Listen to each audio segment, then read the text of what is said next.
We have a new stage setting today. I hope you appreciate its beauty.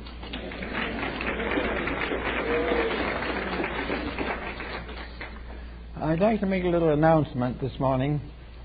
About 40 years ago, my wife and her sister came out to California to attend our activities.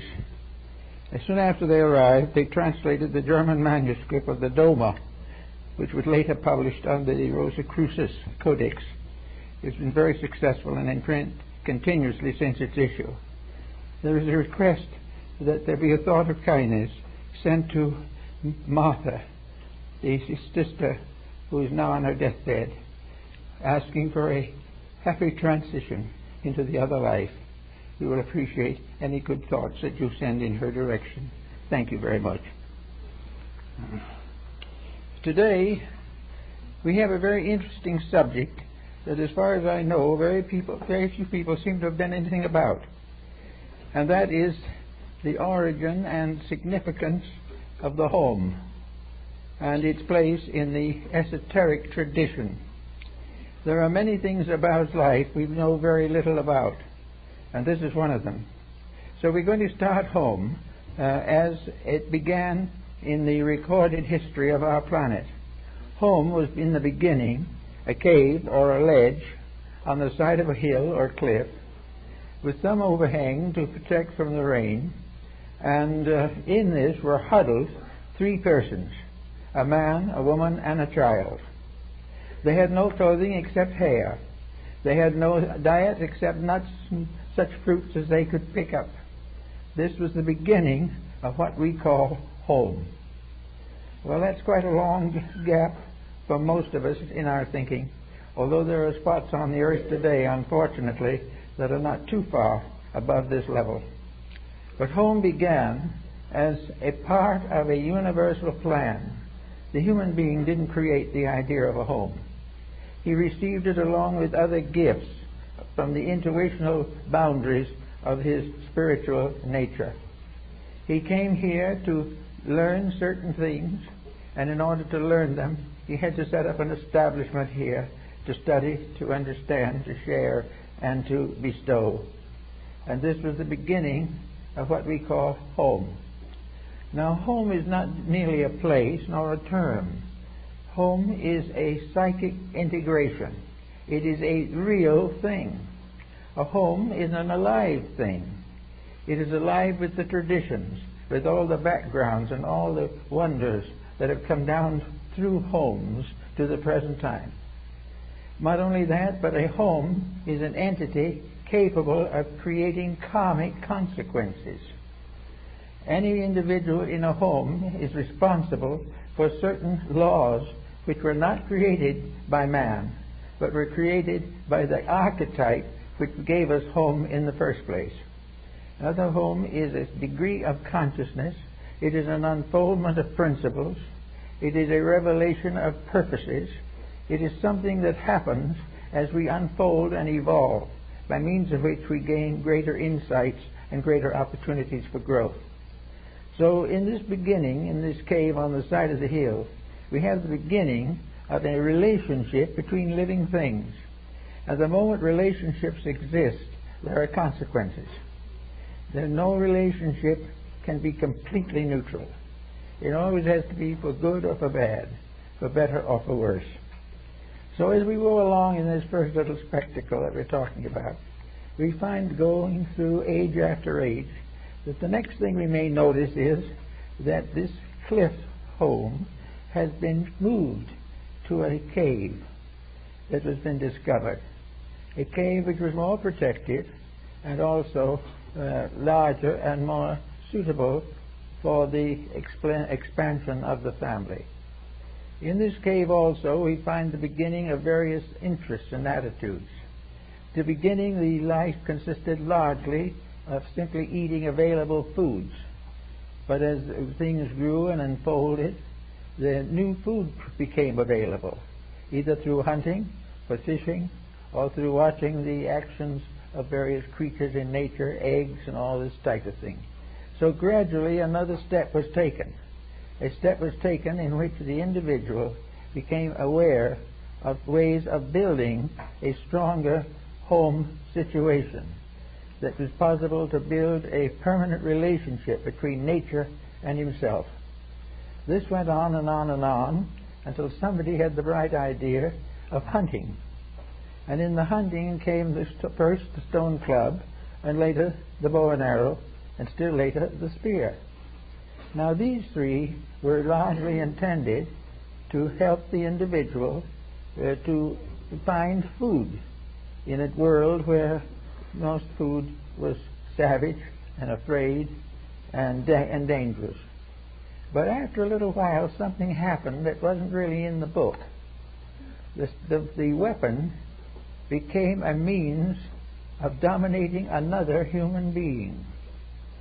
The individual was capable of destroying a life like his own.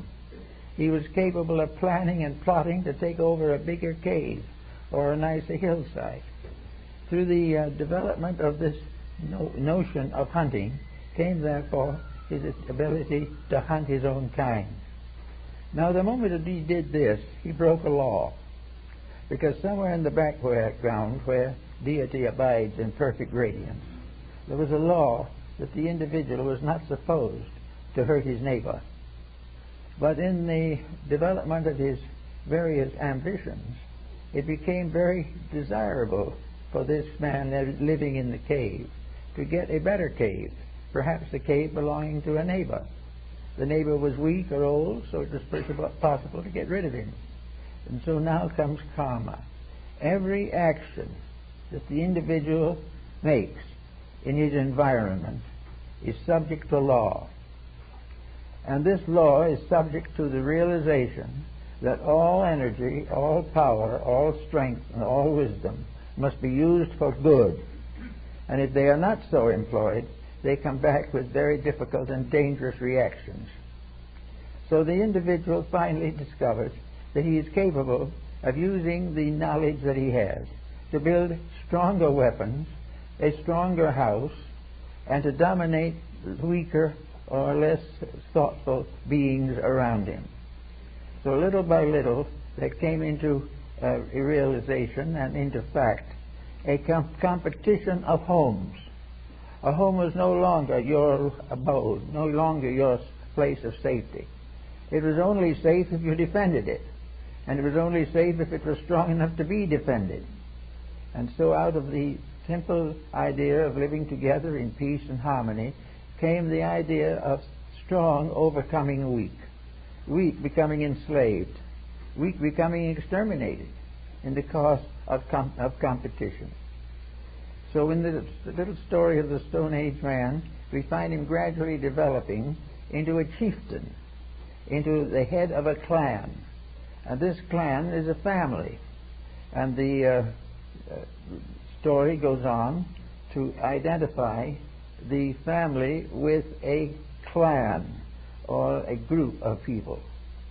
Now, in the doing of this, we find that the more powerful the clan became, the more separate it became from other clans. The stronger the clan, the greater the determination to use it to dominate other clans. And first thing we know, we had the foundations and beginnings of revolution and war. Now, this wasn't part of nature's plan. Nature didn't plan this. This was strictly and definitely a reaction of the human being. And this human being was under a pressure, the pressure of opportunity, the pressure of immediate gratification. And this brings into focus another early primitive reaction of the evolving creature. One of the things we notice about people is that most of them are in a hurry. They don't, some of them are pretty lazy, but a good many are in a hurry. And the ones who are ambitious are very much in a hurry. Ambition is something that you don't wait for. It's something you do something about right now. So out of the struggle between various factions and so forth in this family relationship, we find ambition coming in. Ambition for leadership. Ambition for control of the resources. We find that in the course of time, all these little clans and so forth have worked together to produce something very interesting. And as a basis for comparison, we'll go right here to our own United States, and we'll find what the American Indians were doing at that time. Somewhere in this course of unfoldment and development, they were growing also. They were creating their tribal clans. They were beginning to create miniature nations. And nations are just a mass of these clans. The individual was part of a family pattern. Now, the missions and the pueblos of the Southwest are quite interesting in particular. Somewhere along the lines, these Indians became afraid of intermarriage. They didn't want to take a chance. Something happened. In intermarriage, they made a discovery. They were in trouble. Now, no one told them this. The Mosaic Law didn't influence them. They didn't know it existed. They didn't have any communication in language with anything except a few neighboring tribes. They were not separate. They were simply one experiencing something.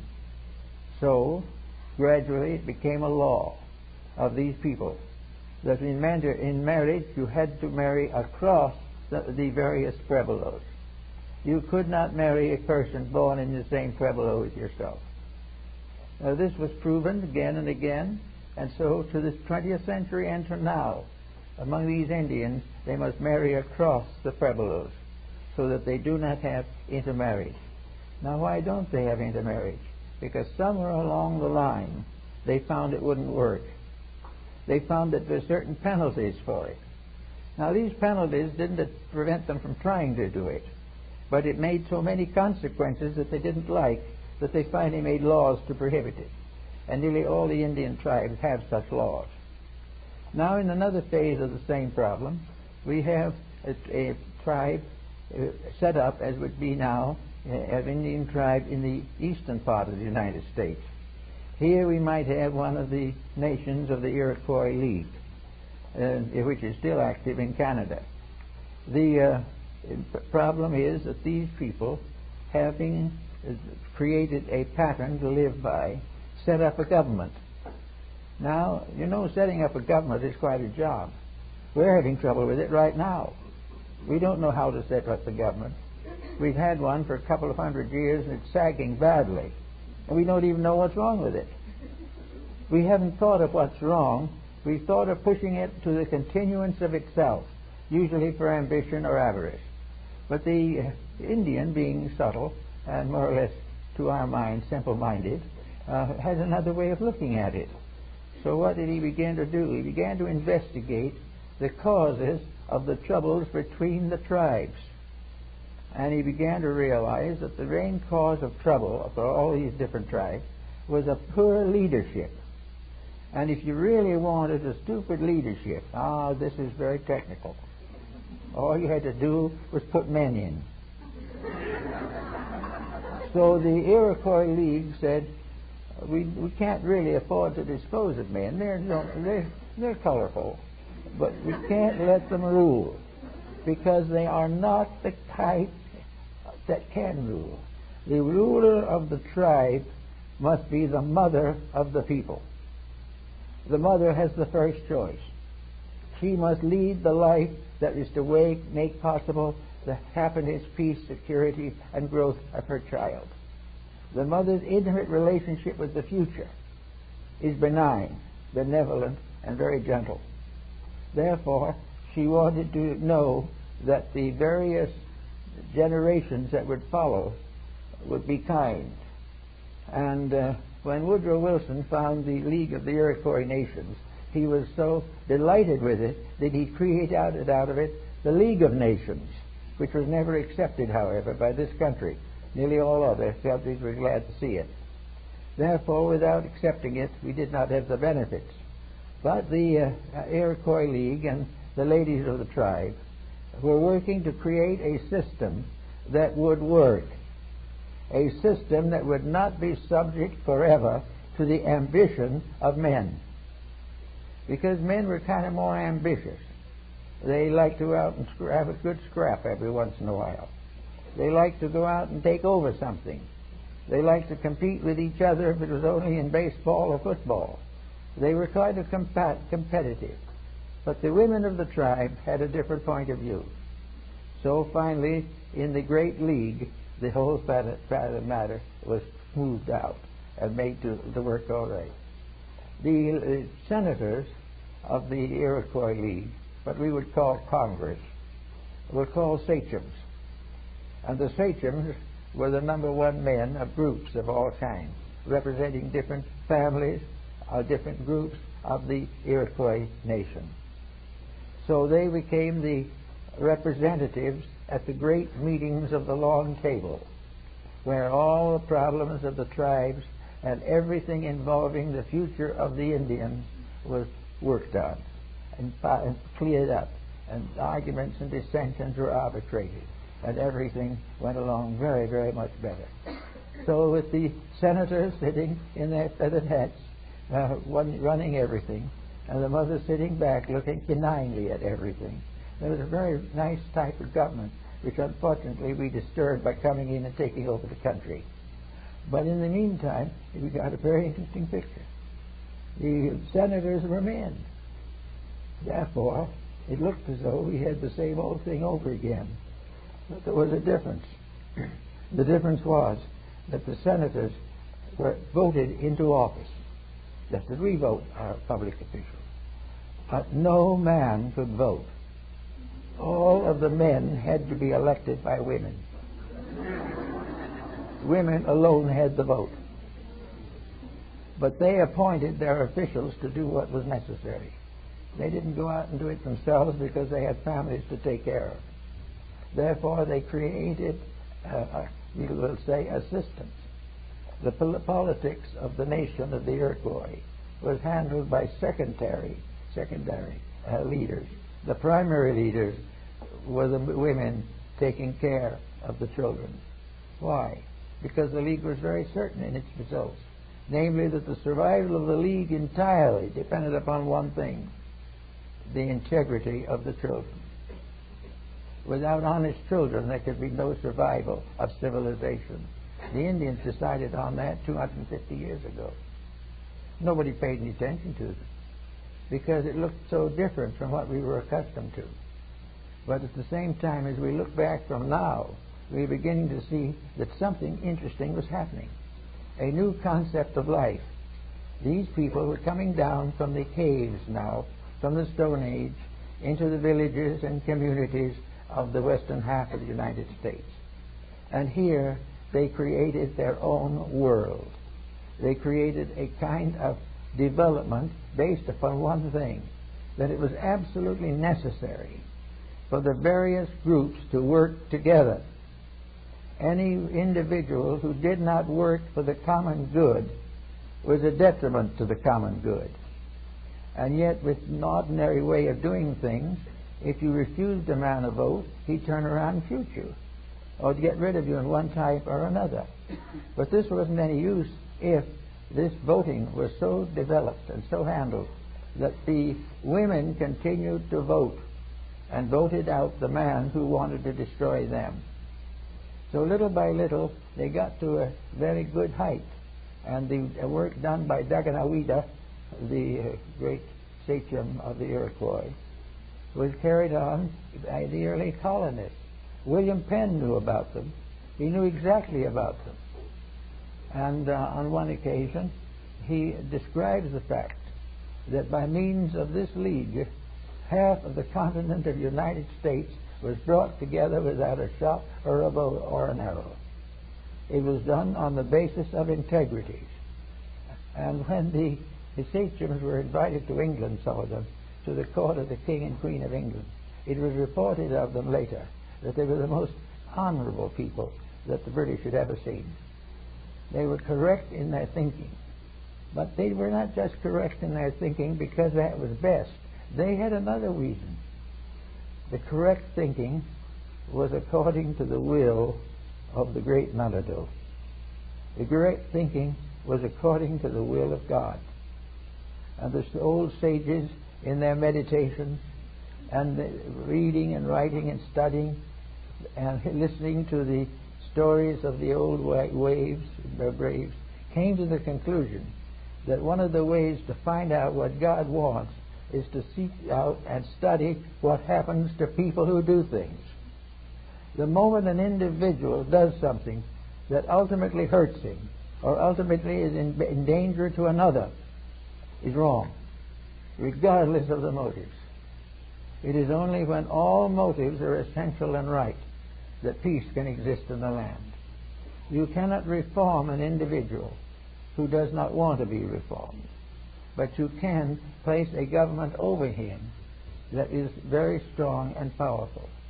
And they did this when they created the Great League and called the Great League of the Peace, the one roof over all men. And it was a great and wonderful success for many years until it was gradually destroyed by the ambition of the white people. But in this also we find something else that's interesting.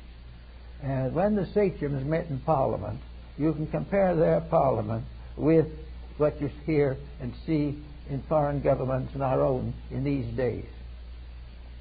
When the time came for the government of the Iroquois to come into empiric session to make some major decision that was to affect all the people, it was then strongly pointed out that any individual who advanced a subject for discussion, who expressed a need for help in some way, his remarks and his findings were carefully recorded. But whoever presented the bill could not vote on it himself. The bill had to be voted on others. Therefore, no sachem could advance any law or any recommendation that affected his health or added 1 cent to his wealth or 1 step to his attainments. He could not vote. He could advance, however, and discuss the need of the subject he decided on. But it was up to the others to decide whether to take it or not. He could not take the step of voting on his own decision. Now, another interesting thing about them was that when the Great League was opened, the place was a chapel. Everything was done with due consideration for the presence of a universal law which could not be violated. Anyone who tried to violate it destroyed himself. And no man was necessarily destroyed by another man. Virtue survived, vice died of its own weakness. And all these different values were given proper consideration. Now, in the meeting of the League, one thing was also very noticeable. No one in the League, when speaking among the masters or the sachem, was allowed to say anything detrimental, disagreement, anything sad or unreasonable about anyone else. There could be no attack by one senator upon another. This was completely outlawed. He only if the various factors were brought into focus, then the various senators were able to discuss it themselves. But no one was permitted to attack another. He could accept or reject the rulings, but he could not attack the personality involved. And it did very little anyway if he had, because he could be outlawed in 24 hours by the old lady sitting at home. So all in all, it has been assessed that the League was a great success, as long as it lasted. And it is probable that it was destroyed finally largely by non-Indians who didn't like the idea of the great white cloth of the peace, or the one roof over all houses, one family. Now, another point of the League was very good that we might think about today, and that is the one family. The world as it looks today is made up of hundreds of families, tied up in all kinds of leagues and treaties and everything you can think of. But to the Iroquois people and to many others of this type of thinking, there is only one family on earth, the human family. This human family is entitled to all the help and protection that it can receive. This family is not to be exploited. We're not going to allow an older brother to take away the money of the younger brother. We are not going to go to war against some other country because a nephew wants to. Everything that is destructive within a family will ultimately destroy the complete family. Any treason within the group itself will ultimately bring the group to oblivion. So every effort must be made to see that the family is kept in proper order. Now we can dip over to China for a minute. Not the China of today, which has forgotten all these things, but the China of the days when it was the most powerful nation in the world without war. China has a perfect reputation for never really winning a war. It left us nothing but a mass of defeats. But anyway, in the pattern, the Chinese said that the empire is a family. The empire is a family, one family. Everyone is related to everyone else by brotherhood or sisterhood or parenthood. There is no such a thing as various nations having feuds together or against each other. If they do, it is against the family. The moment a false deed is performed, the whole empire shudders, because it is as though a son betrayed his father, or a mother neglected her child.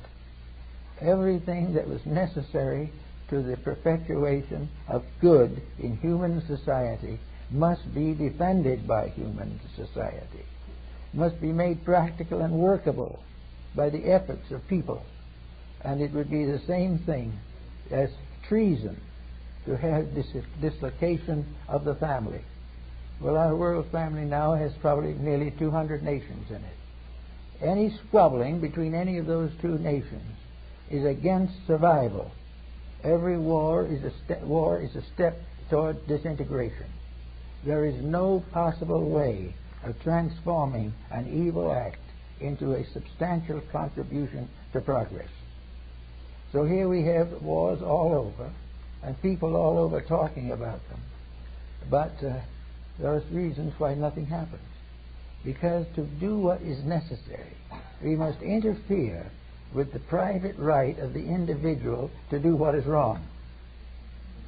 It is no longer a problem as to whether he should or shouldn't. The time has come in these problems when it is he must or must not act as he does today. So in the family cycle, as it was originally in China, the living ancestors, the elders, were virtually the rulers. Not because they were always right, but because no individual who is raised in a family and who has been suckled by a mother or has been educated by a father can possibly forget that eternal debt. All that we are is determined by our ancestry. And when the ancestry is not worthy of this recognition, then the nation is already slipping. The nation must not ever forget that it owes a great deal to the fundamentals upon which it was founded.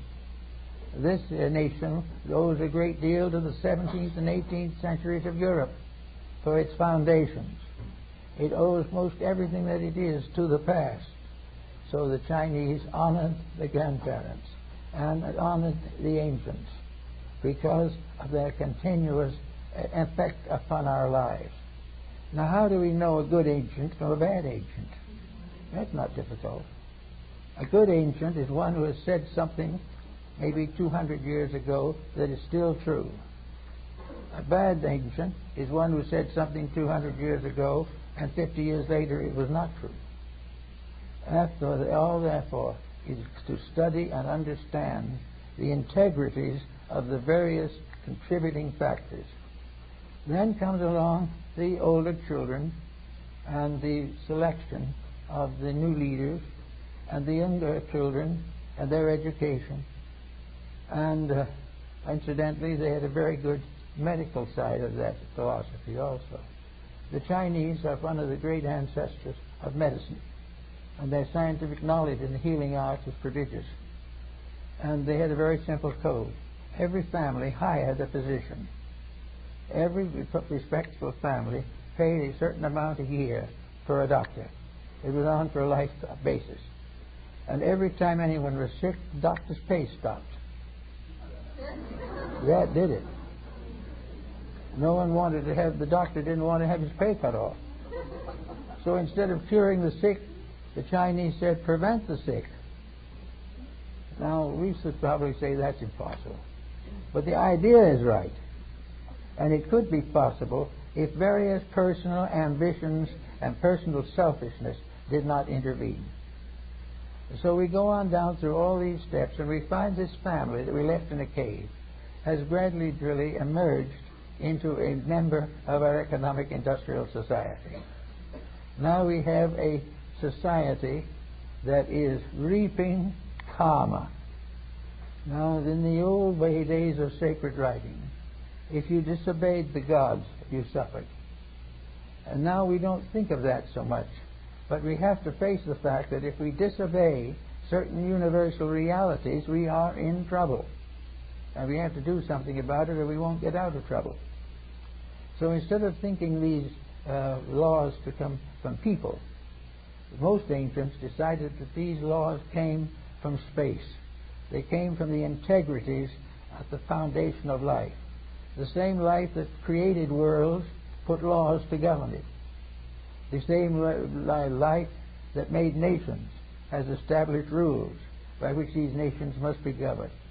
And just as the health of the human body depends upon keeping the laws of health, so the health of a nation depends upon its integrities. There is simply no possibility of doing it badly and resulting in a happy condition. There has to be rules. And now, after a considerable amount of warfare, rape and pillage, we're beginning to realize this. But now comes along some ultra-modern and tells us to forget all about the ancients. Oh, they lived long ago when everything was superstition. You can't depend upon them any longer. You can't depend upon what Aristotle said, or Confucius, or Lao Tzu. In fact, you can't even understand what some of them said.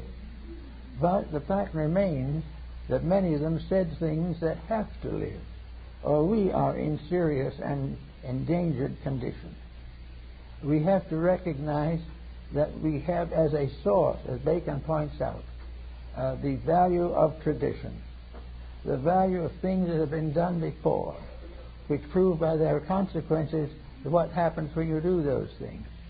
Now, one of the outstanding examples of this point is war. Can anyone point out anyone or anything that ever actually resulted from war that was worth having? War is a possible way of endangering yourself and others.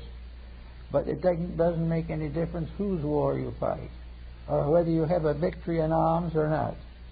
In a little while, the war will be in the dust.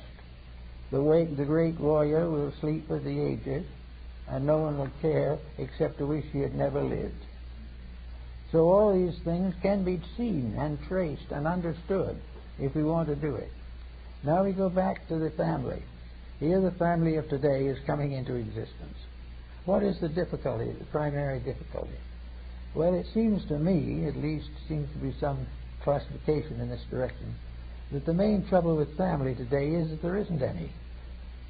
Now, what we call a family is some kind of a house with many doors and windows from which people are going in and out, but nobody is staying. We want to have, for the younger people especially, want to go out and start their own world. Why? Because primarily they want the right to do wrong. Now, most of those people of all ages who want to get away from the control of family do so because they are doing something they believe the family would not approve of. Now, there are exceptions to this rule, I know, but a great many are seeking what they call freedom. And what do they find at the end of the road? Narcotics, alcoholism, tobacco, and moral delinquency. This is why they want to get away, because they have lost track of the reason for being away. When a person wishes to be on their own, so that they can grow, so that they can do things that might not meet with the family approval, but which are still in the highest orders of integrity. These people may and could have a right to individual existence.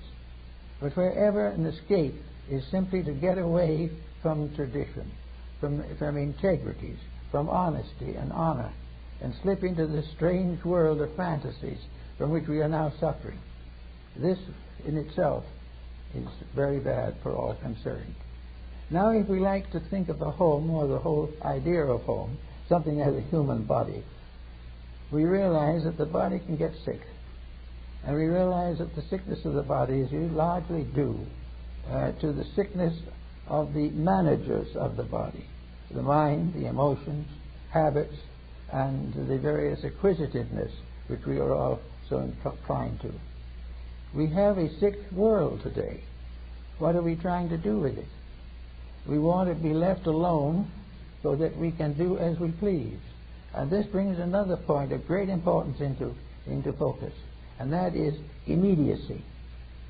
Now, between the average person and his own maturity is this concept of immediacy. By that we mean that everyone wants what he wants as quickly as possible. He doesn't want to earn anything. He wants to have it fall in his lap. He would much rather take a chance on winning a lottery than work at a job. He wants to have the immediate compensation for everything that is the fulfillment of his desires. And he also wants to be free from any punishment for the things that he does that are wrong. Now, this immediacy problem has been worked out with narcotics. Narcotics, to the average youngster starting in on it, is simply a way to be 6 or 8 feet tall in half an hour. All of a sudden, the dope addict is a great person. He has not become a tiny bit better than he was before. But he thinks he's better. He feels better. And if he keeps on feeling long enough, he will die. He will become a hopeless slave to his own desire to feel good without earning it. He has no desire to live a good life, but he wants to have the benefits of a good life. Well, that's not possible. And the life that he gets from what he does is not a good life and never was. It is a fantasy and an illusion. So we watch now the little man and his children coming out of the cave and going down now to about 6,000 or 8,000 years of evolution. This little man coming out of the cave was in the beginning not a bad chap. He was just looking for some way to survive. But gradually there rose within him his ambition. There arose within him the belief or desire that he could possess part of the world in which he lives. He forgot entirely the good words of Scriptures that would remind him that all things belong to God, and that man doesn't finally own anything. He wanted to take over the mortgages and run the world. So he has produced a series of consequences that have really brought him up. He now lives in a better house. He now lives with a more congenial group of neo-neurotics. He has all the things that he thought he wanted: a good car, a good job for a moment, an imminent danger of being destroyed by nuclear weapons. From the cave to the nuclear bomb is the story of mankind. Why? Because somewhere along the line, the human being lost touch with reality. He lost touch with reality when he lost touch with honor, when he lost touch with realities of the daily living, when he was no longer thoughtful of other people, when he was no longer interested in fair dealing. He became more and more corrupt. And out of his corruption, he created corruptions. And almost all the problems of our economics that are now worrying us are the result of corruptions, the misuse of things. So we have to go right back to the whole point and realize that we are now living out what we have done to a good world. We have determined to destroy it because we thought, by so doing, that we could make it a source of unique advantage to us. It wasn't necessarily going to help anybody else. But he might have a small group of friends, but it was not the great good that was hoped for. So somewhere along the line, we go back to the world mother. We go back to the mother of God. We go back to the idea of the eternal mother of all that lives, which was found in so many of the teachings of the ancients. And as a rather hurt, crushed, disillusioned race of children, we are now asking a little bit for parental help. We want to know what to do to reclaim the honor we have lost. We want to know what we can do to perpetuate the values that survive. We want to know how we can make the planet last as long as possible and not gradually disappear because of nothing but stupidity. Well, if you take that to a mother who is a good mother, she might point out to you that all these problems resulted when you decided to leave her and go out on your own. That was the big mistake. You didn't need her any longer. You didn't need temperate things, honor, honesty, virtue, integrity. What you needed was strength and skill, and with these you would create a way for yourself. And everyone who has created a way for himself that way has created a way that led directly to the graveyard. So we find the great mother of mysteries, Diana, the great goddess of the Ephesians, reminding the peoples of long ago and those of today of the virtue of the family, that we can never solve these problems until there is no longer animosity or antagonism between the children. We are not going to succeed if we fix it so that the eldest son gets most of the money. We will not fix it if the eldest son works it so that he takes the rest of the money. All these things are the foolishness and fallacies of ignorance. Over it all is the real spirit of the mother that wants us to share equally, share honestly, and work together for the common good. The good mother is also hard to find these days because she is under pressures of all kinds. She has been taught or made to believe that her own position must be protected. The protector of mothers should be the sons. But we know that it is not so now. So we see all around the world nations which have lost contact with the great stream of purpose. Now, how can they find this stream of purpose? And here I think is practically a cabal that we should all be thinking about.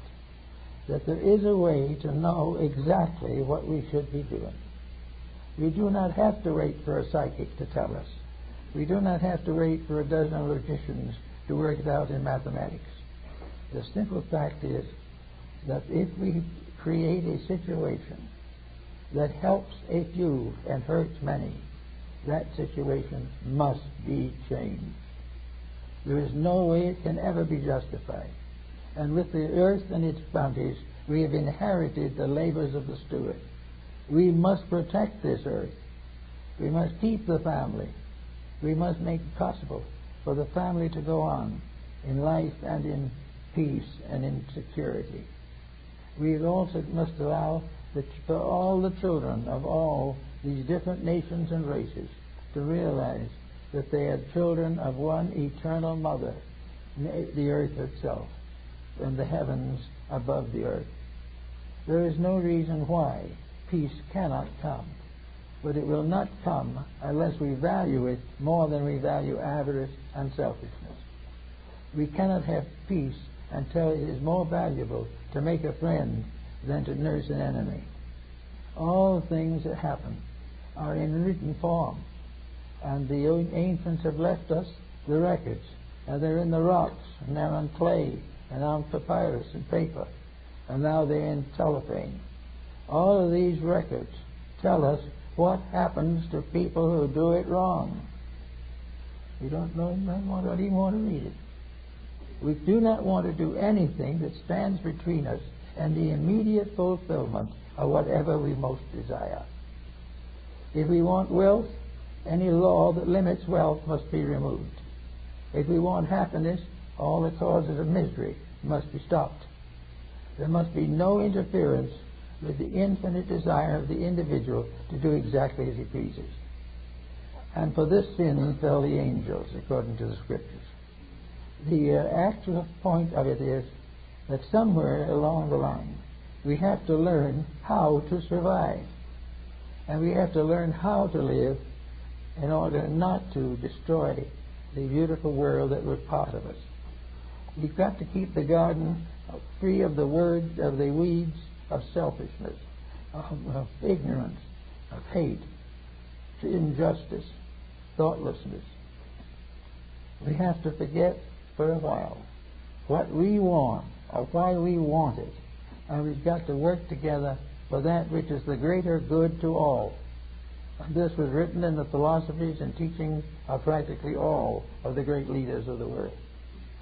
The great codes are identical, and because they demand integrity, they are neatly forgotten.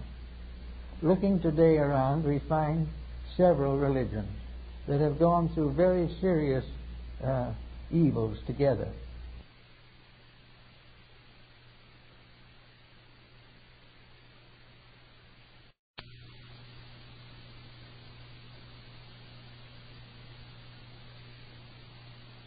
These religions no longer representing the principles.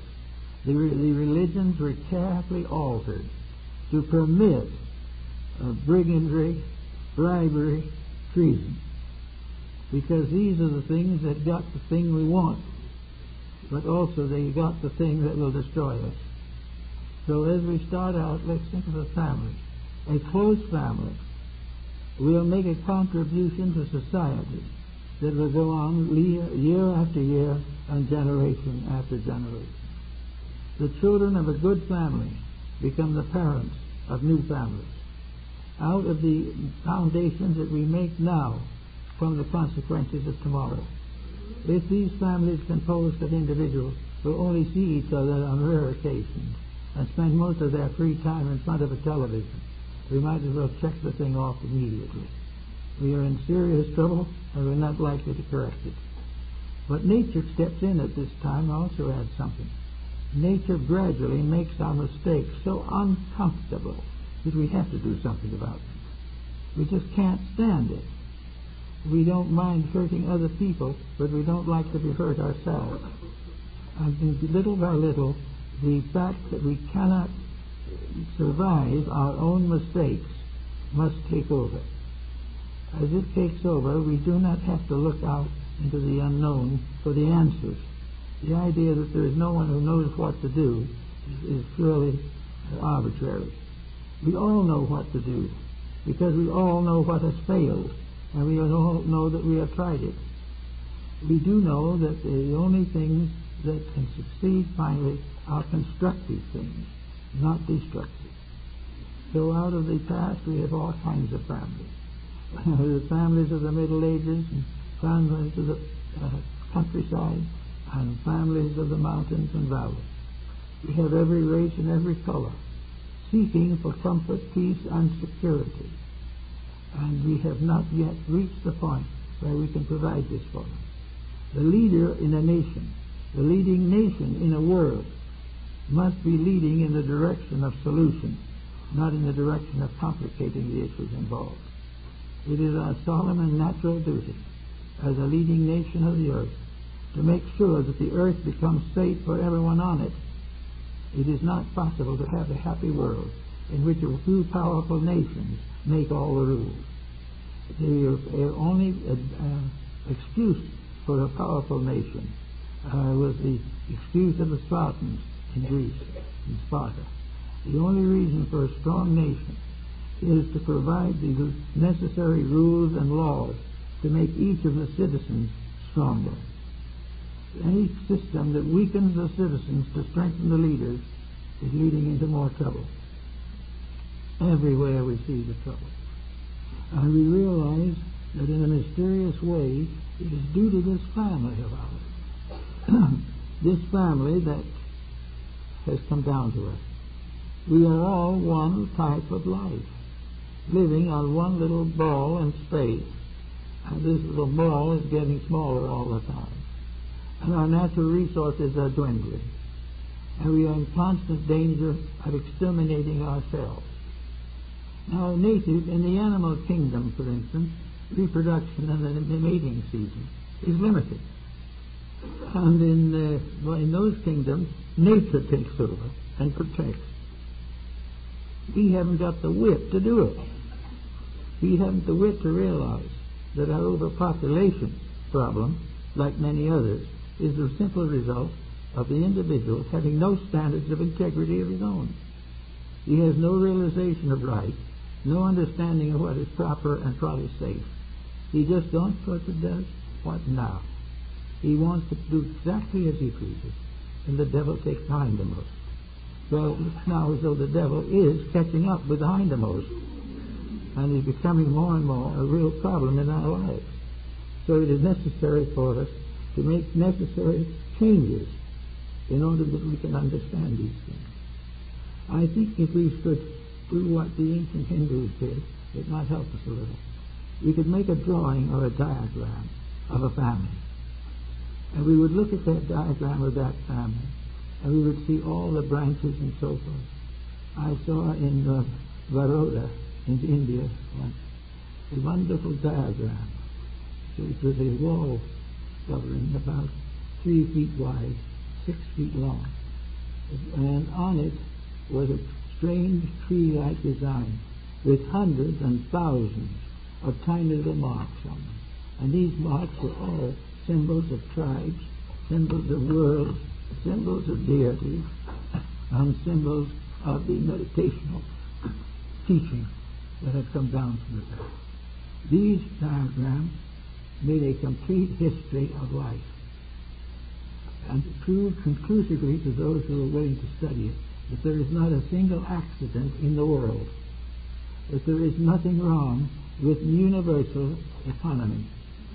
We are only wrong because we destroy it, or break it, or try to escape it.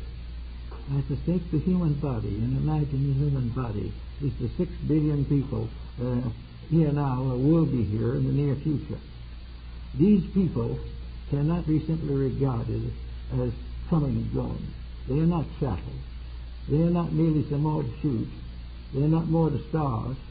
They are not more to try to sell merchandise to, even though they haven't any money. All these people are our family. They are part of a life with which we are all intimately associated. And whether, regardless of what happens, all of this great group is struggling for something. But it has been deprived very largely of proper incentives because they have made a competitive situation in which that which they strive for is not common enough for them all to have it. It is not common enough for wealth to be so distributed that it can be equally found by all. But wealth has nothing to do with survival.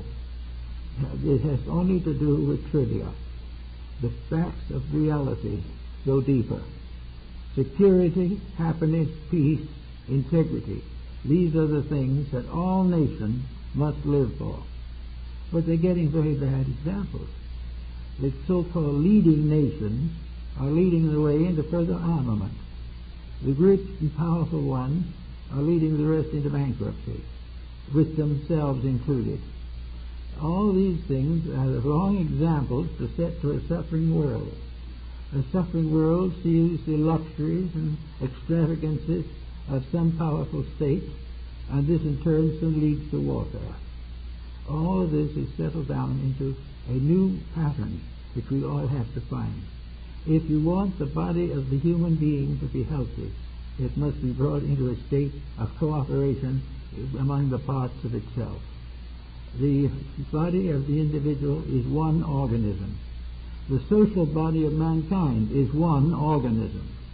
It has to be worked out in such a way that it will ultimately return to that which was its basic pattern, namely family. It is a set example of the simplest unity that we have, and all others are extensions or perversions of this unity. Now, one family means we've got to stop disliking everything the others do. We've got to stop thinking of profane nations. We've got to think of those who have no God and all this type of thing. We've got to bring religions together in peace and comradeship. We've got to find the good in those we don't understand. But we also have got to watch day and night to make sure that the relations between all human beings, regardless of their beliefs, regardless of their vocation, are essentially honorable. We have an essentially honorable life. We can rebuild the golden age. The Garden of Eden is not so far away. We're messing it up pretty badly. Just imagine that this world, now half destroyed as far as its surface earth is concerned, struggling with problems of petroleum, struggling with lack of water, all these things, could become again the Garden of Eden that it was in the first place, simply by the constructive use of the resources that we possess. Well, if all our efforts to improve were devoted to making things better, instead of making one nation stronger than another, we would get somewhere. But armament and war and these problems lead only gradually and more rapidly to the extinction of a people.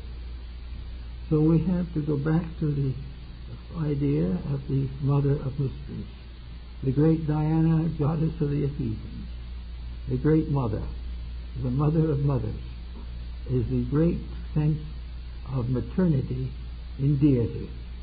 The wonderful plan of life is a great maternity. It is a great blessing. The world we live in is a great mother, capable of protecting and bringing peace and security to all. It is forever bringing forth the harvest. It is forever bringing forth the nation. And if we use its gift properly and wisely, it is the mother of infinite security. It is the mother of all things that we need. This motherhood of truth, the motherhood of wisdom, the motherhood of reaching out a hand to those in need. There would be no need for wealth or for poverty, only to work together for the greater glory of truth. We are going to have to fight through this, because this problem will never end until we make truth superior to avarice. It will never end until we accept the reality of the brotherhood of man and the parenthood of the divine. And until we do that, we will continue to struggle in this maze of illusion and sickness. And it is certainly hoped with great emphasis and desire that the new century that is coming will bring us a new vision of this particular point. For we have to recognize that we live in a benevolent universe and that we are making the trouble. There is no such a thing as selfishness in the stars. There is no such a thing as hate in the moons. These things are lives of individuals arguing and scraping and scratching for some little privilege that they want. These people have never disciplined themselves, have never done anything worthwhile with their lives, and don't expect to. All they want to do is to be happy for a short time, and then the devil takes the hindmost. This will not work, and it isn't working now. But we can make it become a basis of something in the future. But each one who gives his thought not to himself first, but to the need of all. We can, in a very short time, bring back most of the things we need. We are not both, but we're getting a little more desperate. We're getting more and more aware that the bottle on which we live is getting more empty. But with conservation of resources, the earth will last until we graduate from it if we start to learn a little. This world is a school. We must graduate to get out of it. And if we do not graduate before it is destroyed by our own selfishness, then we'll have to come back in a new pattern of the same thing and do it over again. We are going to have to be honest before we graduate. And we can never get out of this world until we graduate. We can lose the body, but the spirit will be the same. So we have to realize that the great mother of mysteries, is a wonderful, tender, touching power, forever dreaming of the good of all, forever nursing the values of existence, forever full of love for its children. But the law says it cannot take the right of that child to grow. The parent cannot suffer for the child, but it can suffer from the child. And in time and in purpose, we will finally come to the conclusion that this earth is a pretty nice place, and that we can take most of the suffering out of it and out of ourselves if we will start by keeping the great rules of life, which we will find in the great systems of world philosophy and religion, and add to them the adaptation of modern devices and modern inventions to the great program of human redemption. If we do these things and do them thoroughly, we'll get along pretty well. And then, until then, we've all got to get busy working on ourselves until we make the corrections that are necessary. Thank you.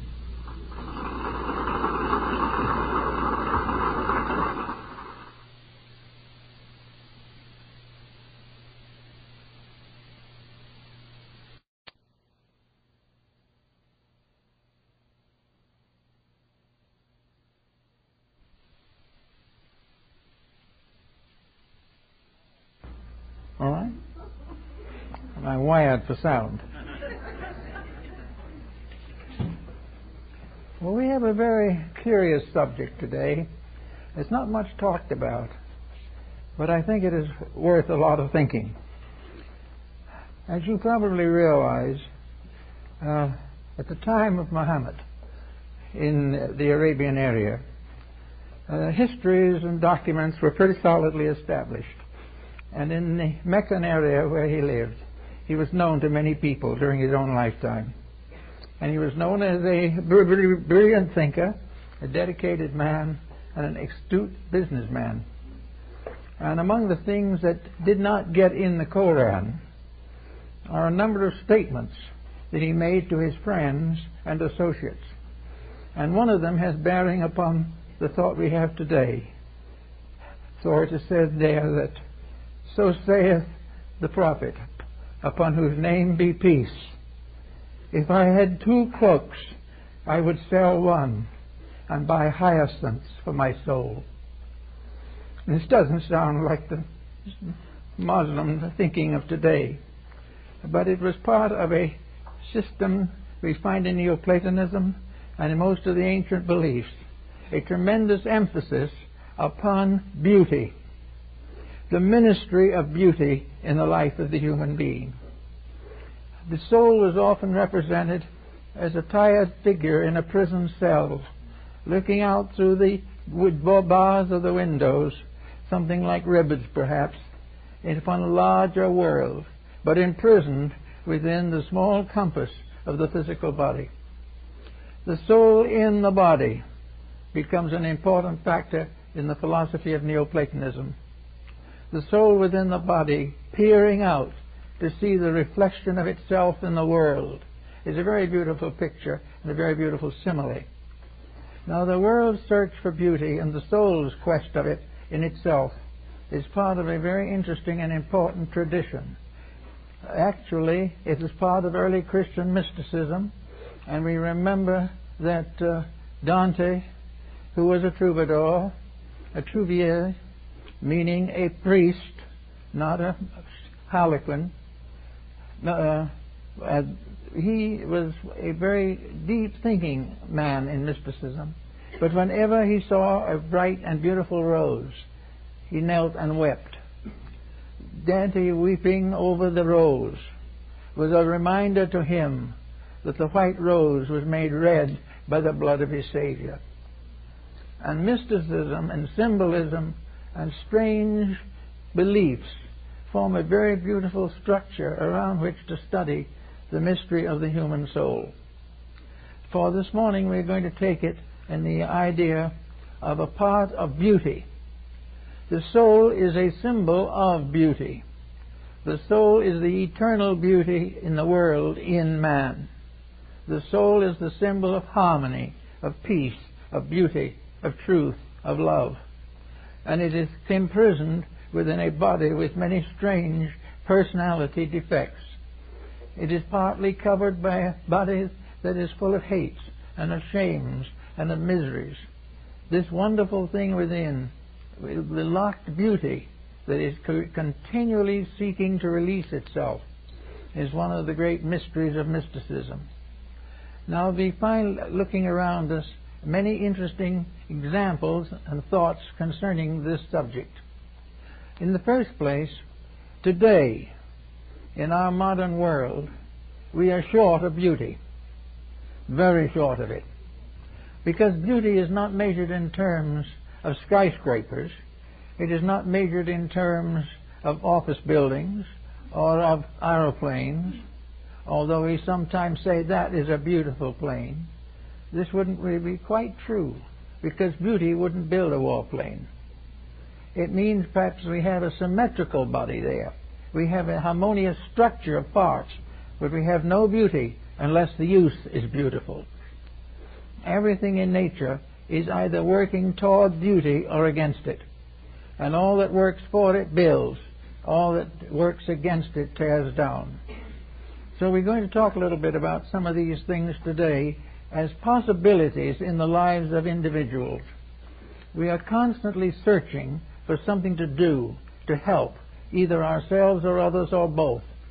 And I think we should look very carefully into the quest for beauty and how this can come nearer and nearer to our own daily life.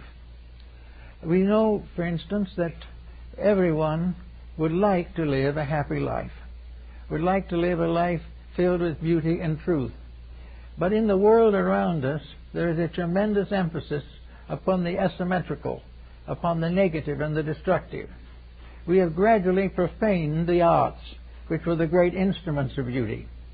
For all that is beautiful in nature is summarized in the arts and the structures by which these are developed and perfected. We have the development of music, by means of which we have the great symphonies, the great ministerial systems of Haydn and Bach and all the other great artists. And then we have where is music today? Hard rock. Something has happened. Music has been profaned. Music that was intended to give us something, to make us better, that was to bring us to our knees in the cathedral, that was to bring us to our feet in the glory of nature. All of a sudden, this magnificent universal mystery turns upon us and gives us distortion, gives us ugliness, gives us a profane factor. And that which was created to sound through the altars of glory suddenly becomes part of a hard, cynical, disillusioned social structure. What has happened to this? It is part of the general disillusionment that has crept over the world. And wherever this has happened, we have had a destruction of beauty. We have profaned the divine spirit as it dwells in us and seeks to manifest itself in the seeking world in which we live. Therefore, we can say, could we do something to redeem this beauty? Could we do something to redeem sound? Could we lift it up out of this terrible slough in which it now exists and begin once more to understand its real meaning? Would it help in some way to bring a better civilization to us if we had better concepts of the effect of sound upon the psychic structure of the human being? Psychologists are already studying this, not as a mystic phenomena, but as simply as mental phenomena. They are beginning to realize that all asymmetrical sounds are dangerous. We talk about the dangers of bacterial infection, but we have just as great a danger from sound infections. We have all kinds of dissonances which have a tendency to reduce our health, to lower our morals, to corrupt our homes, and to pervert our children. All these beautiful things we have in life, when they become turned into ill, become dangerous, because under every one of the little flowers of beauty there is a poison serpent. If we pervert that beauty, into something that shouldn't be there. So we have now something we can think about perhaps a little bit. Most people are getting tired of television. Well, television is part of beauty. Television is part of the soul's liberation. It is an instrument to release into the life of the individual all the wonders of the known world and to help to explore the unknown world. But what do we have? An incessant parade of advertisements. We have constant emphasis upon more or less negative and corrupted social conditions. We have the glorification of that which can never be glorious, and we have neglected actually and forever that which was internally and eternally glorious. So here's a case where the individual can't really change the structure of entertainment, but he can change his own relationship to it.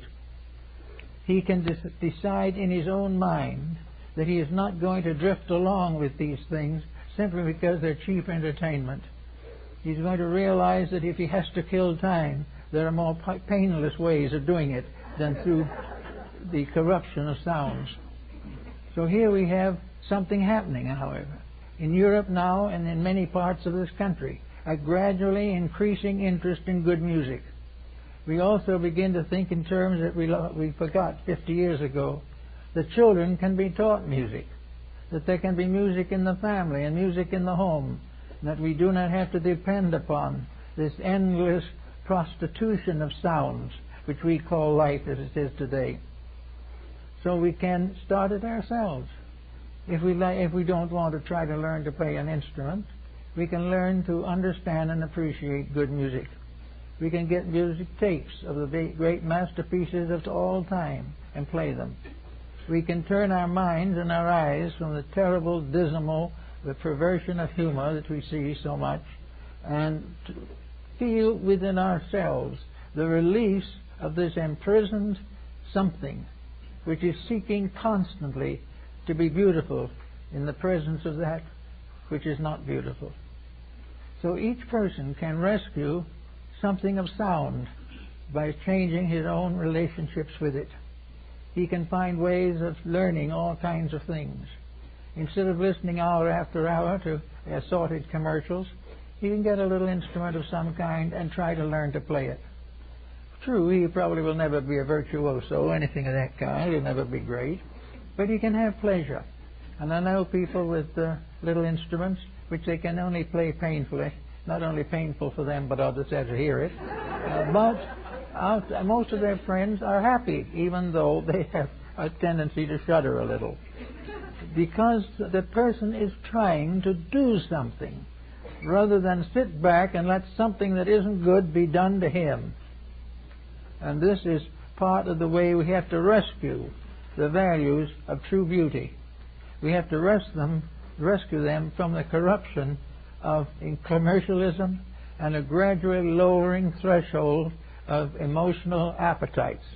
We have to do things better in order to find out how it should really be done. Now, in the period of sound, we have many things today.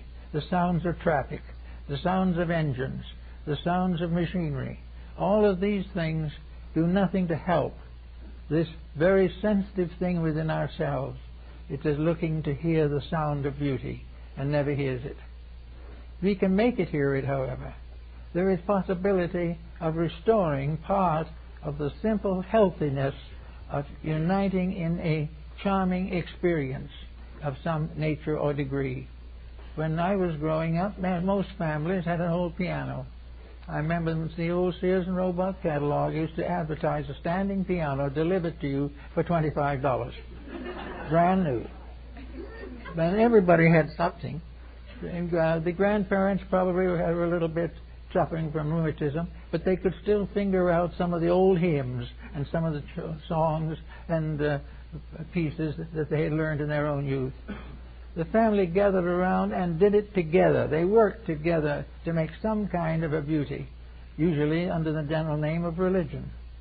The old hymns were very much favored in those days, and the children sang them right along with the adults. There was a sense of simple pleasure, without extravagance, without complications, without doctrinal differences, just family as it should be. Folks who loved each other and enjoyed working together. All this is disappearing, but it is beginning to come back because the other phase, this misuse, has failed so miserably that there are few people that can stand it any longer. Now, in the field of music also, now we have in art a music therapy. We have all kinds of opportunities to improve our understanding of music. Right after World War II, a gentleman who was connected with one of the large broadcasting stations, and I worked out a program for therapeutic music to be used in mental and military hospitals for those whose hearts had been broken, whose souls had been damaged by the ravages of war. It was a very nice program. It could have been a very good thing, but it never got any further than office music in business houses, because actually no one wanted to do it. No one believed that it was necessary that a sick person hear something that refreshed his soul. First of all, they didn't believe in the soul, and there were so many people, if some of them didn't get well, so what? This was the principle upon which it was all based. We were unable to accomplish what we wanted to accomplish, but still it was a good try, and today it will probably be revived under harmonic therapy, which is coming fast. Out of the din and confusion of noise, which is a jarring upon the heart, the mind, and the body, is going to come the soothing power of harmony, melodic line, and the restoration of the great masterpieces which we have all known and now generally neglected. This is one of the advantages of religion. The religious music, the attention of the mind upon music, the Gregorian chants, the beauties of the Mass, and these things were far more important than the doctrinal teaching. They brought the individual into the realization that when he entered the house of God, he entered a place of peace. He entered a place of beauty. He entered something he could listen to and rejoice and relax and forget for a moment the pressures of life. And this type of satisfaction was one of the secrets of theology for many hundreds of years. Now we got another type of thing here also under the mystery of sound. And that is, how can we insulate the person against the sounds of death, the sounds of darkness, corruption, the whistling of the police signals, fire signals, the constant arrest and persecution or prosecution of people. How are we going to do something to make the soul in ourselves glad? We constantly object to these terrible things that are happening, but it never occurs to us that we can do anything about it. Well, there are many parts of it that we can't change as individuals, but there is no part that we cannot change in ourselves and do something that is going to be a little more glorious and a little more gracious. We can refrain from joining in any way the assembly of the discontented. Now, we can be aware of mistakes. We can regret the problems that arise. We can wish they didn't come. But we cannot take negative attitudes of hate and disillusionment and disgust over things that we should meet with understanding and insight. Because the more we hate, the more the soul languishes in the prison of the body.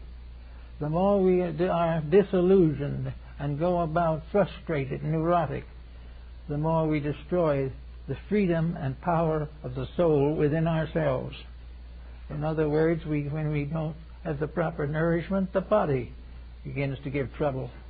When we do not feed the soul with beauty, the soul gives trouble. It gives it because it is sick. And it is sick and tired of hating. It is sick and tired of suspecting. It is sick and tired of carrying gossip and scandal and slander. It is sick and tired of all the international police and intrigues that come with crime and with all the departments of our present jurisdiction. We're looking for that quietude that represents peace. There is no way we can find it until we release it inside of ourselves. We can go all over the world today, but we'll find no peace in the outer world. the peace is always within. But if it is strong enough within, it will transmute the outside. And that is why we have to work as industriously and as conscientiously as we can. So we go on through various sounds and phases of sound to find out what we can do to make all sounds beautiful and make all dissonant sounds turn around and become better. We have found many ways of increasing the development of machinery so that it is less hard and harsh in its sounds. But even if it can't do anything about that, we may have to work all day into the pressure of man-made sound. But somewhere in the day or somewhere in the year, we must have contact with God-made silence. We have to come in contact with the realities. We live in a world of illusion. Noise is illusion. Money is illusion. Power is illusion. All the ambitions of mortals are illusions. And beneath them all and behind them all is the quietude of the divine way, the things we ought to all be thinking about to the very best of our ability. Now, the next thing we might consider as an art in the study of the beautiful is artistry in the form of painting, sculpturing, and illustrations of various kinds. We have had in the history of mankind some magnificent artists, and it is very nice to realize that most of these are remembered, and that there is a great determination to keep good things from disappearing from among us. But every great war destroys a mass of greatness. It tears down great structures that were centuries in the building. It destroys the wonderful architectural genius of some of the greatest minds that ever followed the mysteries of Euclid in the study of mathematics. Many of the great buildings were designed by Pythagoreans. Others, the great cities of Rome and others, Florence, were done by Vitruvian architects. These buildings were masterpieces of mathematics, and they were all built with one particular point in mind: peace. Now, this is something it's probably no one paying attention to. No one paying attention to whether a building was peaceful or not. They might wish it if it sounds good when they get into it or something, but they don't pay much attention to those things anymore. But the builders of those great structures that we have torn down did believe those things. And we have put in the place buildings of concrete and steel that have no soul and never will have any. No greatness was behind them. No goodness inspired them. No hope fulfilled their building. Now they are simply reservoirs for commerce. They are places where people continue to swarm to make a living, but no one learns how to make a life. Therefore, these things, again, have to be thought about. It is said that Pythagoras, wandering down the streets of one of the cities of Greece, carried with him a lute, which was a small harp-like instrument. And every time he saw a building, he struck the keynote of that building on his musical instrument. And every one of the principal buildings of his day were keyed to some mathematical musical formula. Everything had meaning. Everything was not only done to make it beautiful, but to make it appeal or reveal the divine purpose. It was something that each building was a tribute to the divine architect who built all things. No one would think of building contrary to the will of God, and it's not little different now when nobody really believes, or very few believe, in the will of God at all. It's only when suffering comes and sorrow closes in that we begin to think about these things. But we know that in antiquity and in all parts of the world there are magnificent buildings that are entitled to be termed beautiful. They are beautiful not only because of their structure, but because of the reason for them. They're there because they stand as a symbol of defense, standing strong to keep beauty alive in the world, to keep us constantly aware of the dignity of life. We need this always, every day. And it is very important that each person comes in time to understand a little of this, so that in his daily life he can begin to apply it. Now we can go down to another step, and that is our homes. We all have some feelings on the matter of home, but the feelings are very scattered. And I don't think that we can say, generally speaking, that the average home is a work of art or a monument to beauty. For the most part, it is gathered together according to the passing likes and dislikes of people. If the individual who owns the home is fond of sports, it's apt to be decorated with sporting instruments. If the individual is simply just living there, it will be whatever he can accumulate will go there. Some of it comes from the past, others are accumulated as we go.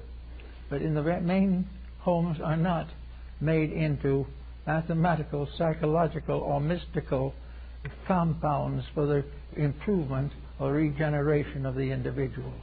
A home is a tremendous opportunity for soul. In this home there is a certain privacy. We are not open to the criticism of everybody. And in the home we have a certain mastery of the situation. And if we can agree a little bit on something, we can make the home a place of peace where the soul can express itself in its normal way. We can do things that make the home a thing of natural peace. But we've lost the idea. We've lost the principle of it. Now, I know that high art and things of that nature are probably a little too abstract for the present general purpose, but I think we should realize that we are now being inundated, actually inundated with art. Everything you can think of is selling some kind of a gadget or a gewgaw that is intended to be artistic. Some of it is very good. Some of it is really very artistic. But almost all of these things have something about them that is kind of negative, because nearly all of them are made for a mass market to sell as many as possible. The idea of the making was not to release the power of life. It was to enhance the profits in the bank account. These things are therefore symbols of something better that have lost their souls into something not as good. Well, one of the examples of this, of course, is the endless problem of reproductions. Here we can buy very nice reproductions of paintings, sculpturings, antiques, and everything else, but the vibration isn't there. All these things that were done with great love had love in them, had something so deeper to bring to the purchaser, something to live with, something to share in an experience. This is mostly gone. We have now fine chromo reproductions in gilded frames, but they're all printed for so much 100. There is thus no longer the wonderful work of art in which the individual reaching out wants something because his soul is hungry for it and will not give in and not give up until he attains it. This is one of the problems in art, that we need to have people who love art well enough to sacrifice once in a while a dinner at an extensive restaurant or some actual superficial attainment which has no lasting meaning. Every home should have within it one example of art, one thing that is a pure case of beauty, something that brings beauty as a symbol into the life of people, and no thing that is reproduced in wholesale lots and hung up by thousands of people who never pay much attention to it anyway. This is not art. This is not the thing we are looking for. And yet it's a mistake to assume that every time you think of art you have to think of Rembrandt or Van Gogh or something of this kind. If you think of both Rembrandt and Van Gogh at the same time, there's apt to be minor struggle of same nature within yourself. Because actually, Rembrandt was a great artist. Van Gogh was a person internally deeply troubled, a person who had some artistic skills, a frustrated person who would like to have lived better, but didn't. And as a result of that, strangely enough, in everything he did, there is a kind of pathetic failure, something that left a feeling that he said it was really rather beautiful. And the but was the fact that the beauty that he tried to draw was never supported by the beauty within himself, which could not come out. So everywhere things have to come out, and in all arts there has to be a release. And probably the greatest release we know is found in the time when art was most appreciated. We have the wonderful work of Leonardo. We have the magnificent sculpturings of Michelangelo. We have all the glories and marvels of Dürer, Botticelli, all these great artists. Now, what was the difference between those artists and the ones we have today?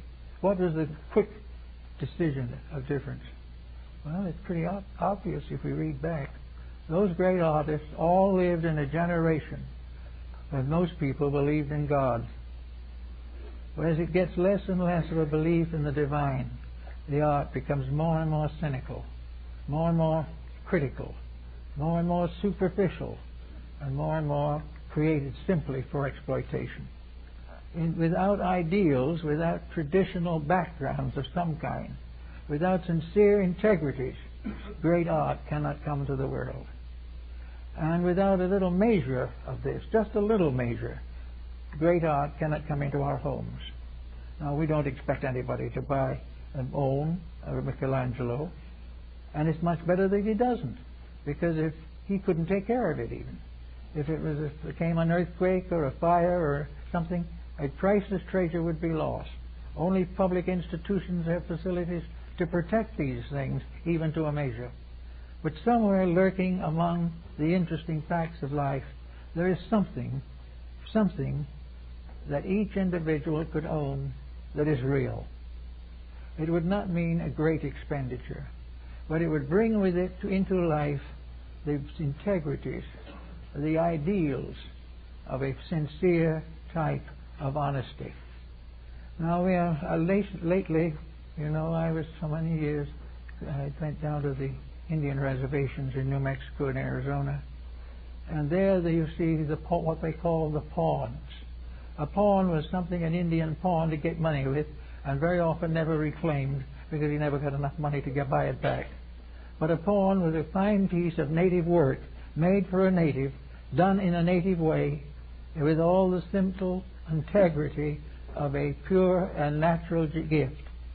And these pawns today are priceless. On the other hand, there is an epidemic, a deluge of magnificent Indian jewelry, made with all the most beautiful skill you can imagine, and suited to the sophisticated tastes of our modern non-Indian. But to the real lover of the values of life, these new things are business. The old ones were faith. We did not need to have them so perfect. The soul was in them. Each thing was done with loving thought and care. Today, machinery takes over. Various factories are making much better quality, but not soul. Soul does not come that way. So this thing is something you can always have. You can find in some junk shop or in some place a little token that comes from a real background of integrities. Something that was done for the reason that it was necessary or appropriate to the needs. That is one of the reasons why religious art of all different nations is interesting. It is because if it is genuine, it is made in terms of love or piety. It is done on purpose as an offering upon the altar of something greater than ourselves. That which was intended for the gods is going to be more beautiful than the thing that was intended for sale. So all along the line, we watch for the symbols of integrities in things, that they bring with them not only the size and the dimensions of the object, but the auras, the magnetic fields, the intensities of a dedication, of a devotion. And very often to this is added a long history of trouble and strife and sorrow until it finally comes to the keeping of a person who really understands. So it is nice to have things of this nature to live with. It is nice to be able to look at a mantelpiece and find something that is a doorway to a larger life, doorway to a greater world of things. And it is very important that it not be a substitution, that it not be a copy, because souls are not done in copies. The souls are each individual, and the little soul touch in an image, or in a little picture, or in a page of writing, all these things become original contributions to beauty, to the joys and rightnesses of things that we need so badly today. And of course, most of all, if an individual can develop a skill, even if it is a homely skill, if he can do something to express beauty from himself, out of his own need, out of his own desperate seeking, it is very wonderful. Because some little thing that would be probably, as a finished product, nothing to brag about, would still be a tremendous achievement to a person for whose life that little thing opened the door of the soul. These are the things to think about. Let beauty come forth. Let the joy of creating take over this constant process of copying and facsimiling and making modern things that are not very good. So there we have another phase of art. Now another phase we have to face, I think that probably most people are not fully aware of at the present time, is the effect of soul upon the person themselves. Now it's not good to think of the soul within the individual as dwelling in a tenement. It is not good that it should be something that we wouldn't even want to know. We would not want to be so in our soul that we wouldn't want the soul to come in the front door. We would not want it to be obscured, to be cluttered, and to be desecrated. In other words, when the individual profanes his own house, then something happens that's not good. And when he does to his own house what the enemy does to the church when he takes it over and destroys it, then we realize that the soul locked within has to suffer from the habits of the body. It has to take on the cocaine and the marijuana and all these things. It has to take on the bad habits, the bad thoughts, the corrupt morals, and that self within simply shudders and slowly dies. It doesn't actually die, of course, but it dies out of that body and waits for a better chance. But everywhere there is an opportunity for the individual to make his own life an adequate symbol of his integrity. It is possible for him to build something that he would be proud to know. And when the soul comes to see him, it will not be weeping. It will not be ill and dying from neglect, but will come beautified by the fact that the individual has created within his own life a place of dignity and honor for that which is worthy of dignity and honor, instead of corrupting too much of it for vanity. So we must have something to help the soul to come out. And Pythagoras tells us a little bit about that also. He tells us all about what music is. And he tells us a little bit about how the universal music, the wonders of the music of the spheres, and how all these things happen. That sound is a magnificent mystery, and that all pure sound in its combinations and reactions is beautiful. Sound is divine. It is the actual voice of angels. And as Goethe says in the introduction to Faust, the angels chanted their songs among the stars. It is actually true that all these things are in themselves beautiful, and it is only because of the human being's failure to be beautiful that he has gradually dragged down the wonders of life to something that's not so wonderful. It's like a family which has a child, and the family gradually fails away from integrity and drags the child with it, so that the whole life is ruined because the mind has been captured by some excess or degeneration. These things all have to be considered. Now, Pythagoras was the one who developed the diatonic scale, and about 600 BC. Up to that time, all music in the Grecian states was, maybe you might say, amateur. Every individual who sang to the pleasure of his own pitch. And there was no such a thing as a chorus, because what was a chorus then we wouldn't recognize, because everyone would be singing according to his own pitch, and the harmony would not be exactly great. But it had one advantage: it was honest. Each individual meant exactly what he did, and it was better to do a poor job as an original than to get harmonized with many others under some kind of outside pressure or demand. So in the Pythagorean system, he discovered the thread, Monocordia Mundi, the thread that united heaven and earth, that between the stars and the very ground beneath our feet, there is a great mass of sound divided into a double octave. And the octaves, the two parts, meet at the orbit of the sun. And the lower octave is built from the surface of the sun to the surface of the earth. And the higher octave is from the upper surface of the sun to the outside surface of Saturn.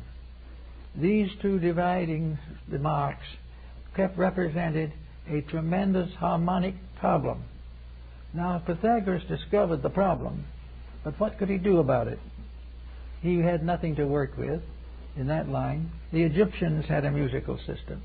The Hindus had a musical system. In India it is the Veena, which is a perfect mathematical symbol, a perfect harmony based upon a perfect integrity of sound and interval. In other words, there is no discord. The moment there is no discord, there is harmony. The moment this discord comes in, harmony ceases. Now, occasionally the enharmonic line, as it is used by Wagner, was very important to the development of harmony, because it represented the struggle of the soul to achieve harmony.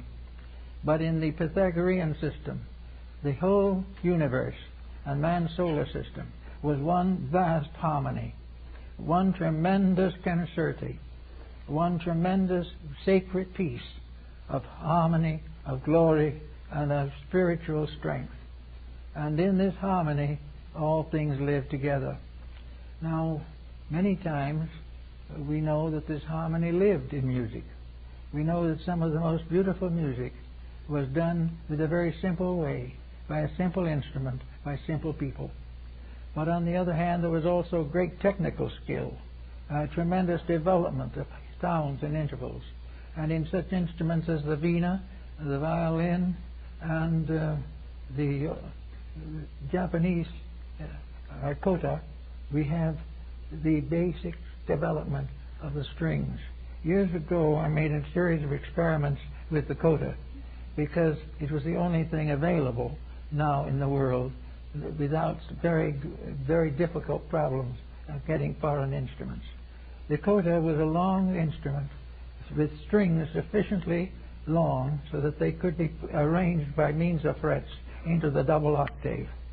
And by means of that, we were able to set up the musical solar system, and explain how and why all these things worked the way they did. And Pythagoras was the one who should have all the credit for the basic principles involved. But he suddenly discovered the universe of sound. He discovered the fact that if there was one dissonance in the great musical system, the universe would fail. Everything had to be according to rule and according to law. But in the great plan of things, there was nothing to disobey. There was nothing to break the rules.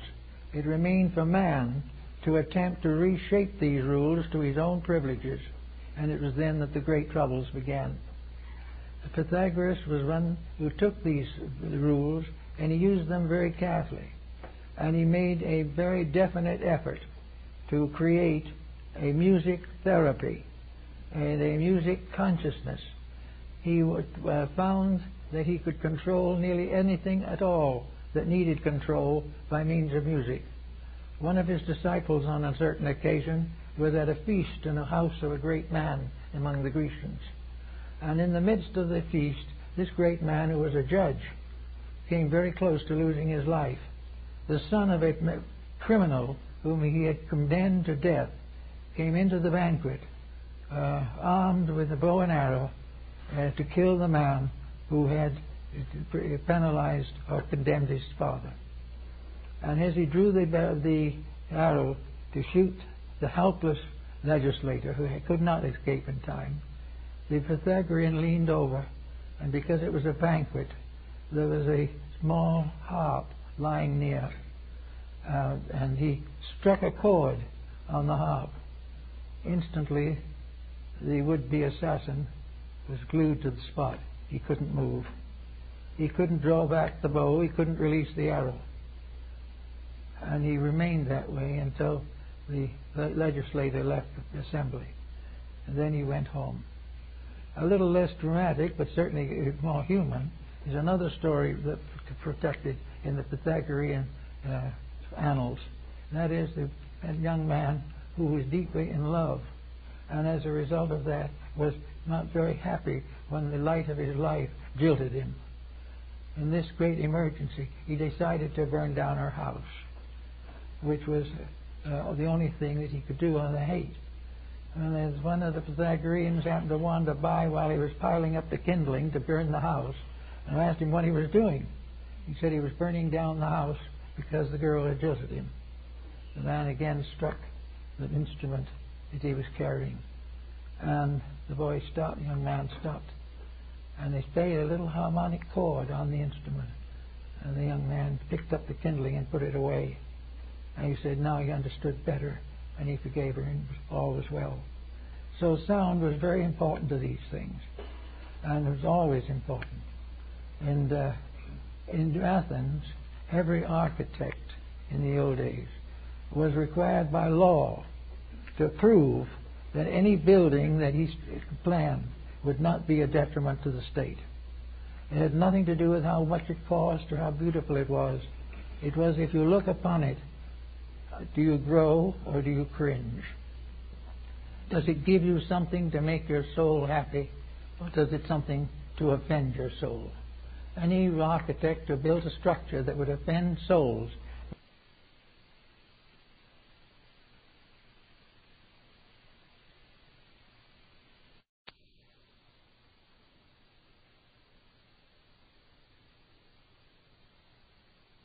lost his citizenship and was exiled from the state. We don't do things like that now. And maybe because we have these masses of conflicts, masses of chaos, masses of unmatched and unmattered art and architecture, we're in the trouble that we're in.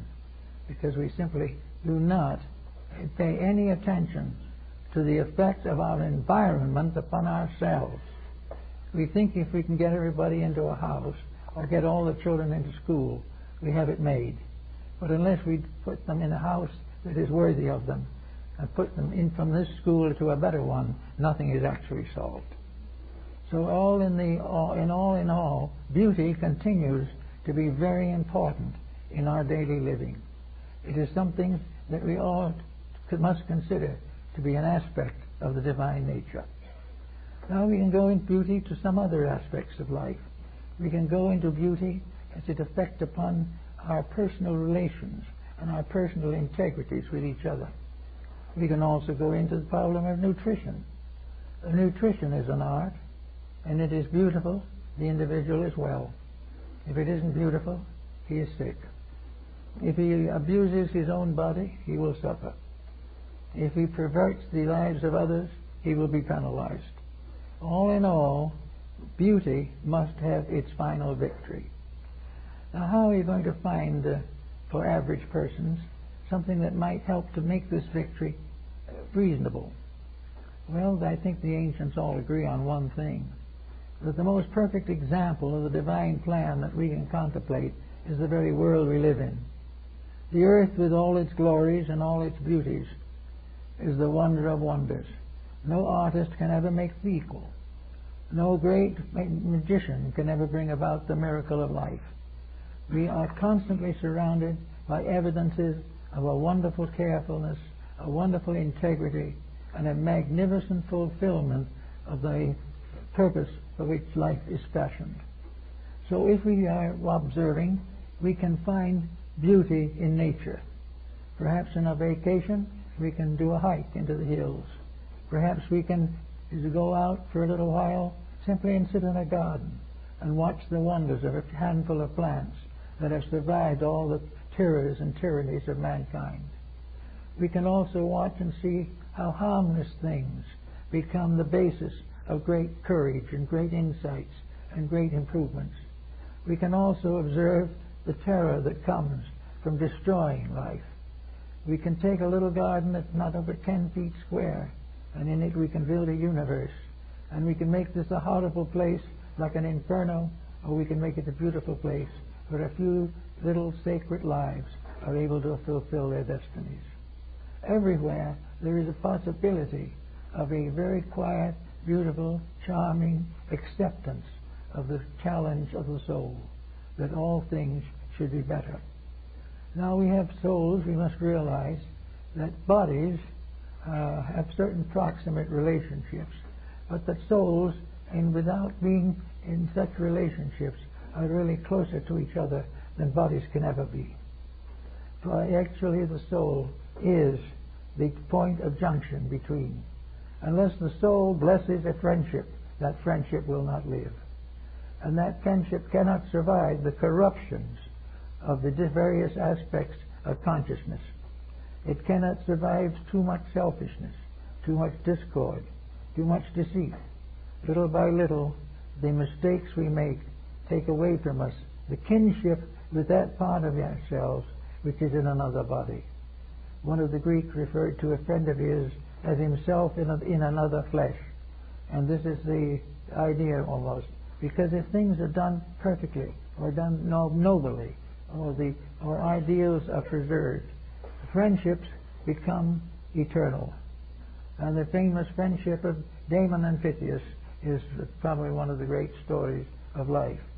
There used to be an order of the Knights of Pythias in which this was dramatized as a part of a modern social benevolent organization. But in the story of Damon and Pythias, one man stood prostrate to the other.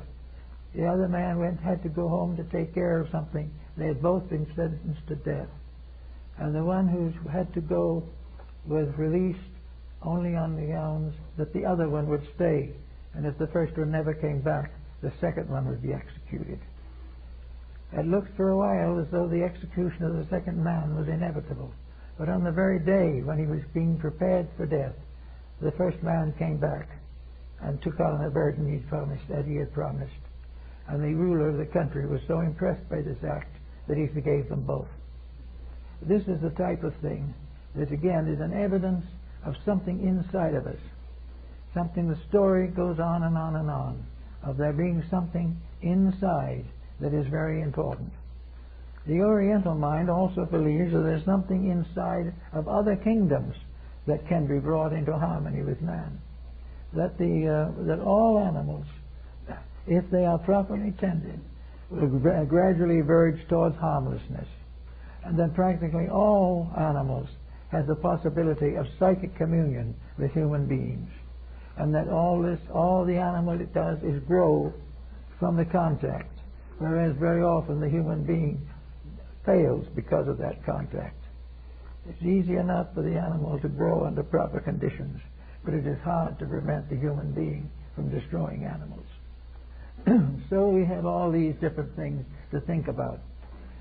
But out of it all comes the one major consideration, that each of us has locked within himself the possibility of eternal friendship with all that lives. Also a relationship by which there is always a brotherhood of existence, that things are never really separated except by appearance. But the real separations we suffer from are the selfishness, the bigotries, and the self-centeredness that we develop in our journey through life. Therefore, if we are going to try now, as we should all be doing, to live better, have a more normal and more kinder relationship, We can start now. Now the beauty also goes into another phase, and that is the beauty that comes from the creation of life. The most important moment, probably, in the experience of beauty is a mother holding in her arms a newborn babe. For her, at that moment, the soul is open. For that moment, all else is forgotten in a simple affection. As time goes on, this may wear off. As the child grows, it may develop strange tendencies that are not pleasant to the mother. But in that moment of birth, a new life comes in. And in that new life, there is a kindred between the soul in that mother and the dawning soul in that child. So every mother has at least once in a lifetime, if she has children, an experience of what you might term the experience of pure harmony and beauty. The little one is beauty. And at that time, none of its faults and failings will be noticed. None of the limitations that it brings will be cared about. In those moments, life and life meet in the experience of a magnificent friendship, a fraternity deeper than anything else that can occur in life. So there is the opportunity for every woman to know the meaning of actual beauty. A beauty that has nothing to do with the physical form primarily, but is a meeting of souls, one with the responsibility of caring for the other. And this responsibility becomes the greatest privilege of all. This is the one thing that makes the life otherwise sterile suddenly fruitful of all good. So these things we have to watch all the time. For everywhere there is beauty, and this beauty we must all learn to understand. Looking out upon the wastes of deserts, we see what man does to the beauties of the earth. Little by little he corrupts them. He destroys the beautiful valleys and puts factories in their places.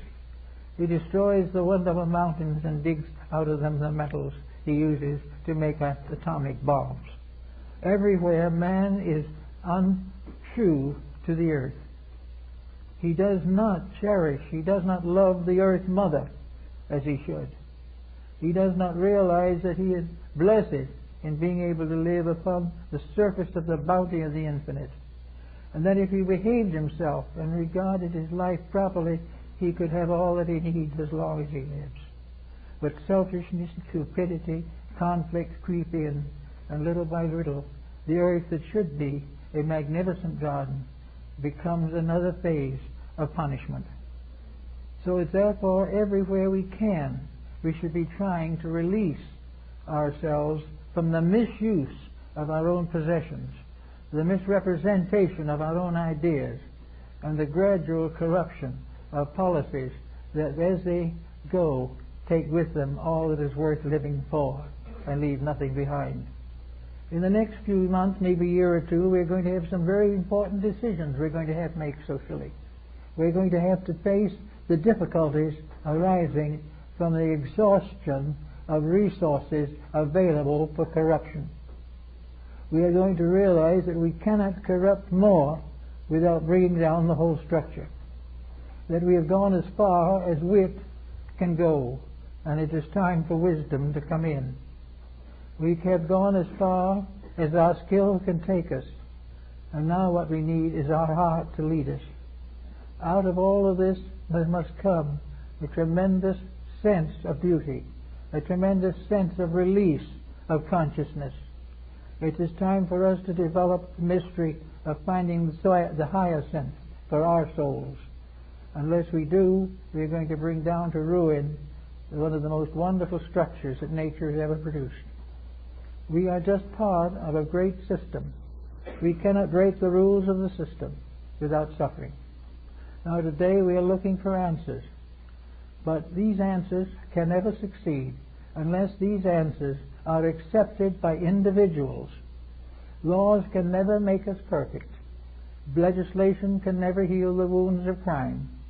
The only thing that can bring peace to this world is the release of soul power, the power within the individual to love, to forget, and to forgive. These have to be there. And out of this regeneration of motives, this reorganization of principles, this redemption of a way of life, we can go into the new century with peace and security.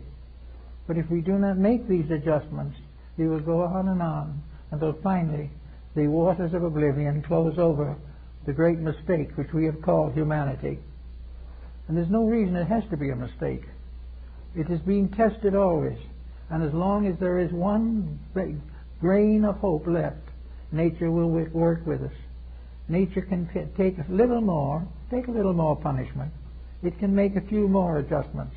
But unless the motion towards solution begins to appear, and unless we stop trying to build upon something that is itself soulless, we will be in trouble. The school teacher has a conscience and also has a wonderful psychic integration, as all of us have. The school teacher has a soul, but the system will not permit that soul. And if the school teacher tries to teach, it will lose its job. If the individual who tries to do an honest day's work succeeds, he will probably be penalized by the union. Whatever happens, the way we live now, we have created a system of despotism which prevents us from the expression of our own integrity. But in that deeper is something that cannot die. As Paracelsus pointed out, the elixir of transmutation within each person is the power to transmute every mistake he makes into soul power.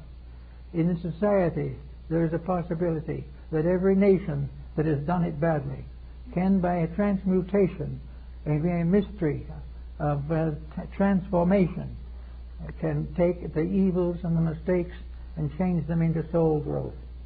We grow by our mistakes, but we have to recognize these mistakes and prevent ourselves from continuing them forever. If we do it right, do it beautifully, and do it kindly, we will come out all right. But in the meantime, there's a possibility of everybody having a little fun out of it. There are things we can do that will be pleasant for us. We can find new joys with our children. We don't have to wonder what they're doing. If we continue as we do now, we'll never find out what they're doing. They will destroy themselves and others. Everywhere there is a need for restoration of integrity. The churches are attempting it, there's no question about that. The churches are making several adjustments. They're beginning to think in terms of a church that looks like a church, and that's the first step. The second thing is good church music. Actually, there is more religion in an old-fashioned hymn than there is in all of the modern sophisticated music. One of the reasons being the old hymn they all know. They all sing it together, and it reminds them all of days that were better. These things are very important. They help the soul to be free. But to be free, it must unite with other souls. It must share with them. They must sing together, work together, play together, and, if necessary, die together. But in all these experiences, soul growth continues. This beautiful golden light inside of ourselves, this wonderful star of eternal salvation that shines in our own hearts, will never go down and never disappear as long as we try. As long as we make every effort we can to improve, to grow, to share, and to create a better world, as long as we make these efforts, things will go better. And they are coming now. I can see every day, more and more, the discouragement that is in the minds and hearts of those who are failing. I can see the discouragement in the minds of the legislators who are trying and knowing before they start that they cannot succeed by the courses they are taking. There is no way in which the present problem can be solved without integrity. And there is no way in which we can share integrity until it comes through the people and not to them. It must be part of a new program of recognizing once more the joy of the family, the joy of good friendship, the joy of firm and permanent marriages, of children who love their parents.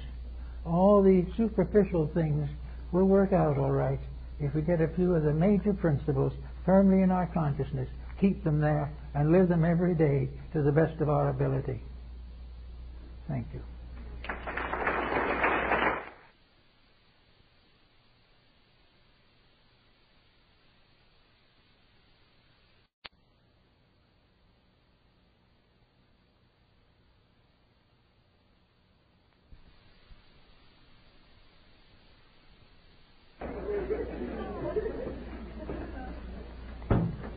This morning we have a very serious subject, and one which I think no one can handle in even a few days, let alone a few hours.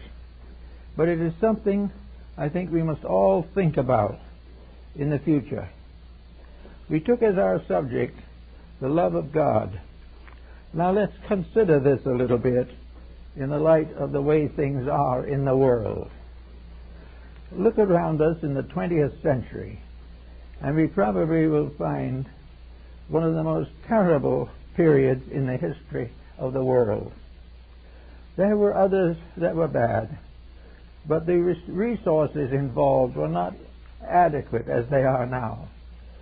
Old wars were not plagued with nuclear weapons or microbic gases and so forth. They were not troubled with aeroplanes and all kinds of devices for terrifying and injuring people. So we have hung up a record. The 20th century is probably the most barbarous century in the history of the world. Now we look back and we see the Greeks fighting the Romans and all that type of thing, or we consider the Crusades, and we begin to feel a little more comfortable. Perhaps we are growing a little. But when we go back and get all the statistics, we're not growing much. We are not doing anything to develop the moral integrities of contemporary civilization. We are not doing anything to protect the integrities of the coming generation. We are constantly focusing our attentions upon destruction and profit, and these are the only considerations which are assumed to be necessary to the civilization of a people. Actually, as we look around us, we see the ruins of many great enterprises that might have had meaning. We also see a few outstanding corruptions that are succeeding only too well. And with all of this, we are supposed to be a God-loving or God-fearing people. Actually, we do not seem to be either. The old days when we were really frightened by the promises of divine wrath are more or less forgotten, and those who are most guilty do not even believe in divine wrath. We also look back with certain apprehensions upon our own growing up and the kind of world we are giving our children, and who is going to be in the 21st century when it comes.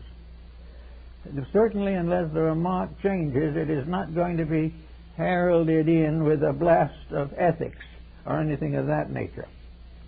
We look around us and we listen to these various commentators, and we study the analysts, and we read the more recent texts on the subject, and we find almost completely the real factors ignored. Ignored because they would interfere with the continuing stream of procedure which has become sacred in this century. Sacred to profit, sacred to pain, sacred to death, but not sacred to the plan of human destiny. Therefore, it is very important for us now to study a little bit about morality. And in order to touch on morals, we have to touch on religion. And when we see the condition of morals today, we may say, what has religion done about all this? Well, essentially very little. The contributions of religion have been on television programs, and on some sermonizing, and a few crusaders going out. But the major stream of religion has not been enriched. We have in the world today nearly 3 billion committed persons, committed to some type of faith, to some ideal, to some integrity beyond materialism. If these 3 billion people cooperated, our problems would be very few. We could control almost any situation if these people would practice what they talk about. But instead of practicing, first of all, they divide into sects. And we are confronted with a very unpleasant spectacle of the same people all over the face of the earth worshiping the same God, but under a different name in every square block. We are here in a world where we have no definition of deity, but countless interpretations of deity. We each believe that our particular faith has this special admiration of deity, but we do not know what the faith is, and we do not know what fascinates the deity. We just keep on going. Now, a religion, as it says in the Bible, is something in which you dedicate your life to a principle or a purpose. If that is true, economics is our God, because we are dedicating our lives to it from the cradle to the grave. But it certainly isn't religion, because religion is not the dominant factor in the lives of people today. It is here. It is struggling. It is being interpreted, misinterpreted, and corrupted, but it is not leading the public. It is not doing the things that a religion is supposed to do, opening the doors of the future for a better way of life. It should carry with it integrities, justice, and mercy, the forgiveness of sin, the arbitrations of war. All of these things should be part of religion, and not any of them has been successful in assuming or affirming this fact. We have peoples of 2 different religions at war with each other without really knowing what they are fighting for. We have great masses of people who have been for years deprived of all religions, breaking through the shells of materialism to seek again a godly way of life. And when they find it, what will they have? What they had before. A life that did not lead them into truth before will not lead them into truth again. If we are going to move from materialism to religion, we're going to have to do something with the religion also. We're going to have to make it applicable to the needs and problems of human beings. Religion is probably the highest and deepest of all of the dedications of humanity. It is more widely diffused than any other single factor. Yet very little is done in the name of it to solve the problems of life. We have money to buy new planes to carry atomic bombs. We can spend billions on armament. We hear nothing about solution by way of intelligent dedication. Now, what is religion to us? Religion is faith in something beyond ourselves. Faith is the recognition that there is some purpose beyond barter and exchange for the existence of mankind. If this is true, it has been overlooked. We are now living in a completely secular world with a few religious trimmings. We have a number of beautiful churches. We have some magnificent old cathedrals from the days gone by. We have the ruins of the temples of 100 gods. But these various remains of the past are not casting a long shadow upon our present activities. Where is religion going to come from? Where should we expect to find it? There has been very little record of direct contact with the divine power. Such records as we have are mostly contained in the scriptural writings of mankind.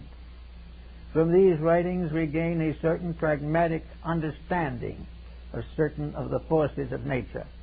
But most of these scriptures are based upon cause and effect and upon daily experience in living. Scriptures are the long record of human experience struggling with the problems of existence. But we do not at the present time have anything to consider as adequate to our need. We can go to church, and probably those who do should. Maybe those who do not should also. But when we leave church, do we leave it a better person? Do we go to church on Sunday morning convinced of the fact that we're going to renew a friendship that was lost before Sunday night? Are we going to do something in the name of faith to prove that we have some? Or are we going to go home and turn on the television and wait for the next Sunday for another brief exchange with secular matters? We are not doing anything in particular. Now, why are we not doing anything in particular? Because apparently from the beginning it was assumed there wasn't much to do.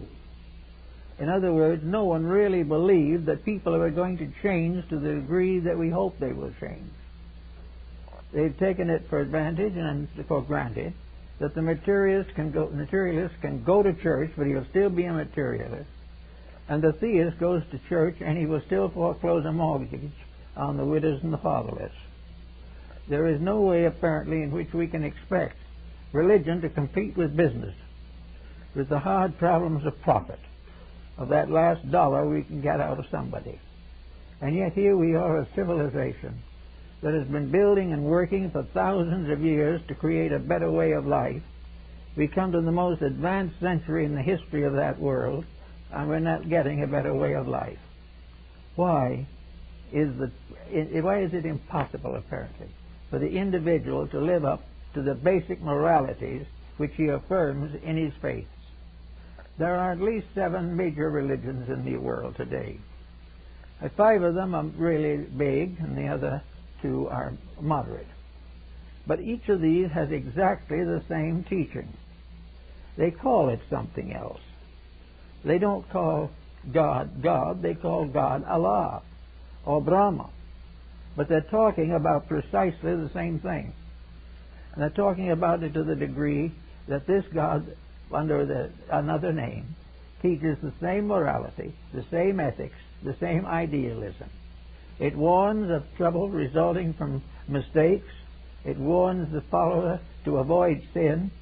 It warns the world to avoid materialism. These things have been going on for a long time. The world is full of people who have acknowledged or do acknowledge the reality of a spiritual reality above materialism. And yet, nothing happens. The young are on narcotics. All of the others are doing everything possible to accumulate a few dollars to leave behind for their descendants to argue over. Why is this? Why do we have today a civilization advanced in everything except learning how to live well? Not only not learning how to live well, but not even learning how to die well. Nothing seems to be happening to touch the inner life of the individual. Everything is on the outside. He has his Phi Beta key, but he's in jail for smuggling. He has all kinds of gifts and accomplishments. He has a good education and a terrible marriage. He also has a family of very well-educated people, and most of the children are on pot. Why is this way? Why do we call this progress? Well, it's the only thing we have that looks different from the rest, so we call it progress. But it is nothing but bad matters getting worse.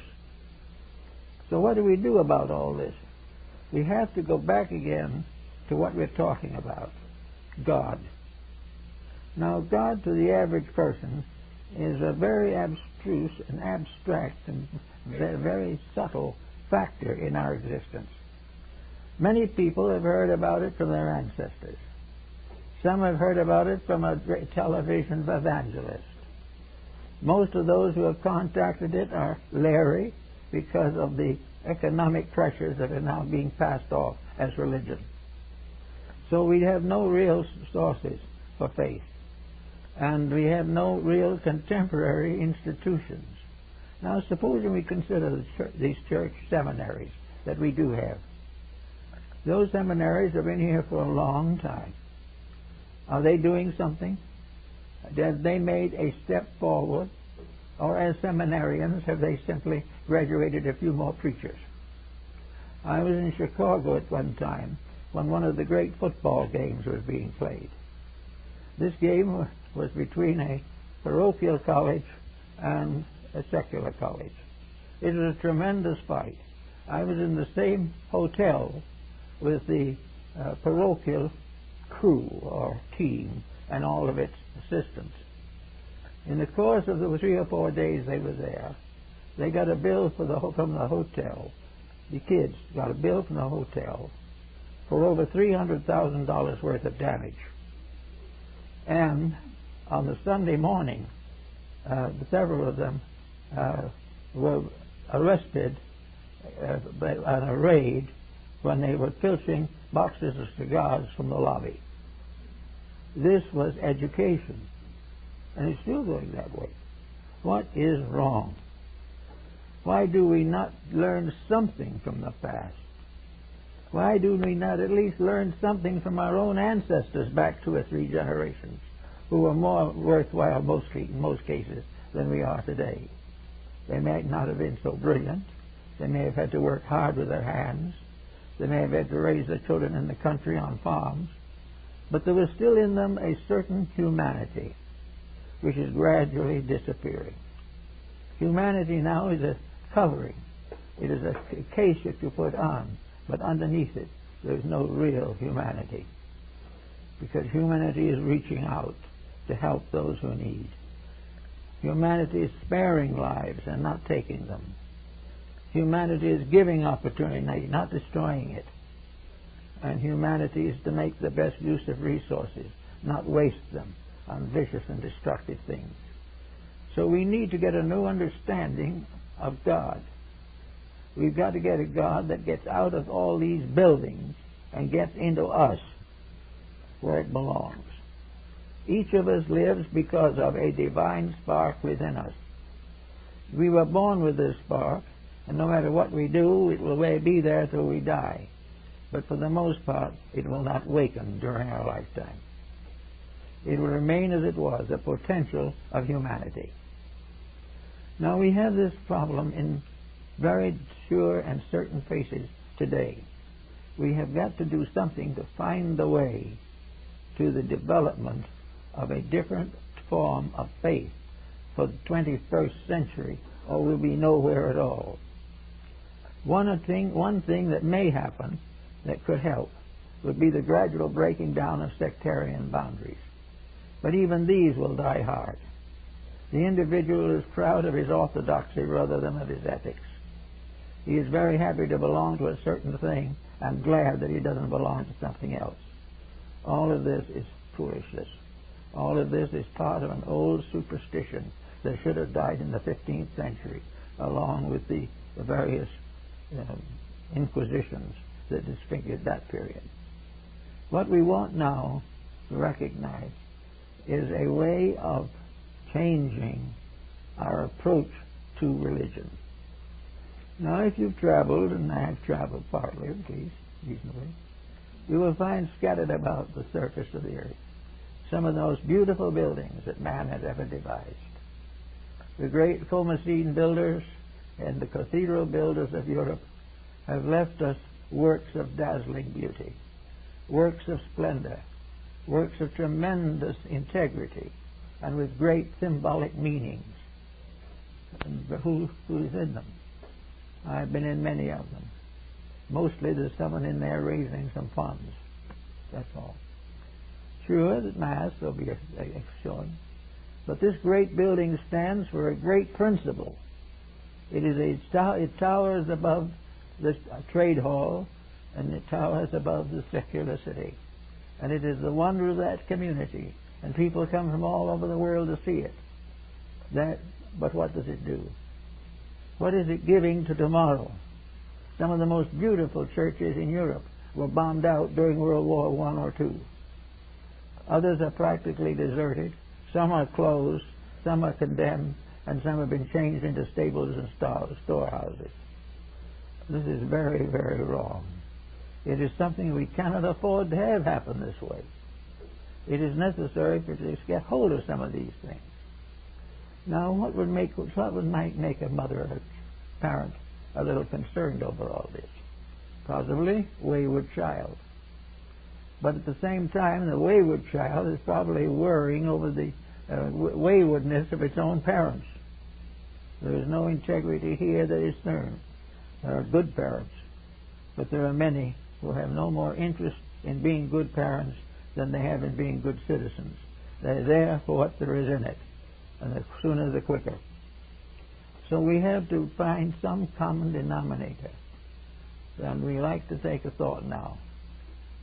What is the Chinese concept of this unit of society? And the answer is the home. The home is where morals are built and where morals die. Homes are where unity rules supreme and diversity eats away all that is valuable. Homes are something that are kept not for a generation, but for many generations. In the old palace home of Confucius in China, there are the moral tablets of 50 generations, all preserved, because they represent a great stream of moral force. Confucius is not recognized as a great scholar primarily, although he was loved for his scholarship. He was admired for being a good human being, one who really tried to live the principles that were just and right. And so everywhere, the home basically is the unit. As Confucius says, so goes the home, so goes the empire. So that the beginning of religion in the modern world is not in the church, but in the home. If it's not in the home, no church can make up the difference. Nothing can meet the vacancy left by a faithless family. It is something that belongs to a world bigger than ours. It is the right of every child who comes into this world to know the comfort, the security, the consolation of faith. Without this, what does he have? What can he do? He can go out into a world of shysterism and sink with it. Or he can try to behave and be a martyr for those who do not understand him. So the beginning is of the home. And where then does the teaching come from? The parents, the grandparents, the great-grandparents, and remotely from the Son of Heaven himself. Actually, therefore, the parental pattern is probably the most perfect pattern of religion. It is not something that is simply creedal. And as time goes on, creedalism will probably diminish. There's no use keeping creeds alive when they do nothing but kill each other. Therefore, there will probably be greater and greater personal emphasis upon the religious content in daily life. We can expect the 21st century, therefore, to emphasize the importance of the home and of the family as a source of unity and strength. We know that Mencius followed this same idea, and that the mother of Mencius, to protect him, made several moves and changes in her life pattern just to make sure that the boy was always in the presence of the best. The proper thing for us to think perhaps a little about, instead of what reform school to put these children in, to get hold of them and give them the light and truth that they need. I know some parents who have tried it, and it has worked wonders. And it produced one or two miracles. It converted a few parents, which was something in itself. That they should decide, as they made better children, they would become better selves. And then our whole problem of religion. God is therefore another name for the integrity of life. It has something that has to do with the light, shining light of a reality, of something that pays off in plus instead of in minus. And we find that in the old religious writings, the deities were mostly borrowed from world heroes. In the very old times, the God was nothing but a glorification of Louis XVI. He was simply a deceased ancestor who made good. They built an ornament for him in the form of an altar and kept an offering on it so that he wouldn't get angry at him after he became a ghost. He was a symbol of the family. And as the family in those days was very largely patriarchal, most of the gods of antiquity were men gods. They were gods because they were the heads of clans. They died and remained heads of clans. And the stronger ones got better. In Egypt, some of these clans grew, others disappeared. A god that couldn't take care of his own clan soon disappeared. But always the deities were the heads of the various social structures and were constantly venerated and catered to and memorialized simply because they were former human beings. Now this is true in many religions of the world. And in other religions it is similar but not quite the same thing, but derives from the same general concept. Namely that in the beginning the gods were the heroes. They were the ones who in one way or another became great. And in the course of time, this greatness came to be associated with religions. And nearly all of these gods ultimately brought a doctrine which was just exactly what the people wanted, a doctrine that justified what the people wanted to do. And that after these doctrines were established, then the problem was to perpetuate them. And in the perpetuating of them, we find this strange motley crew that we have today. The whole world divided into a checkerboard of beliefs, a little here and a little there. These beliefs in substance much alike, but each with certain prejudices, certain commitments, and certain intensities of believing, and very few realizing that from the beginning on, the whole theory was encompassed with one wall, and that all of these various religions are actually aspects of the same thing.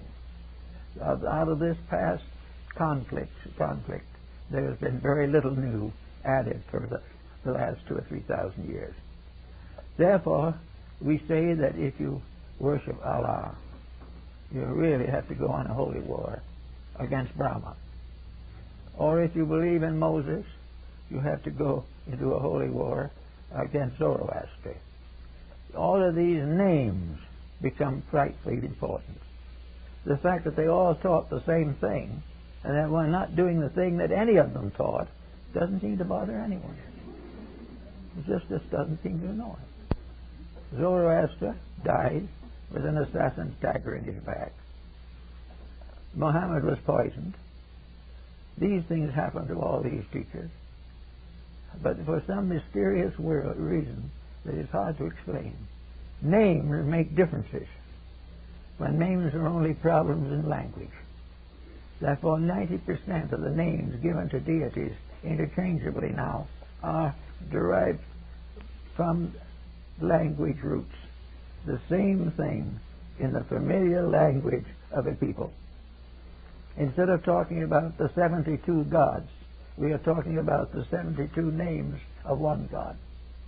It's rather important to discover this, because if we do this, we will begin to recognize the possibility that we can outgrow religious provincialism, that we can get over this blessed problem of how to remain noble and belong to the church. Actually, it doesn't make much difference which one of the churches you belong to. It's very difficult for the average person to remain noble in any of them, because he does not bring them into his life. There is something out there on Sundays, but they're not something that's there when he finds he can add a few dollars dishonestly to something he is selling or buying. This is the problem we have to figure. But always considering the fact that the deity is a family, that the various aspects of the family's beliefs are in the names of these various religious deities. We can say to ourselves, if they're all the same except for the names, why do we make so much difference out of them? Well, we make difference out of them because it is profitable. It is very profitable. It helps somebody to get an extra dime. It does something to get hold of something better from one person and take it away and give it to someone else.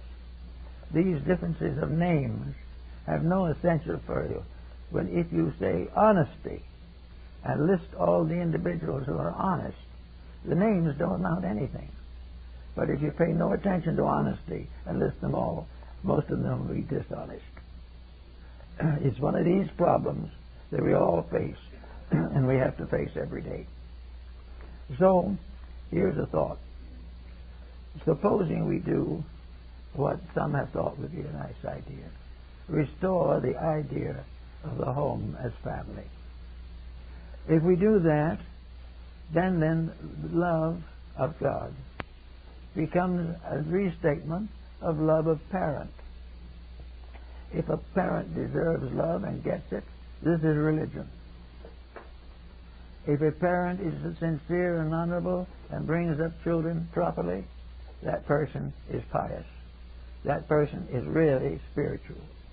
That person is living the life of improvement. All of the trimmings, all of the associations, all of the big buildings are not much of it. Much of it is, are we taking care of these people as God intended us to? Are we true to the things that are real? Are we true to the values that we must live by if we expect to live at all? Now, as we notice also, the majority of these ancient deities, practically all of them, are male. Why? Because male was the hero. And there were many justifications. It's not just arrogance. The male had to be the protector. The father of the house has values as well as the mother. It is the duty of the father to protect the house, and it is the duty of the mother to enlighten the children. It is the duty of the parents to see that the child is protected, educated, and enlightened, and sent forth as an accredited human being. Now, if this is true, that becomes also religion. Now, religion can extend beyond this, but religion that doesn't live at home is very hard to live anywhere else. A religion that does not make the average family forget its feuds and differences, stop arguing over which sect they've married into or married out of. Let us forget all of this type of thing. Let us forget also that old agnostic uncle or whoever he may be. Anything. The problem is that the unit of life for the future has to be created by the individual himself. The idea that we're going to pass laws that are going to make us honest isn't going to happen. The fact that we're going to get all enlightened at once is very doubtful. The fact that we are going to depend on politics and economics and business ethics to get things straightened out is still more remote. They've got a lot to work on now and haven't even made a start.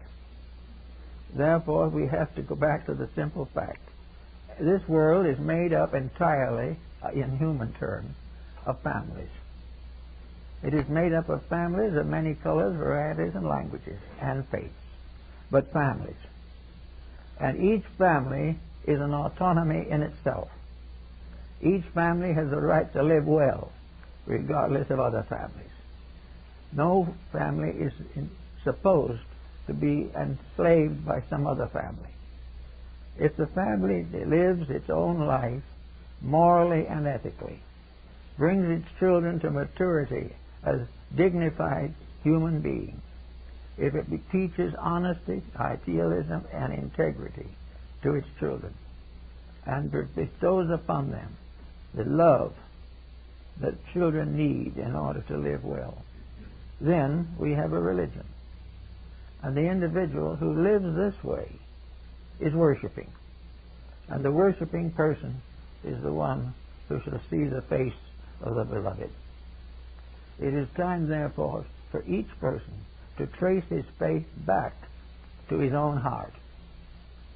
Not to something someone says about him, not to some shortcut to nirvana, but back again to the depths of himself.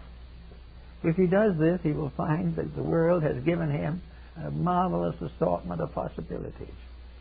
There's no reason why he has to be like everybody else. The only reason is that he must learn to like everybody else.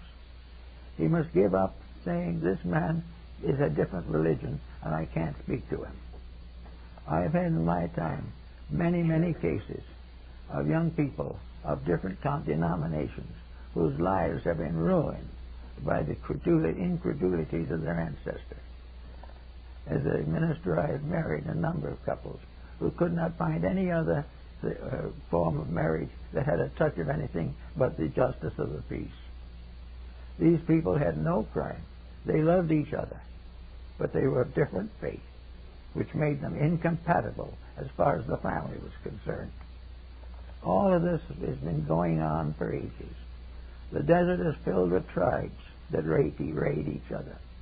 The cities are filled with corporations that cheat each other. The world is full of schools that teach things that nobody really needs to know and teach nothing that is important. All these things must be changed by the 21st century. If they are not changed, our projects are going to be very, very poorly represented. Therefore, I think it might be very well to understand that the real worship of God is the worship or recognition of the unity of life and the proper training and education and development for that purpose. It is one thing, and perhaps useful to some way, to read of beliefs from the tables of Hammurabi, written 3,000 years before the birth of Christ. Very interesting. Even there, they said if a builder made a house that wouldn't stand up, he should be penalized and asked to build another. They got to that point, at least, in development of ethics.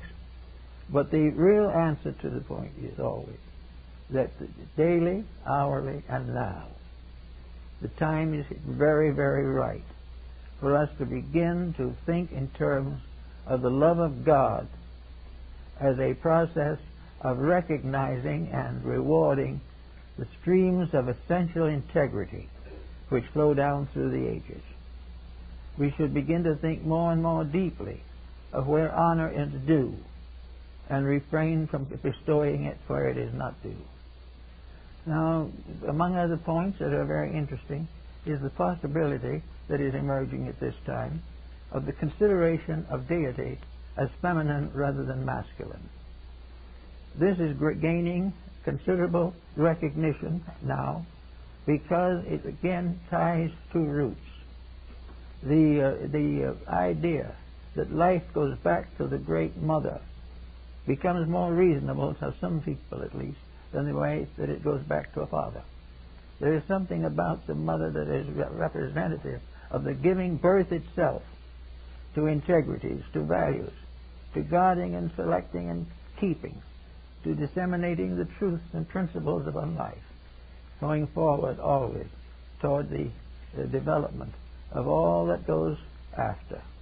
That these key people, and every family has them, should be developed in this way. My wife is working now on a study of the possibility of developing the importance of the mother descent in the hierarchy of religions and in the hierarchy of creations.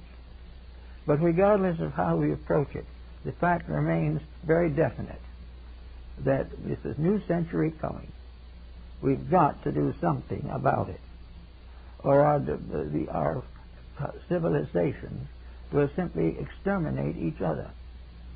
We now are approaching gradually two forms of extermination. One is through the development of destructive armament, which cannot be prevented from working havoc. This armament have advanced far enough, according to some experts on the subject. It is conceivable that a bomb can be invented, put together, or imagined one way or another. One bomb that will destroy all of civilization. Now, we certainly hope it won't happen. But how in the world can a people consider itself intelligent that contemplates such things? Where can we find a person in his right mind who would want to advance any project which meant infinite destruction, misery, and death? On the other hand, also, we have another group, the environmentalists. This group is quite convinced that if we keep on, we will live on nothing but the edge of a desert. That everything that makes life important will go, because we will wear out the resources of the planet. And so cheerfully we announce this on the top of the page, and down halfway through the same page, a big ad for a new product that has just cleared out several hundred acres of forest to make it. No one pays any attention to these things. No one seems to think of education as teaching us how. Why does education not teach young people how to think through the facts of their own existence? Why do we drift along on the surface of something? We're not getting anywhere. We're not even comfortable. Every so often we have a new epidemic or a new terror arises among us for which we have no solution. We are making life more difficult every day and no profit. And yet no one seems to be taking this matter seriously. You can read pages and pages and pages of congressional reports here, or something from the British Parliament, or something from the French House of Deputies. All these things, all of them pointing out the need for something important, but all of them passing into the lost and found department and left there. Why is it that we're coming into the new age, the new generation, that we do not think more about God? Why do we not realize that we are in the midst of an infinite intelligence, infinitely diversified throughout infinite time and infinite space? The nature of this we do not understand and may never understand. But through its symbolisms, we begin to understand the reason for existence, the reason to make our existence better, and to realize that the power of this eternal principle is passed on generation after generation through the families, nations, and races that inhabit the planet. That we are here in the presence of tremendous opportunities, tremendous values, infinite responsibilities, but we are here to do something besides watch television after 10 o'clock at night. We are here to do something with life. We are perfectly entitled to have an occasional baseball game if we want it, but we also have the right and proper to do a little serious thinking once in a while. We are all the worse for not thinking, every one of us, and yet we do not desire to think, because think, as one man told me, would ruin his life. If he thought, he couldn't do what he pleased. As long as he doesn't think, he can make the mistakes that he enjoys. Of course, he doesn't think what the final mistake is going to do to him, and it always does. There is no one that gets away with any of this, and yet in youth they think they can. It's like the individual with the present problem of narcotics. Here is a world of crime serviced by many nations and by persons of every age to help to kill off humanity. Is this the best we can do? Is this the reason why we have had great opportunities?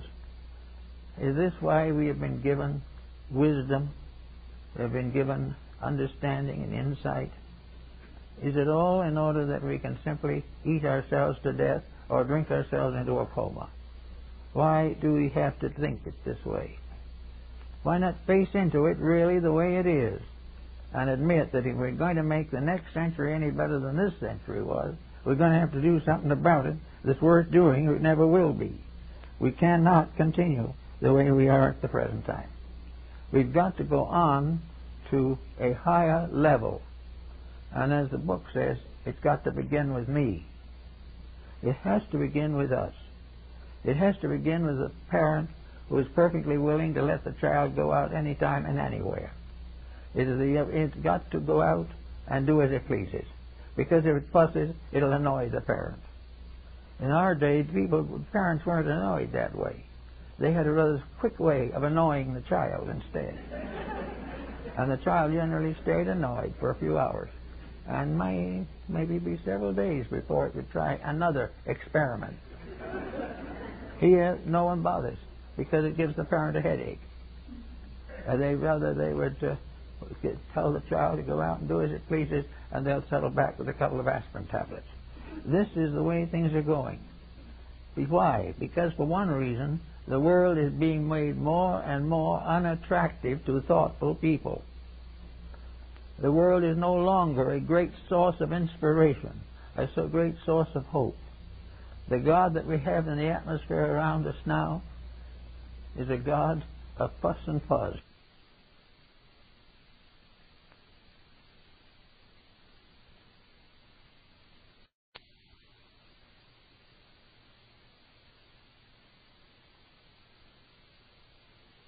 Things that do not much mean, do not have any essential significance.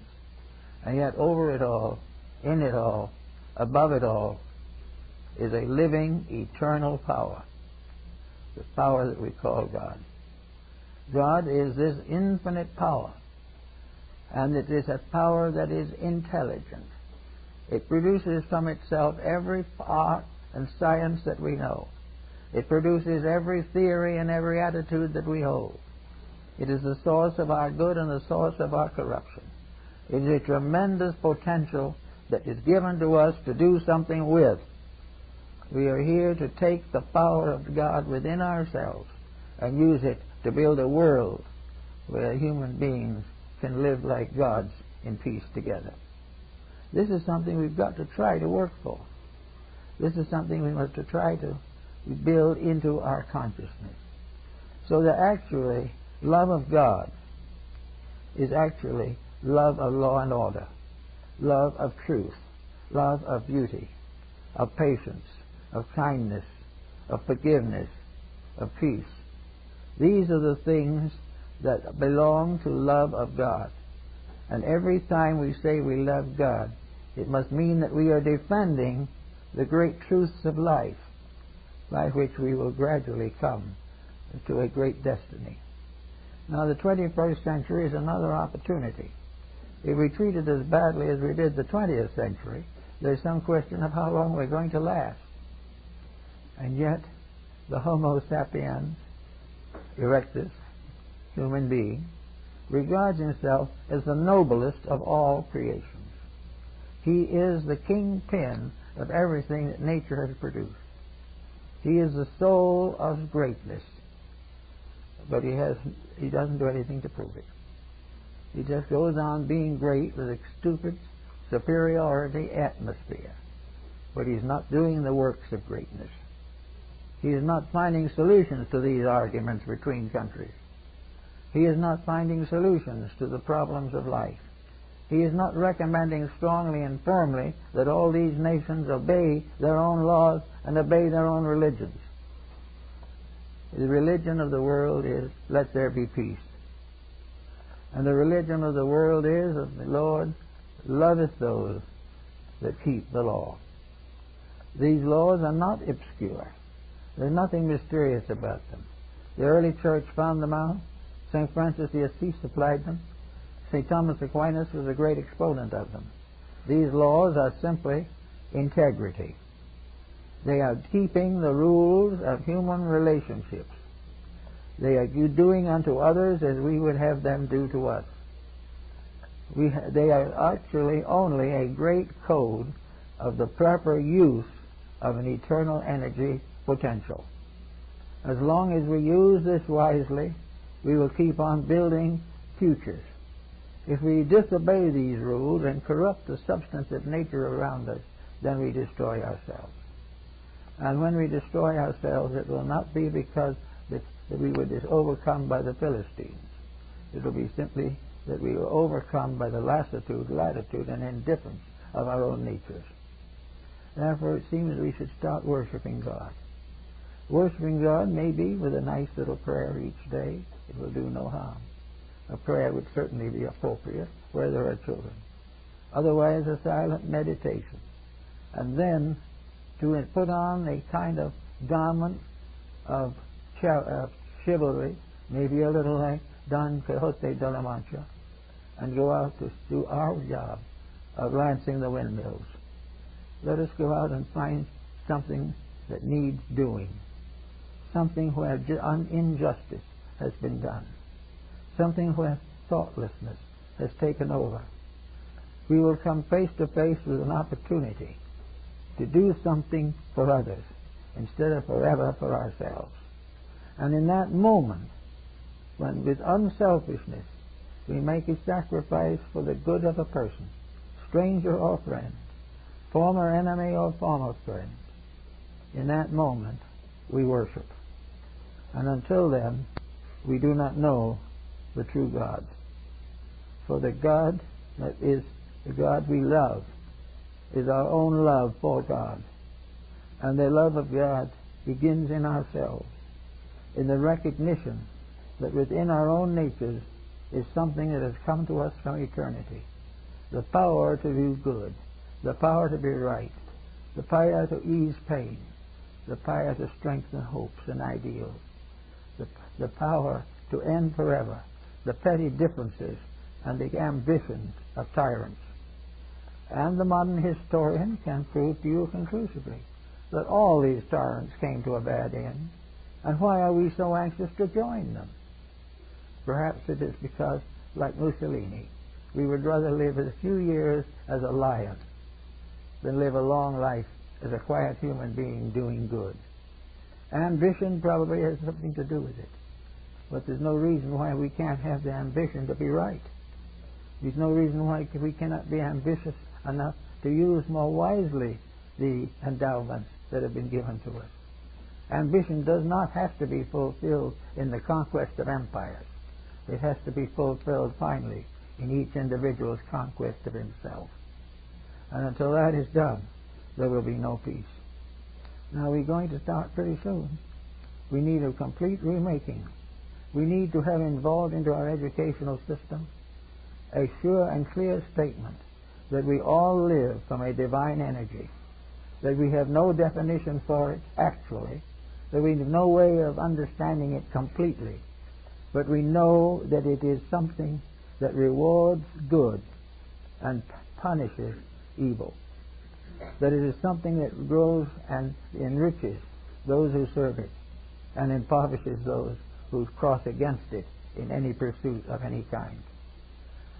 We can start out with a re-educational theory in which all education is founded upon morality and ethics. And all morality and ethics are arts and sciences that have been given to us so that we could love God, that we could understand God better, that we could use the power of God for good instead of corrupting it for selfishness and destruction. It would be wonderful indeed if we could all dream together that in the 21st century we will end forever the reign of selfishness and put in its place the true democracy of the brotherhood of mankind. Thank you.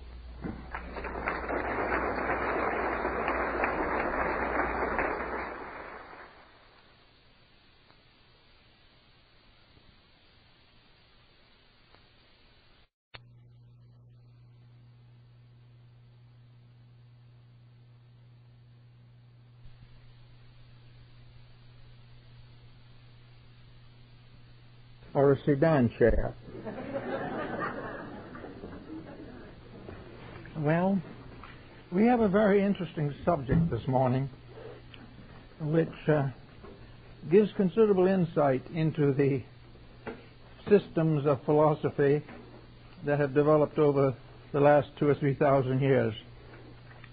In the olden times, There was a poet who said that there is a flower in the field for every star in the sky, and there is also a star in the sky for every flower in the field.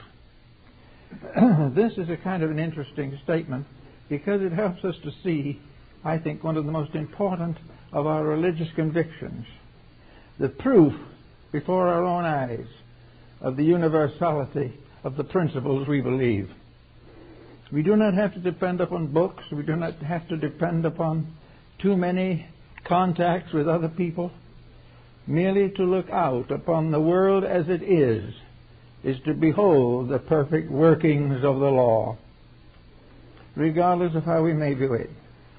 Nature is the great mandala. Nature reveals to us the entire workings of the invisible principles of life. It does not explain them. It does not prove them. It does nothing but express them. It tells us that no matter where, when, or why these laws continue to operate, that they represent a tremendous expression of beauty. They are a tremendous expression of the divine plan. And in the nature around us, God becomes flesh. God becomes a material substance to be seen, to be heard, to be known. There are many abstractions that we have to accept in life, but the most tremendous realization that we have is that looking out upon the vast expanse of nature, we behold the perfect workings of the law. In the Orient, the mandala is a meditation symbol. It is merely a picture of the realities. In the West, nature is a great mandala symptom and symbol. And it also has the manifestation of the beauties and wonders of existence. In the ancient mystical philosophies of the East, we have the earth itself spread out as a wonderful diagram, a diagram with thousands of figures, wonderful formulas, and immense expanses of visual extension. All these things surround the foot of the great mountain, Sumuru, or Mount Meru, the abode of the gods. In the midst of the mandala rises the mountain of the divine. Here we have all of the hierarchies, the orders of life that are found in the Kabbalah and the Gnosis, in Zen and Hinduism. We see the universe spread out as a great garden, in the midst of which rises the buildings and temples of the divine principle. Now, we were told some time ago, and I think Flammarion supported the statement, that the earth has many more than two motions. We have thought mostly of the revolution and rotation, but there is also a motion called the oscillation of the pole. This particular motion carries with it a certain change in the north polar axis, and so that the north pole does not continuously point to the North Star. This shifting of the poles results in there being two north poles, a physical north pole and a magnetic north pole, and these two are not the same. The physical pole we count as we always have. The magnetic pole we count as it is counted in the esoteric systems, namely that it is a great center of magnetism. It is a great center of power coming to the earth from the sun and from even distant stars. We have to realize, as I've mentioned before, that the earth is an embryo. The earth is not born. The earth is in a condition of preparation for birth. It exists within the great body of the sun. Only the suns are alive and born. The rest are embryos. So the embryo of the earth is connected to the sun by a great magnetic umbilical cord. And the ancient peoples have very carefully studied all these relationships and powers and conditions. Some years ago, Roy Chapman Andrews exploring the Gobi Desert, came upon a place which was completely surrounded by snakes. He was unable to get his way through it and discarded the idea and gave up the effort. Probably he was near the Gobina, the sacred center of the magnetic pole. We also know that the Hindus had their hierarchies of deities placed in a certain relationship with the magnetic and physical poles of the earth. The whole situation, therefore, is to emphasize a single point, namely that the earth as we see it is an unfolding panorama of a divine plan forever working. Now we notice in the earth particularly the tremendous variation of life forms. The life forms divide into generally 4 classes: mineral, plant, animal, and human. These are dwelling together in a similar and practically identical atmosphere, except for certain modifications that man himself causes. We realize also that these conditions of these life waves are here to grow and unfold their natural potential. Each of these kingdoms, therefore, is growing in the same atmosphere, part of the same picture, and each of the kingdoms has a smaller mandala that fits into the larger one, and each of the kingdoms has its subdivisions, and so on and so on. But as the earth itself is an unborn embryo, so these other kingdoms are also unborn embryos of their own orders of life. There is a continuous unfolding of life wherever we turn and wherever we seek to understand. Now we come to the mineral kingdom, which is the beginning of our environment. We notice there is tremendous emphasis upon color. There is also a transformation, an evolution from a very coarse, rough type of mineral to the finest gems and the most subtle, almost etheric types of mineral forms. Some minerals are so subtle that they are invisible. These, therefore, are the unfoldings of the mineral kingdom, with their own mandala, with their own part in the larger one, and their own place in man himself, who is a composite picture of these mandalas in the realms where he functions. After that comes the vegetable kingdom, and this is connected to the mineral by a bridge, because all these evolutionary processes take place in a harmonious sequence. The bridge in this case is mosses and lichens, half vegetable, half mineral, clinging still partly to the vegetable form, but growing out to become plants. And in the plant kingdom, we have probably one of the most beautiful diffusions that is possible for us to examine. We think of mandalas usually as pictures that are stable, that do not change quickly.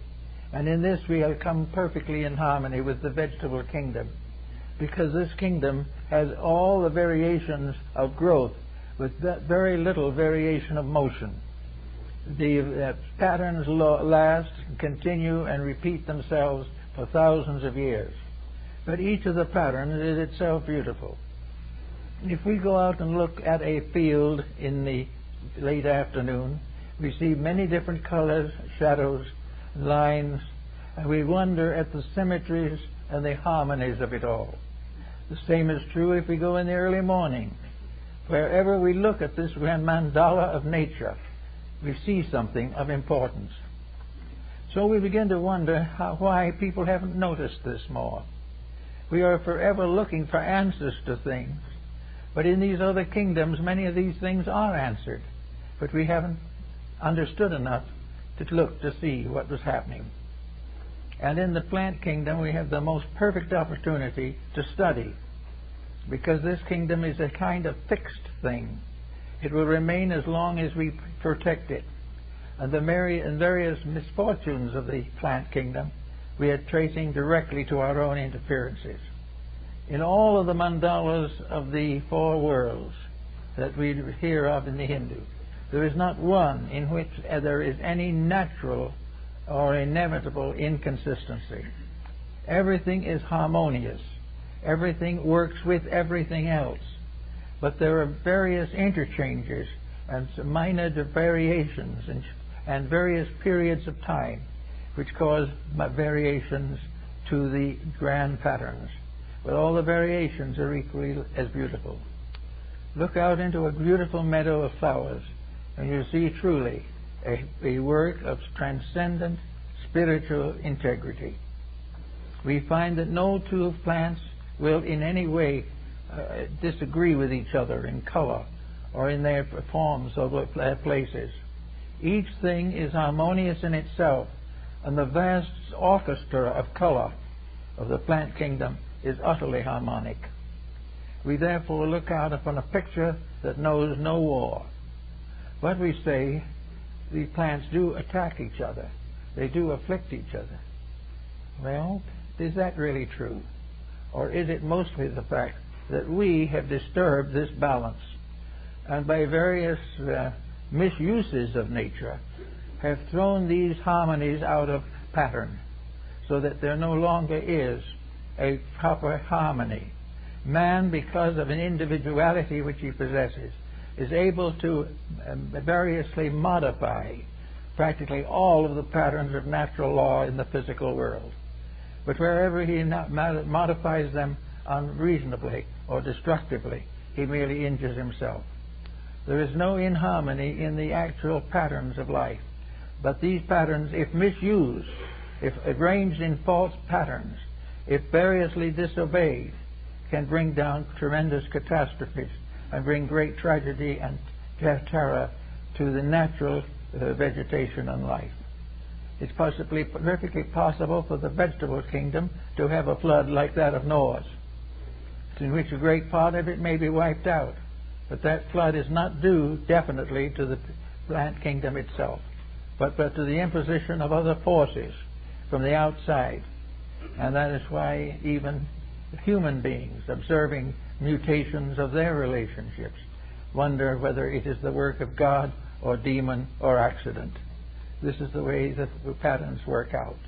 Now there is a link between the plant kingdom and the animal. And this link is plants that move. The plants that, like the pitcher plant or the mousetrap or the flytrap plants, all these have motion. Also, they are beginning to develop a digestive system. So the mutation of the plant goes across gradually to the animal kingdom. The animal mandala is a very complicated one and has another vast pattern of secondary consequences. There are naturally 7 major branches of animals. Each of these is an evolutionary stage. Each one of them is growing according to its own laws and proprieties. Each one is releasing another phase of itself.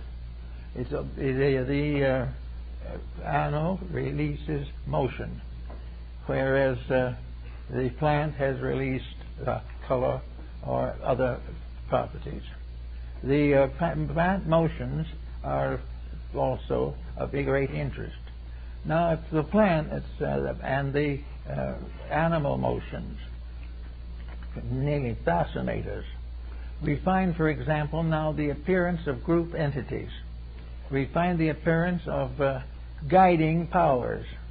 In Buddhism, we learn that the bodhisattvas, or great enlightened ones, may take upon themselves the bodies of animals for a time in order to preach to them the blessed doctrine.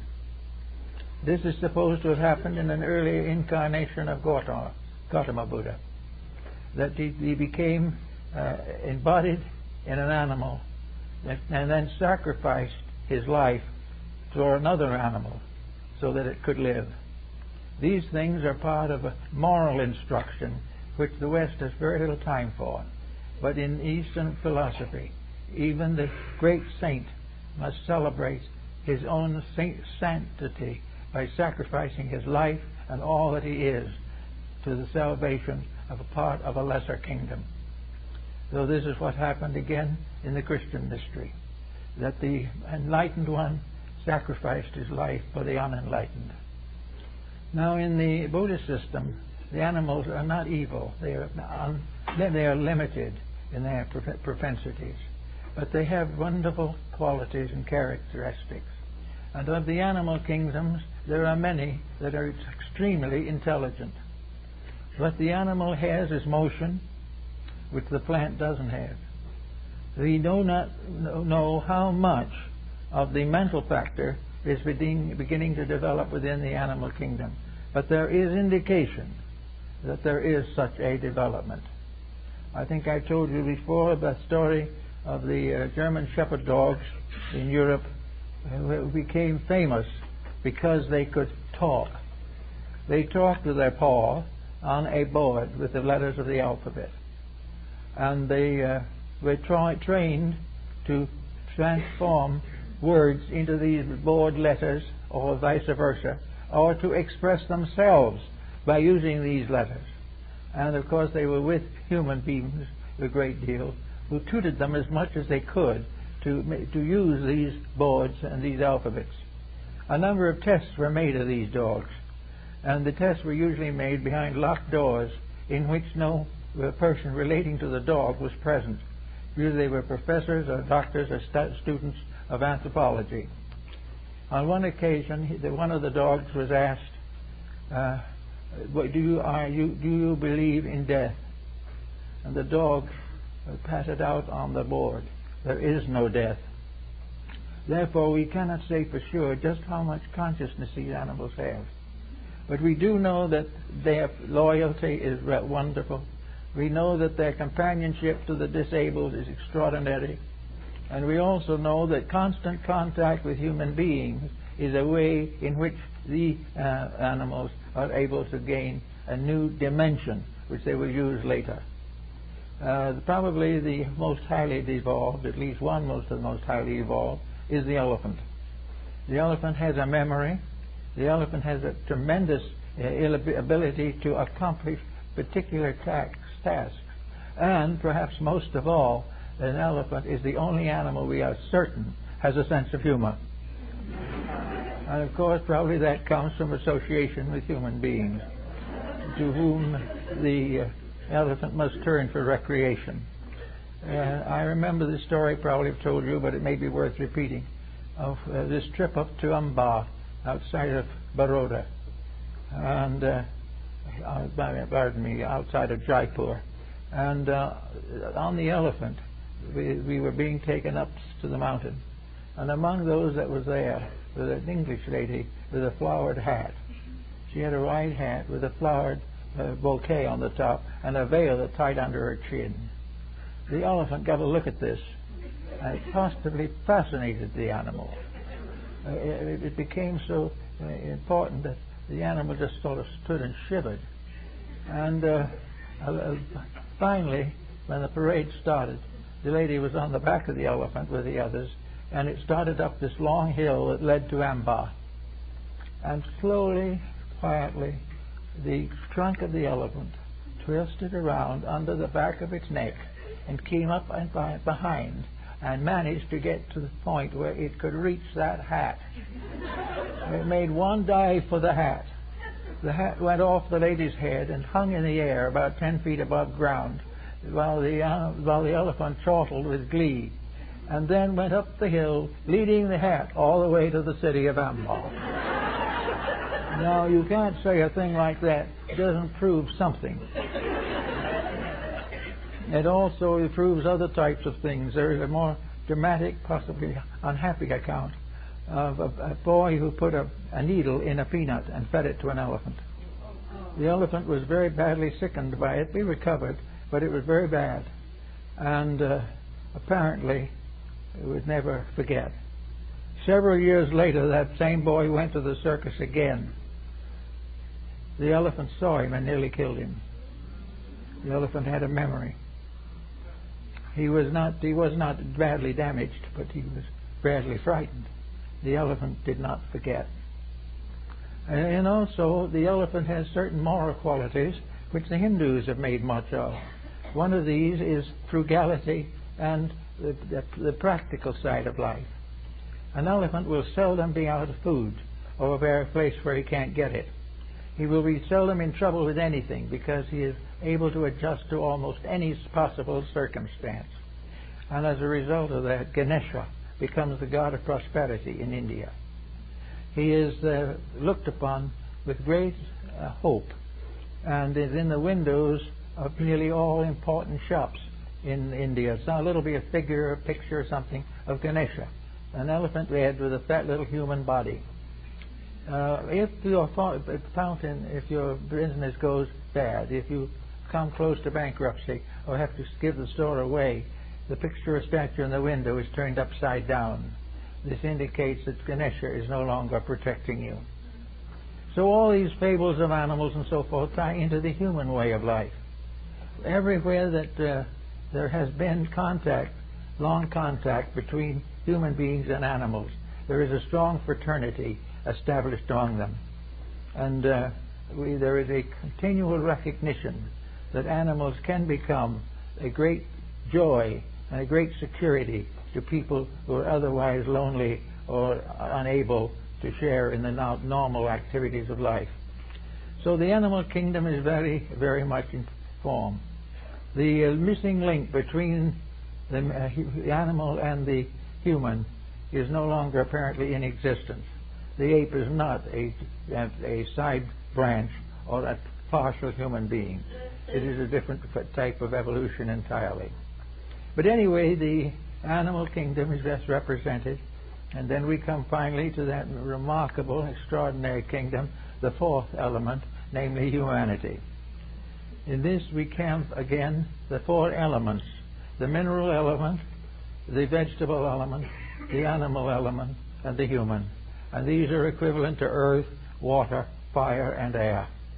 The four elements. Then the fifth element is the quintessence of these. It is the alchemical mystery of the adept. The fifth element, or akasha, is the symbol of the development of the inner resources by which the human being attains to a condition superior to humanity. He is called a hero by the Greeks. There's very names given to him, but he is a step above humanity when he attains to this. And when he attains to this, it means that he has made a very important step forward in the dedication of his life to the search for truth. He is the hero, the saint, the sage. A saint is really, therefore, a member of this fifth element, which is the quintessence, and is that represented in literature by a superhuman human being. This superhuman being one who has no longer the capacity to break the laws of life, but will obey all things. Now, in these balances also, we have other things. We cannot believe that any of these kingdoms under the divine plan can escape from the diligence of the divine power. Actually, every living thing, from the most humble stone to the most sacred star, is part of a great order of life, a great galaxy of powers, a great pattern of realities with which we should all be more or less concerned. For our purpose today, however, we want to deal with the psychology and mysticism of nature. Nature now we are using to symbolize the natural world with its kingdoms and its various processes. We notice that all of the relationships of life are somewhere to be found here. All of the relationships of human beings are to be found here also. Everything that relates to the evolution of our type of creation will be found in various degrees of development here in this marvelous system of natural law. We are particularly, I think, impressed by the fact that natural law is nearly always beautiful. It is supremely orderly. There is no flaw, no break, no distortions in it. It flows forever in its own nature. Now, this is the kind of world that man inherited. He inherited a garden. We are told definitely that in this garden there were trees. Well, trees are now part of the plant kingdom. But these trees are also symbols of growth. and indicate a process of evolution in which all things are growing up towards the fulfillment of themselves.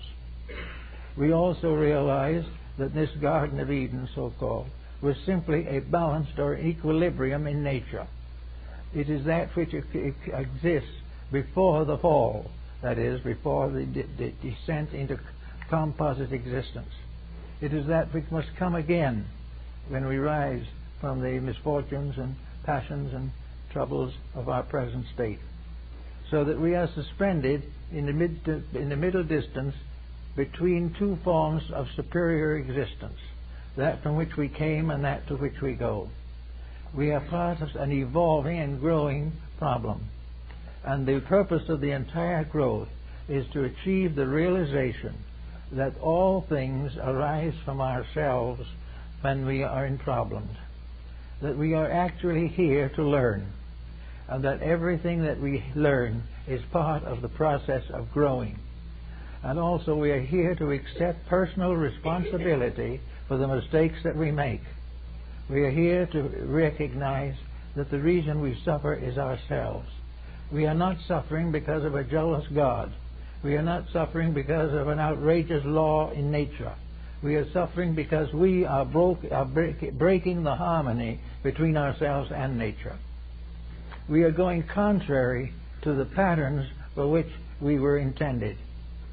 Now, in nature, as the thought of God as being exemplified in nature, we therefore come to the realization that nature in its natural state is a perfect working of the law. In it, the divine is achieving its perfect ends. It is bringing things from a lesser state to a greater one. It is perfecting all things towards an infinite good, toward which all life is moving. Therefore, the various kingdoms of nature that have their different rules and laws are entitled to the proper recognition and respect. The weak is not weak in order that the strong may exploit it. The weak is weak because it has not yet gained strength, and therefore that the stronger can give it a hand. Everywhere we can help growth, and we can also hinder it. And wherever we hinder nature, we bring certain inevitable consequences down upon ourselves. Now we are perverting and misusing the four elements which constitute the physical structure of nature. We are destroying, disrupting, damaging the four elements: the mineral, the plant, the vegetable, and the animal.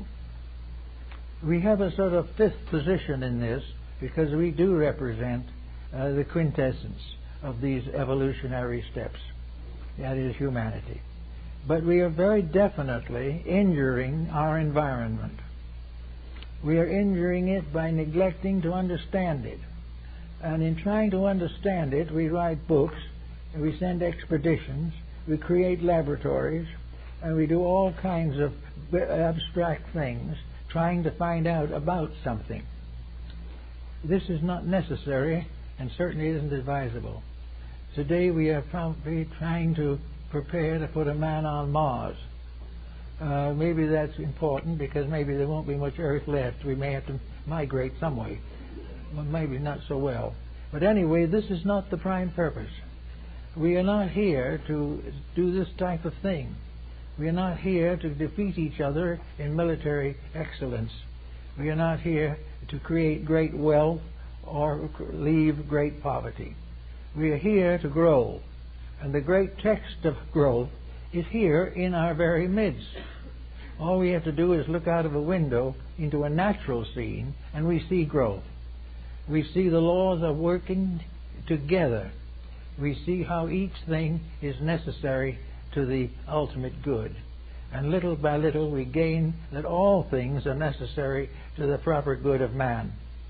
The human being must redeem what he has destroyed. It is not that some evil power created war. Nature did not. And if nature at some time appears to have a militant tendency, it is usually to break up a crystallization of some kind, and then goes on in its own placid way. Nature destroys nothing. Nature will not accept negativity. Nature insists on bringing things to grow. Sometimes, however, things don't want to grow. And as a result of that, we have a series of conflicts. But man is the only one of these creations that can stand against the laws of nature for a time. But ultimately the laws are stronger than he is. Now, way back in the dawn of things also, in studying nature, we come upon another type of problem, a very interesting one, probably best represented perhaps in the writings of Theophrastus of Hohenheim, Paracelsus. We find that the ancients all believed that these various elements had governments of their own. There was not only the government of humanity by human beings, but there was a government of animals by animals, a government of vegetation by vegetation, and even a government of minerals by minerals. They were all under leadership, and each element was evolving. Each element was reaching out towards the next higher level, or within itself or above itself. And out of this came what the old peoples used to refer to as the nature spirits. These nature spirits were the guardians of elements, guardians of types of life. They were major manifestations of the powers that guide various creatures to the fulfillment of themselves. Therefore, these were the nymphs, the salamanders, the undines, and the gnomes. The gnomes were the custodians of the earth element. Now, the element is a world of itself, and there may be more earth than in a great many other places besides here. But earth is not only a part of us, but it is an empire of itself, with its own rulers, with its own way of life, and in its invisible nature, hierarchies of beings. In the visible nature, the earth seems to be merely something we want to use. But the more we explore earth, the more we study it, the more we find that it is intelligent. In everything, if we dig finely deep enough, we will find wisdom. The wisdom of things for their own need. The wisdom of what is necessary to fulfill the purposes of their own existence. So we have the legends that come out. The legends of the gnomes, the little people, the elves, the Nibelungen people. We have the mysterious people like Alberic who hoard the treasures of the earth. And we find, as in Albertus Magnus, that the spirits can be induced to reveal their treasures to human beings under certain conditions. But resulting of anything else, there is always this, in nature, there is always the invisible power that protects these little creatures from evils that we would not even notice. Everything is guarded. It has to disobey in order to lose guardianship. It must voluntarily break faith in order to lose the strength which has been given to it by the Creator. So we have the gnomes who are guarding the treasures of the earth and who do all kinds of nice things. One great authority on the gnomes, of course, is the Irish people. And they have known the little people for ages and believe firmly in them. All the church and the comments on the subject has not destroyed the belief that there are little people who can come and help. And when the old man in the house is sick, these little people will milk his cow for him. And they will also be very happy to help him if he will put out a saucer with a few drops of hard liquor for them to enjoy. That's very important. Everywhere in Europe you have the little people. And in Asia you have the sprites and spirits. Everywhere on earth there is a population that is invisible to us. But that is not simply a population that exists to cause us wonder. It is a population busy, hard at work, taking care of its own responsibilities. Occasionally these responsibilities come very close to human interests. Then we find stories and accounts and even some other serious proofs that these intercession actually take place. The Greeks had their daemons. The church took the word daemon and made demon out of it. But it wasn't that way in the Greek at all. It was not an evil spirit. It was a guardian. It was a helper. Probably the most famous of all the daemons was the daemon of Socrates. This was a spirit that came to protect him. It felt that he was going to have a rough time anyway, so the gods in their wisdom appointed this spirit to take care of him. And this daemon accompanied him everywhere he went. And one day when he was going down the road, this daemon came up to him and pushed him violently off the path. And then with a chuckle, sat down beside him and watched a great herd of animals go by at top speed. If he hadn't been warned, he would have been trampled to death. Also, Socrates always liked to have little communion with his daemon. He would sit quietly under a tree somewhere, and the spirits would talk to him. They would tell him things he wants to know. He would tell him about himself, things he should do. He gave him an understanding and greater patience and the willingness to accept the negative fate that came to him in the end. And it is said in the last dialogues of Socrates that shortly before he took the hemlock, as rather die than disprove or discourage what he attempted to do, this daemon said, "Goodbye, see you later." So these daemon people and all that type of thing are part of mythology, but they all go back to nature. They are all part of a great realization that nature is all alive, that nature is not only alive, but it is all intelligent in one way or another. It has its own skills, its own ways of doing things, but they are all wise and they are all good if we want to understand them. Now, many people, especially mystically inclined, would like to sit down quietly under a tree somewhere and just feel the beauty of nature. This was the secret of Lao Tzu, the great Chinese philosopher. He was of very humble origin. His father was merely a gardener on the estates of a mandarin. But as a child, Lao Tzu sat quietly up under a tree and meditated. He learned from the inside of things and not from the outsides. He learned from the silence that voices spoke to him out of the earth and out of the air. And he became the mysterious man who wrote only one short poem and then disappeared forever. And where did he go? That is a question. Some say, of course, that he met the honorable death of his time.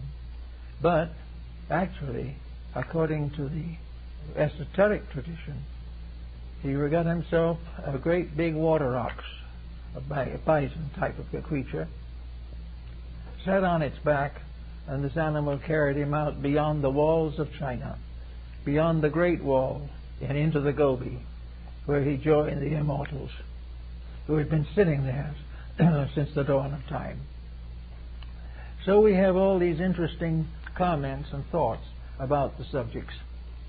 Now on nature also, we have the mandala factor, which I think is the thing we should all give most attention to. We learn from this picture, which we look out to the window to see, a magnificent scenic view of eternity captured in time. Out there, for a moment, the world stands still, and we see it in its own clear light. We see the old mountains where the sages go. We see the deep valleys where the saints sit in quiet meditation. We see the great art that was going to be captured on silk, and also the great philosophy which was to be found in Mencius and Lao Tzu and Confucius. All of these things were the result of the contemplation of nature. Instead of going to books where conflict is inevitable and two authors contradict each other, you go out to the vast infinity of nature where nothing contradicts anything else. Everything, if it appears to contradict, is because of our own human ignorance. The ignorance, the contradiction is in ourselves, not in the nature around us. So we have these worlds of interlocking meditations where we can gather or by ourselves contemplate the beauties of life. Here we see the symmetry of color. We see the tremendous power of all the different shades and subshades that mark individual degrees of growth. We also, as Paracelsus pointed out, become face to face with another fact, that everything that exists in nature is good for something for man. We think of man as sort of standing in awe of everything or presiding over everything. But every one of the things we see in the earth, everything in plants, even in minerals, all these things have meaning for the human being. And probably the greatest of all of these processes was developed and brought into focus by Hippocrates of Kos, the father of medicine. They were also very clearly set forth in the labors of Dr. Nicholas Culpeper, the first great herbalist to be recorded. This herbalist was the one who realized that every plant in the earth was created to be of use to something, that it was necessary to recognize that wisdom came from nature, health came from nature, love came from nature, religion came from nature, science came from nature.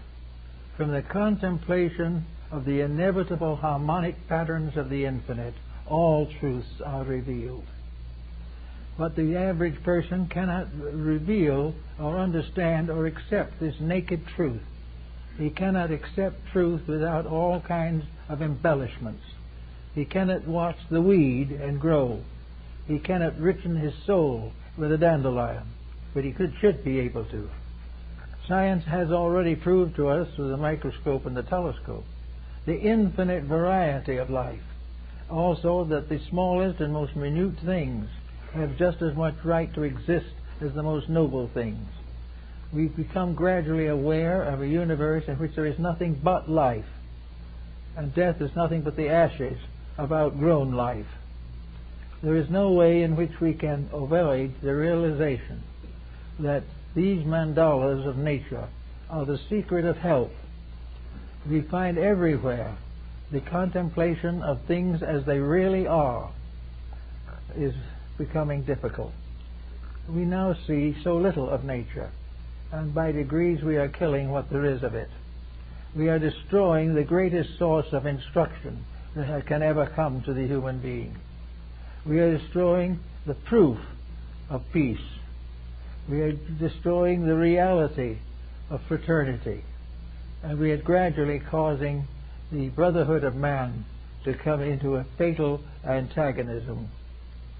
We are not permitting the very great message of nature to come through. That nature left to its own devices will go on forever. Nature with a little help from man will be exterminated. Everywhere, the disobeying of natural law is the beginning of the end of security and peace. We now see around us a great deal of trouble, more of it than we like to face. We see the 5, 6, or 7 great problems or issues that we must all face in order to survive.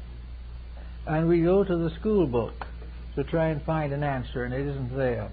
We go to the laboratory, but they are too busy working on nuclear weaponry. We look around among the clergy, and it's strange to see how little we find the essential solution.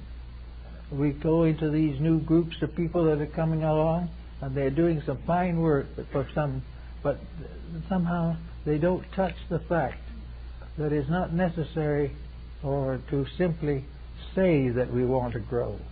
We have to grow by proving it through action. We cannot have peace of soul by meditation unless we overcome the inharmonies in ourselves by spiritual growth and maturity. All these things have their meaning. We can outgrow our troubles, but we can never walk out on them. So they will dog us as the hounds of hell. So we find everywhere the great text of what we need. Not always something great and tremendous, but some little things that help. And we learn from nature that we must try to discover in everything we do what the law wants, what is proper to the development and providing of progress for all creatures. What the law doesn't want, it destroys. We don't say it doesn't really destroy it by an act of destruction. A flash of lightning doesn't come down and destroy something. But nature allows to perish that which does not serve its purposes. When we disobey, we cut off the basic energy of things so that we no longer have a vitalization.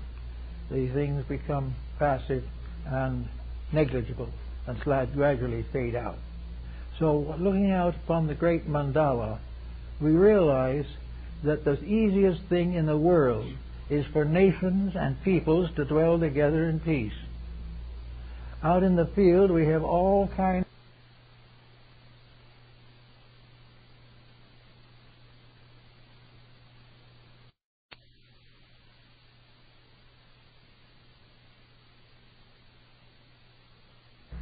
We have forest life, we have animal life, we have everything. And for thousands, perhaps millions of years, these things have existed in balanced ratio to each other. They have survived side by side, limited by certain laws to prevent unbalance, developing certain traits to grow. There has been no bitter war of elements except by man. All the rest has been a growth. There's been struggle. Things haven't always been right. Animals and birds and fishes have made mistakes. But all in all of these imbalances are solved by nature itself. And the problems of things go on. Nature guards and protects generation and regeneration. It develops the father to nurse the sick and the weak. It develops the parental instincts which are necessary to provide later for human family relations. All these things are there and have been there since the dawn of time. Why does it then happen that now, after all this time, the only thing we can do with these powers of nature is destroy them, because we do not wish to fall into harmony with the laws of life themselves? The reason we don't want to live in harmony with life is because we don't understand life.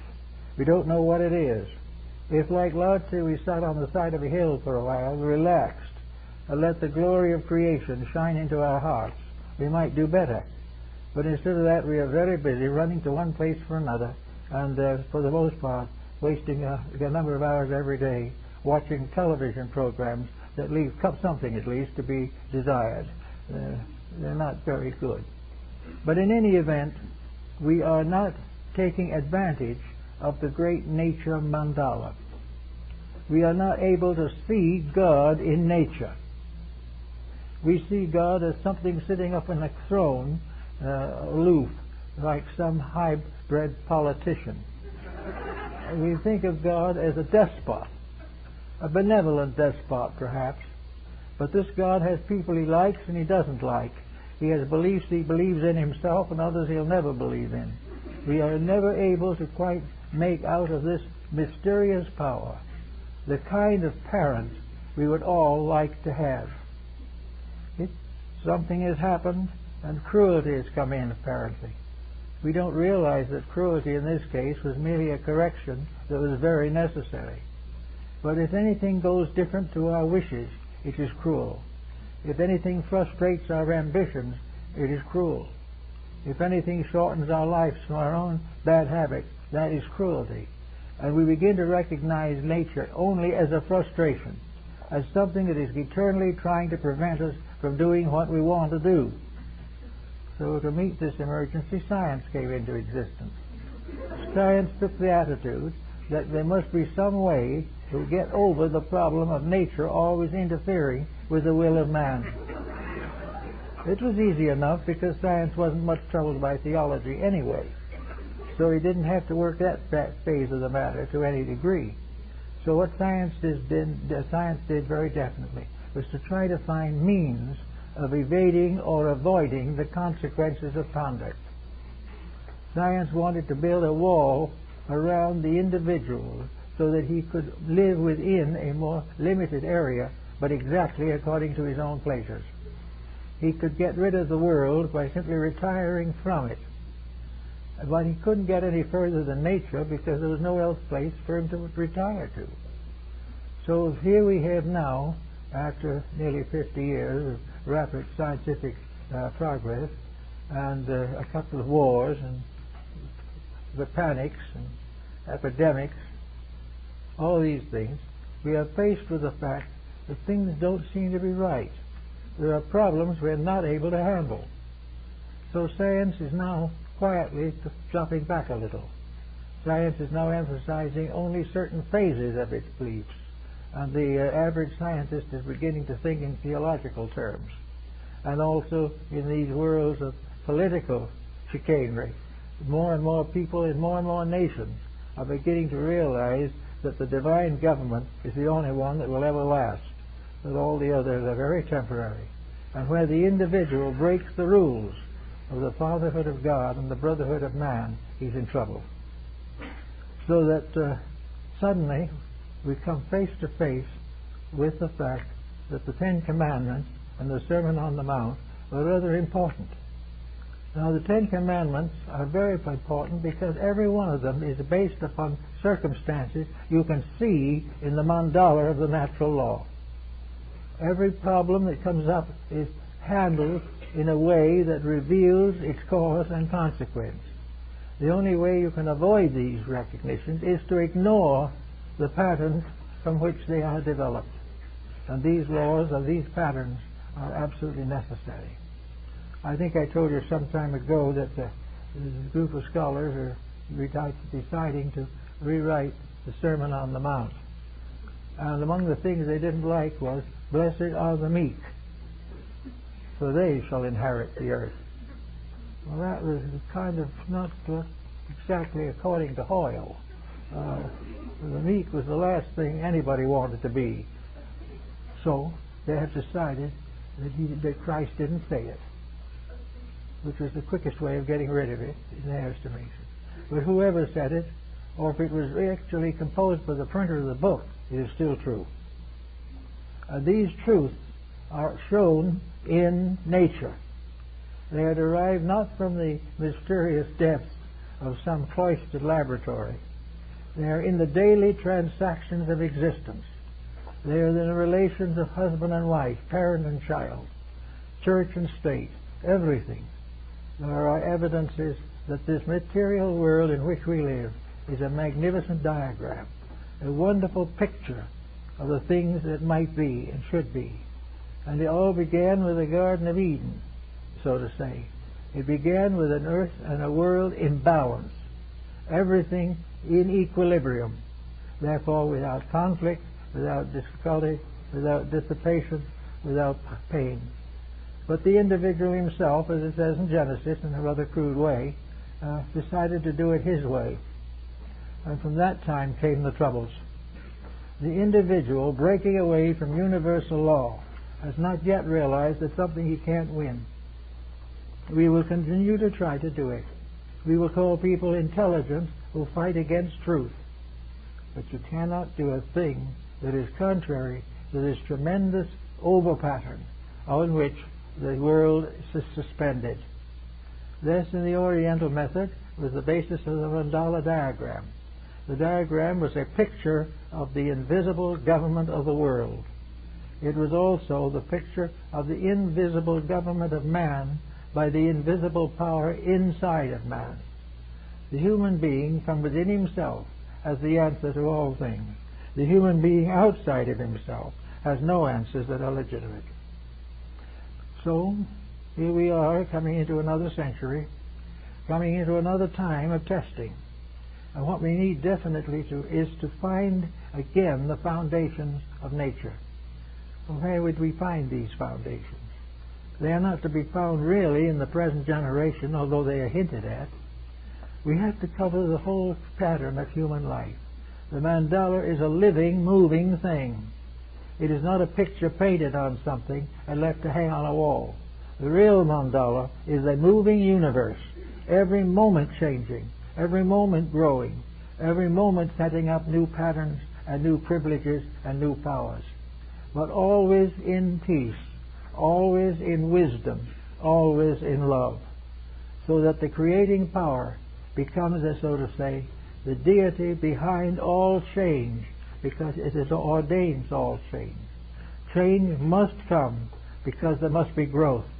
Things must unfold, and it is the purpose of nature that all things shall, in the fullness of time, become divine and part of the pattern.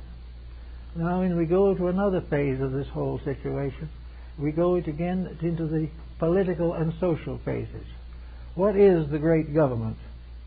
What is the invisible government of the world that we hear about in the midst of the cloistered Himalayan heights?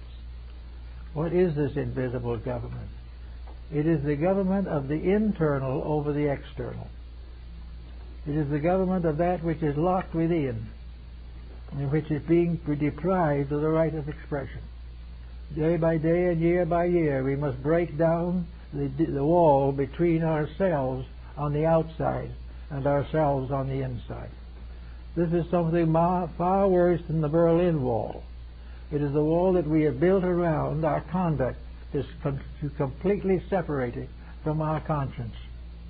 We have an internal life suffering, saddened, finally practically destroyed by the corruptions of the external, and has no more strength to fight back. We are gradually allowing the outer world to destroy the inner life.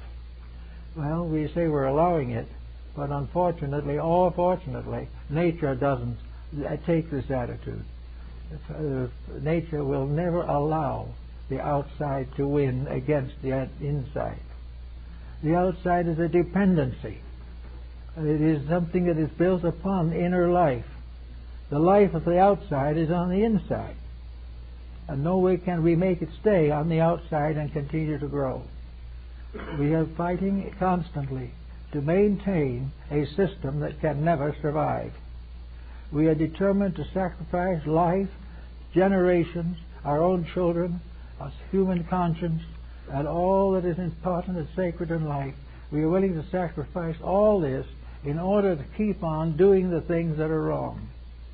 Now, some of the things that are wrong seem to be very pleasant, but actually they are not.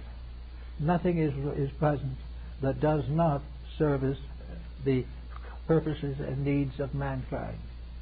Now, another thing that comes up in this kingdom of nature is the vegetables. Now, actually, our garden is the garden of the gods, as the Muslim calls it. We are really living in the presence of the most beautiful garden that is imaginable. And not only is it a beautiful garden, but it is the basis of health. And just the same honesty and the keeping of the laws that we have to live socially and politically, we must apply these same laws to our own personal habits. The human body is part of a perfectly working mechanism which we gradually pervert, destroy, or damage. We do it largely from the same old motive, profit. We have become accustomed to extravagant living simply because it makes money for somebody, because it is a passion, a kind of likeness which makes us all happy because it tastes good. Out of this comes all kinds of illness, because we have broken the laws of natural nutrition. And whether it's nutrition or the other things, Food and Drug Act, all these things, we are breaking the rules in order to do what we please, and we're getting sicker every day. Therefore, little by little, we're beginning to understand that there are things we simply can't do without paying an awful price for doing them. Now, we're coming into a new generation here very shortly. And this generation will be slowly retired to the point where it is a great mandala on the wall of heaven. this 20th century will be a picture to show advantages and disadvantages, show growth and failure, will show peace and war, and it will sum up to show what we have gained by 100 years of civilization, so-called. We will also begin to understand what is the matter with our schools, what is the matter with our personal lives, why we are not doing better with our children, why we are overwhelmed with narcotics. All these things will be obviously there. Those who come after us will look at it and they'll say, well, it's too bad. They should have done better than that. In the meantime, if we're not careful, they will be doing something just as bad. We will do everything poorly as long as selfishness and gain and greed are the primary factors in life. And how are we going to get rid of them? Well, there have been some who have done it. Santa Teresa has done it. And several of the great saints of the early church. St. Francis de Assisi has done it. There were also in the other parts of the world sages, teachers, and wise people who have made that adjustment. The Greeks made it. Probably the greatest of them all was Pythagoras. He paid with his life. Plato, he made it. And we have given him some credit, but we suffer from a bad translation of him by Dr. Jowett. We also have found other great people. We know the world teachers made it, but we do not want to make it their way. We do not want to make it by growing. We want to make it by keeping quiet and letting heaven bestow the benefits. Heaven doesn't work that way. We are beginning to realize it is a mistake to spoil children. Heaven found that out 1,000,000 years ago. It is a mistake to spoil people of the 20th century.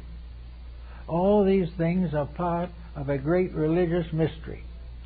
The great paintings of law are not on the walls of Karnak, but on the walls of heaven.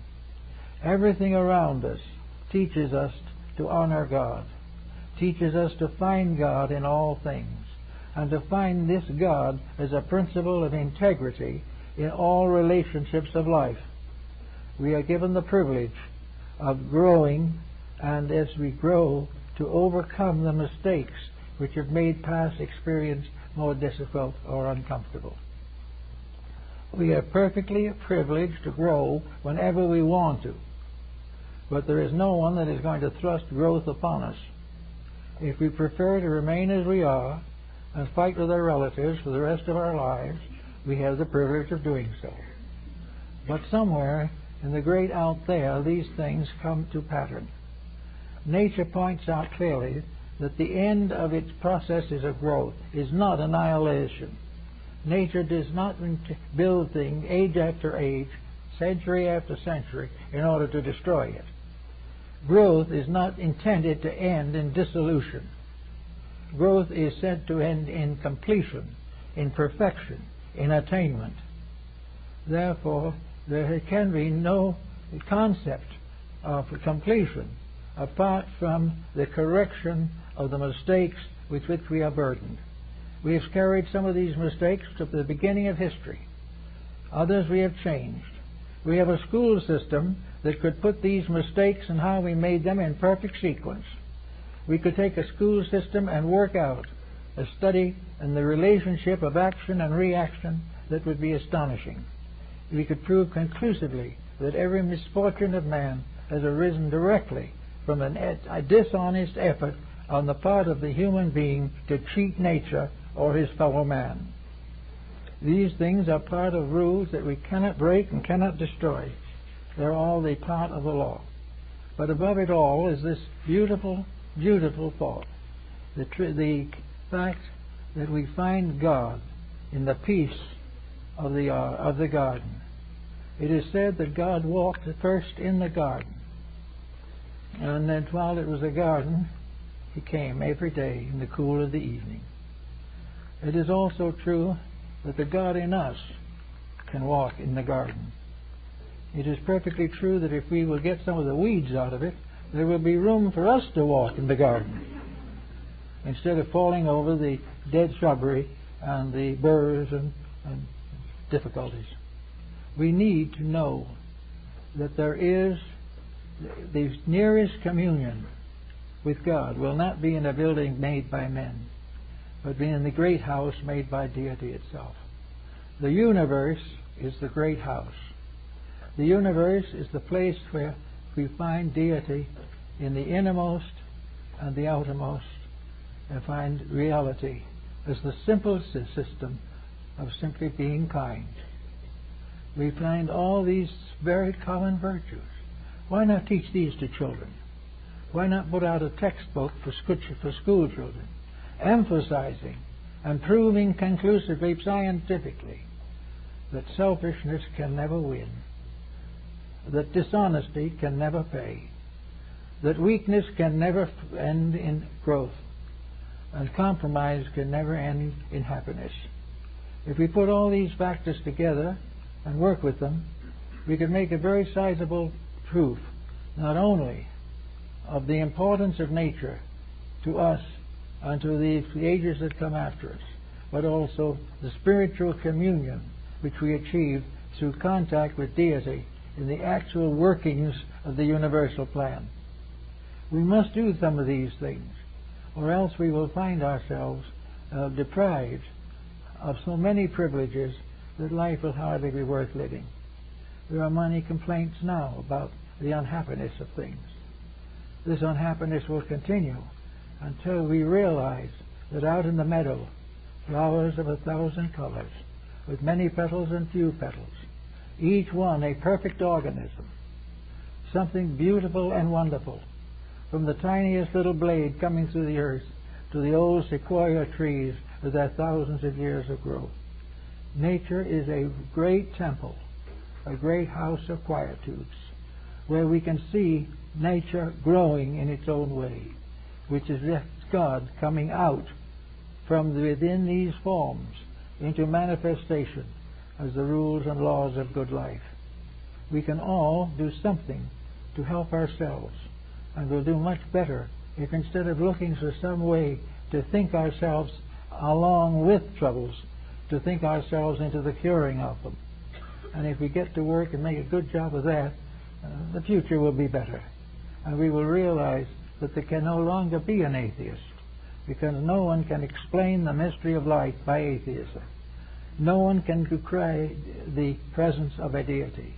No one can say that all these things were put together for no purpose, by no power, and that all things are one accident. All accidents lead to trouble. All intents solve troubles. And at the present moment, we are living too much by accident, and in the years ahead, to solve our problems, we must live by intent, by a voluntary contribution with the world and with life and with the plan for which we were created. There has to be a plan. It is visible everywhere except in the human mind, which has finally decided that it wishes to make its own plans at all costs. It has made a number of plans, most of them pretty bad. We've got to come back to think with God instead of merely thinking of Him. We have to think with the law instead of standing back, living our own lives and talking about the law. Live the principles we believe, and heaven will return in all its glory, and peace will come back to this troubled earth. Thank you.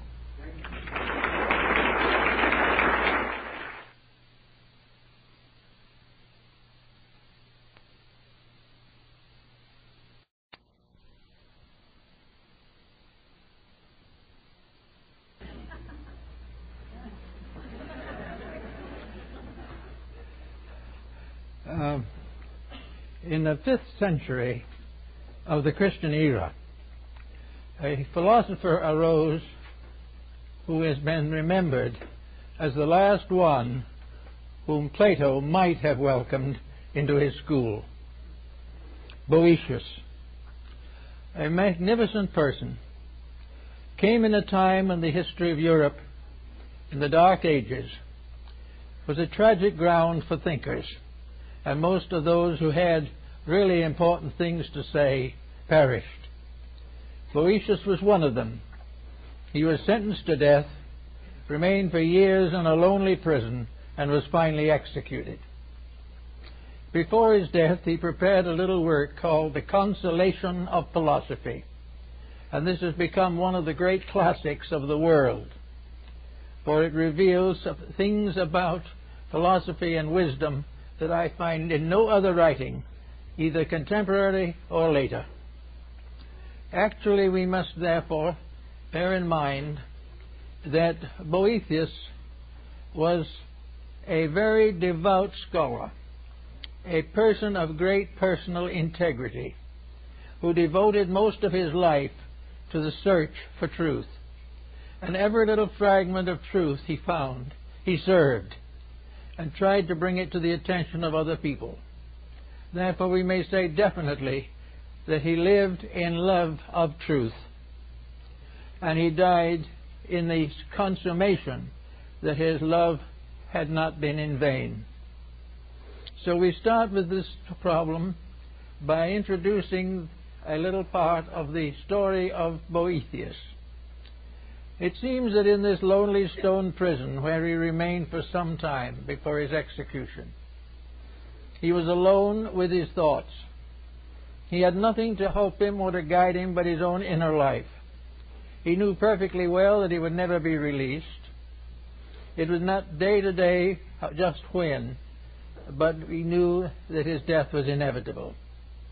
So with these considerations, he had nothing to fall back on but his own inner life. And realizing this and determined to live according to it, he settled down quietly to the contemplation of truth.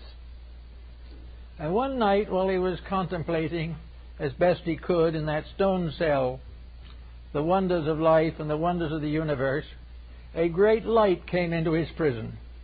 And in that light appeared a magnificent figure of a woman, robed like Hypatia of Alexandria, radiant, hallowed, everything stupendous.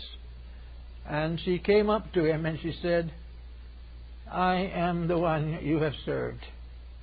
Now you are in need. I will serve you." And she explained to him very definitely that all he had learned to help other people had created for himself a debt which truth owed him, and that as long as he remained in the material world, truth would lead him, guide him, and give him the intelligence and the wisdom and the love to face the things he had dreamed of and believed.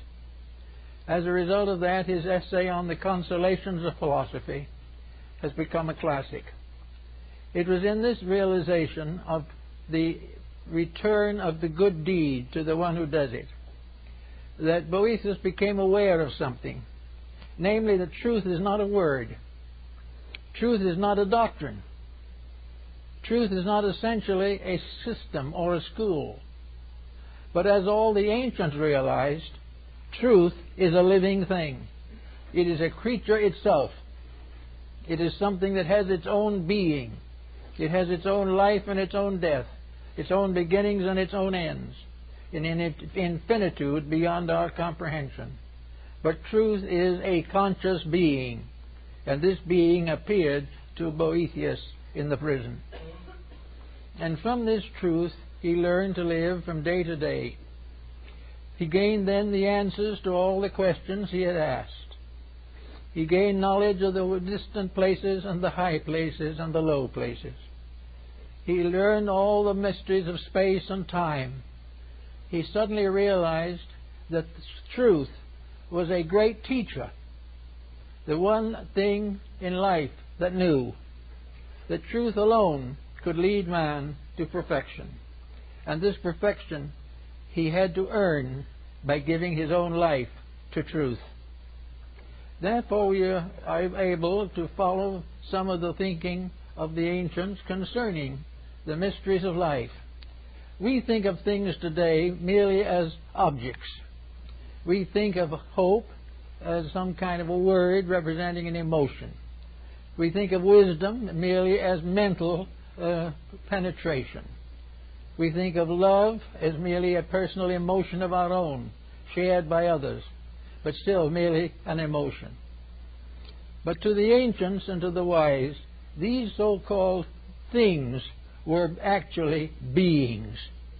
Love, it was a reality, it was a creature, it was not merely a relationship. And from all the ancient and classical writings we find that the Greeks, the Egyptians and Persians and nearly all foreign peoples have personified their virtues. When they think of strength, they think of a certain power. When they think of wisdom, they think of a person who is wise. And so the ancients created gods for every emotion, every thought, every attitude of the human mind. Therefore we have Jupiter ruling over one thing, we have Saturn ruling over something else. To us these things are meaningless. We have a very different code.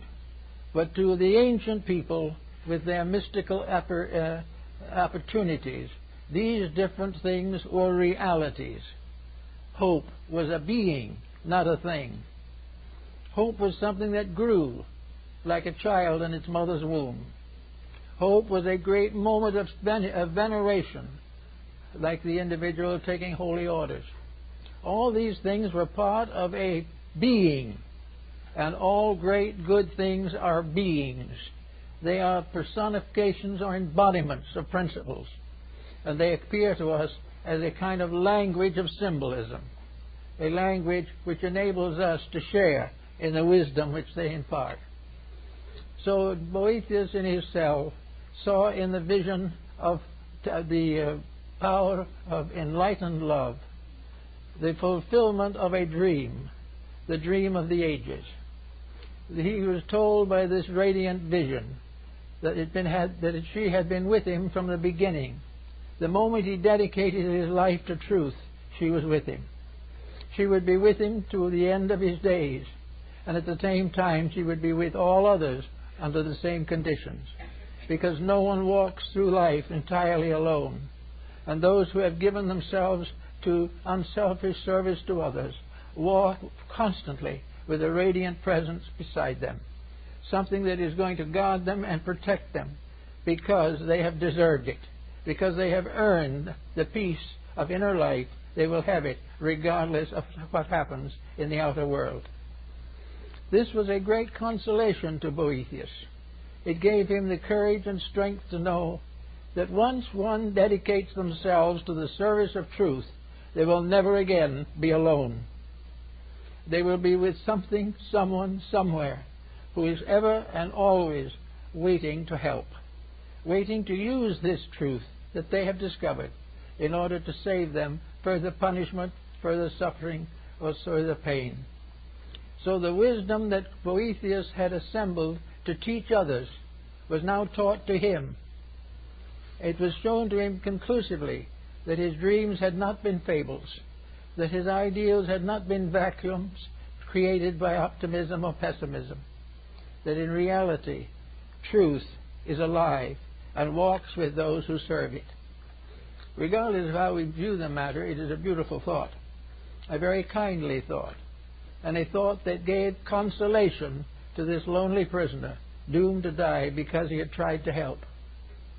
Actually, therefore, before his death, truth took Boethius through all the worlds of space, through the great realms beyond where he could not go himself. Truth showed him how right he had been in certain guesses and certain suggestions. Truth also told him that she had helped him to form these ideas within his own consciousness, that as long as he served her, she would stay with him, and he would never be alone again.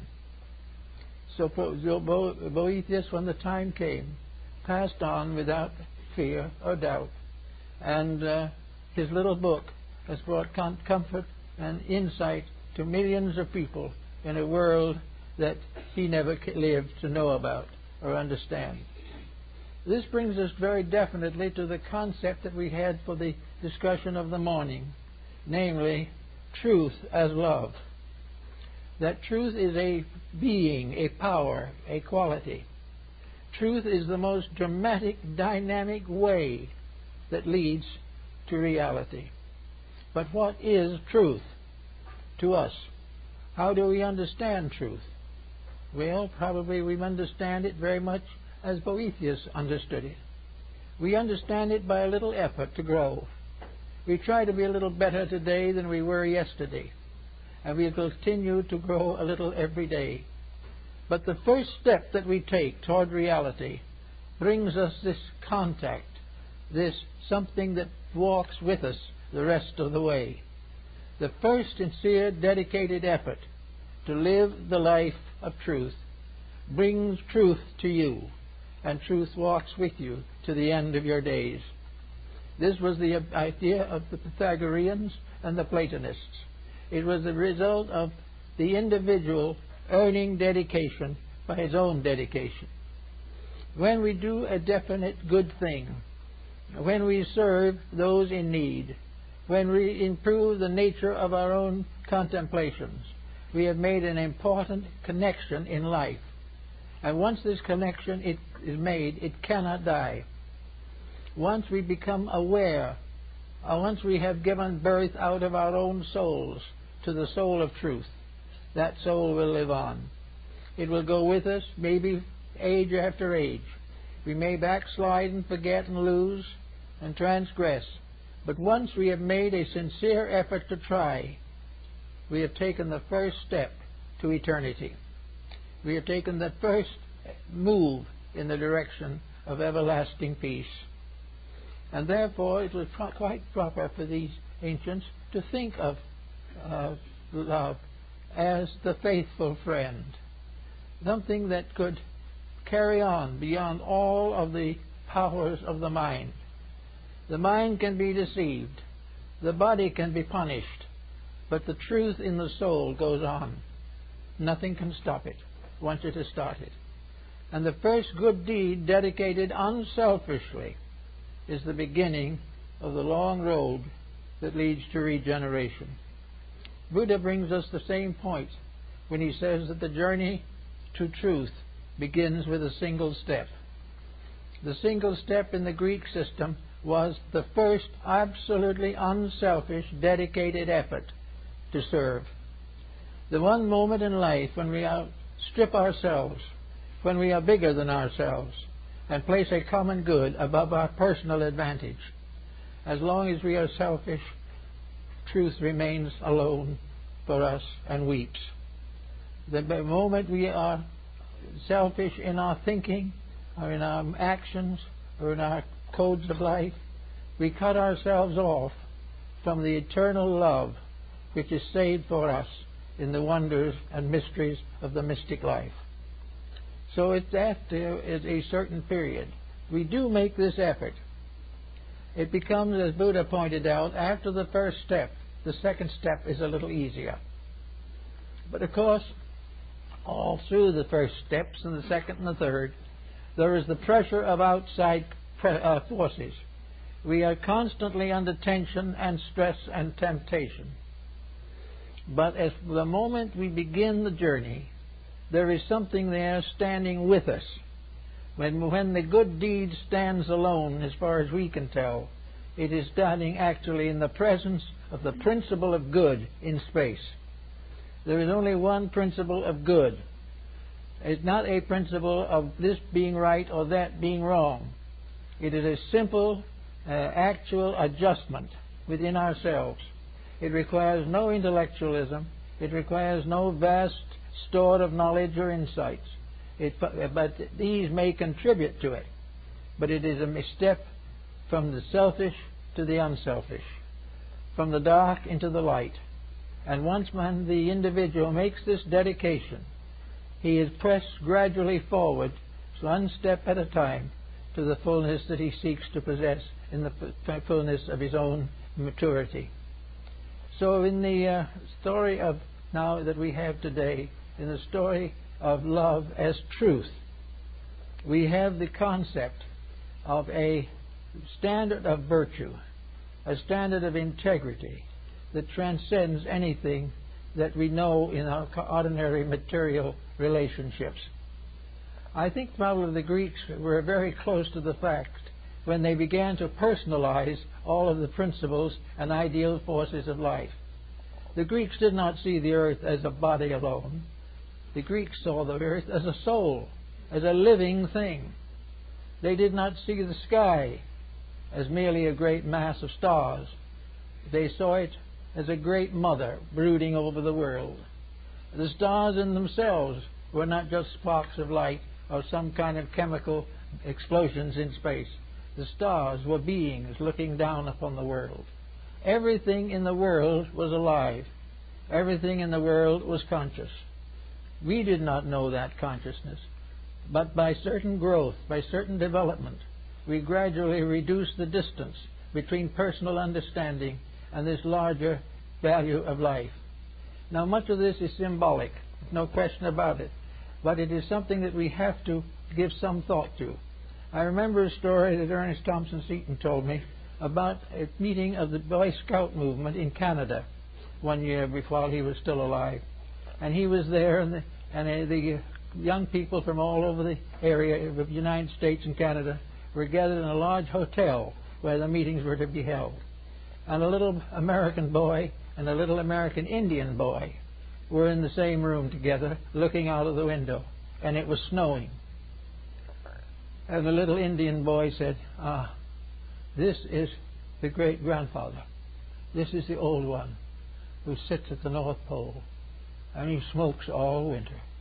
And every time he empties his pipe and throws out the ashes, it's a snowstorm. All these, you see, are the ashes of grandfather's pipe. The little American boy looked at him for a moment and thought he was insane or something, and said, don't be silly, that's nothing but snow. The little Indian boy never did get the idea that snow was anything except the ashes of grandfather's pipe. And this is the truth in almost all ancient beliefs. All Indian peoples had beings at the root of life. All Chinese people had beings. Hindus had beings. Greeks had beings. It is only in our modern scientific world that we transform these beings into scientific formulas of numbers and letters and try to bestow upon these formulas the interpretation of the mysteries of life. You cannot follow the scientific method we use today to find the secrets of anything except the most transcendent material objectives. Actually, the answers to all of the riddles of knowledge, the source of energies, the source of life, of time, of light and darkness, of good and evil, are all formulas of vibratory rates, and they are all alive. Everything has some kind of life in it. It is in the stone, it is in the star. They are tied together by a tremendous unity. So Boëthius went out with the vision of the wonderful Lady of Light to gaze at and contemplate the space around him.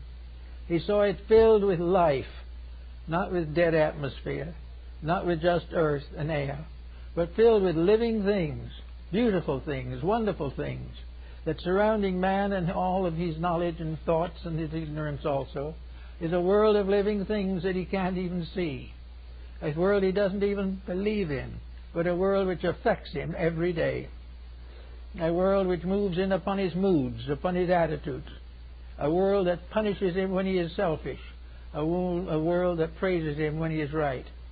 And he will recognize that in a mysterious way there are forces in that world which will guide him to his proper destiny if he will keep the rules. Each individual must live the life if he would know the doctrine. And when he does so, he realizes that the life that he is going to contact is not simply energy. It is not just a thought floating around. It isn't even a mentation in the mind of God. When he keeps the rules, space is with him. Time is with him. Eternity is with him. Little by little, the purpose for himself is fulfilled, and the time will come when he likewise will be a unit of conscious energy in the great fields of universal life. So we all have not only this type of thing, but we also have to look around us to see what's happening. We look around and we see today the problem of air pollution. With that air pollution, thousands, millions of things die. This air pollution is against the rules. Therefore, nature will never support it. And nature will continue to punish it until it corrects its own mistake. Nature will never permit evil to survive. It will never permit the wrong to win. There will be moments of apparent victory, but they will be followed by years and centuries of terrible defects and disasters. Everything that we have around us lives in a sea of truth, lives in a vast organism that is based upon infinite wisdom and infinite love. These are the ruling powers. The universe is not neutral. It is not simply space. It is not things moving, floating around in a vacuum. It is not formulas that can be put into letters and numbers on a scientific blackboard. Space is alive. Everything that exists is alive. And while we are growing on one level, somewhere else another thing is growing. While we are adding to the wisdom of our own mind, something else is enriching every cell in our bodies. Everything is living and growing. And when the individual interferes with growth, he commits probably the most terrible of all sins.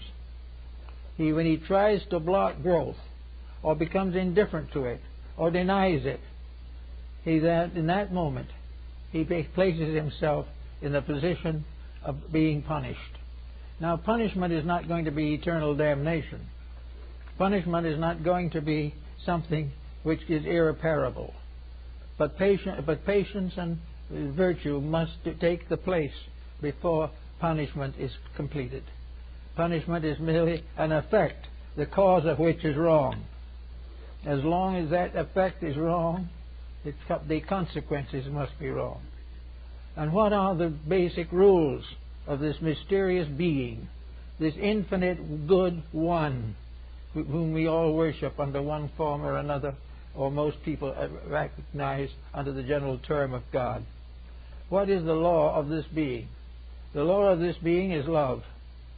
The law of this being is that in all matters, an infinite tenderness guides erring life back to its source and forward to its perfection. These things the ancients recognized. We don't recognize them very much anymore. But when something goes wrong and a great disaster occurs, there's a reason. A disaster is never something that is an accident. And no disaster is such that it is irreparable damage. There is nothing in life that is real that can be destroyed. The lowest, most imperfect of all entities must have its growth, must have its place, and must have its chance to win. And it is the rule of nature under God that all things shall win. There is no loss. There can never be. There is only delay. There is only a moment of pause in what might otherwise be a great and glorious mission. So Boethius went forward and went out and paid to the state the debt which it had created. But he no longer feared the state. He no longer feared the world, for he knew that the world itself was good. And these little tyrants who arise live for a day and disappear. And in the great passage of things, each of us, in our own way, must discover our own eternity. Each of us must realize for himself the eternality of the scheme and plan to which he belongs. We must begin to realize that we were not born when we come here. We do not die when we go. Everything in life goes on in life. There is no dead spot anywhere in space. Everything is filled with life, growing, unfolding. And as we look out upon it, we can see as in a meadow the vast flowering and the vast fruiting of a great vegetation. And over it rules Flora, the goddess of the harvest, the goddess of the flowers, the goddess of the herbs. She represents the very principle of the values and powers which the plant kingdom embody. In other words, the plant kingdom is a being growing up. It is not a place. It is not a series of wild seeds that we know nothing about, or of plants that die and never come back. The plant kingdom is an entity, a living thing. It has its comings and its goings, but its eternity is never questioned. It will go on, and if it is abused and perverted and corrupted, it will remain to correct these conditions until they are corrected. And anything which consciously and intentionally destroys these growths or tries to frustrate them will find that his own ignorance becomes a terror to him. The individual who tries to kill something is an individual who will then become frightened that he himself will die. And he was wrong when he thought he killed. He was wrong when he thinks he will die. All things are part of a plan so much bigger than we are that we can't even contemplate them. That this greater reality is, in a sense, our only security. It is the one thing that cannot fail. Politics may rise and fall. They are also entities. And we find that someone talks about the dangers of the capitalistic system. The capitalistic system is an entity. The Greeks and Romans knew it under the name of Pluto, the god of wealth. And the god of wealth is also a divine being. And the god of wealth has to grow and outgrow its own possession of wealth by outgrowing it through all the creatures that it has fashioned. Therefore, wherever wealth is, it must be outgrowing itself. It must be changing into something better. Because it is alive, it has a continuity of consciousness, and it can never rest until wealth ceases to be a danger to any living thing. Everything is growing towards its own perfection and its own immortality. As we go a little further into this rather complicated situation, we realize that all over this earth there are religions, many different faiths, many different beliefs, so many gods, so many creeds, so many paths that wind and wind. But religion finally is one being, and that one being is what nations of the world have called God. Religion is the lifeblood of God. It is part of this tremendous power whose body nature is and God the soul. So this is a being that we deal with. Religions are evolving. People are evolving. Institutions are evolving. Everything that is born grows. And when its maximum growth has been achieved, it slowly disappears to give rise to a new embodiment of itself in something higher and better.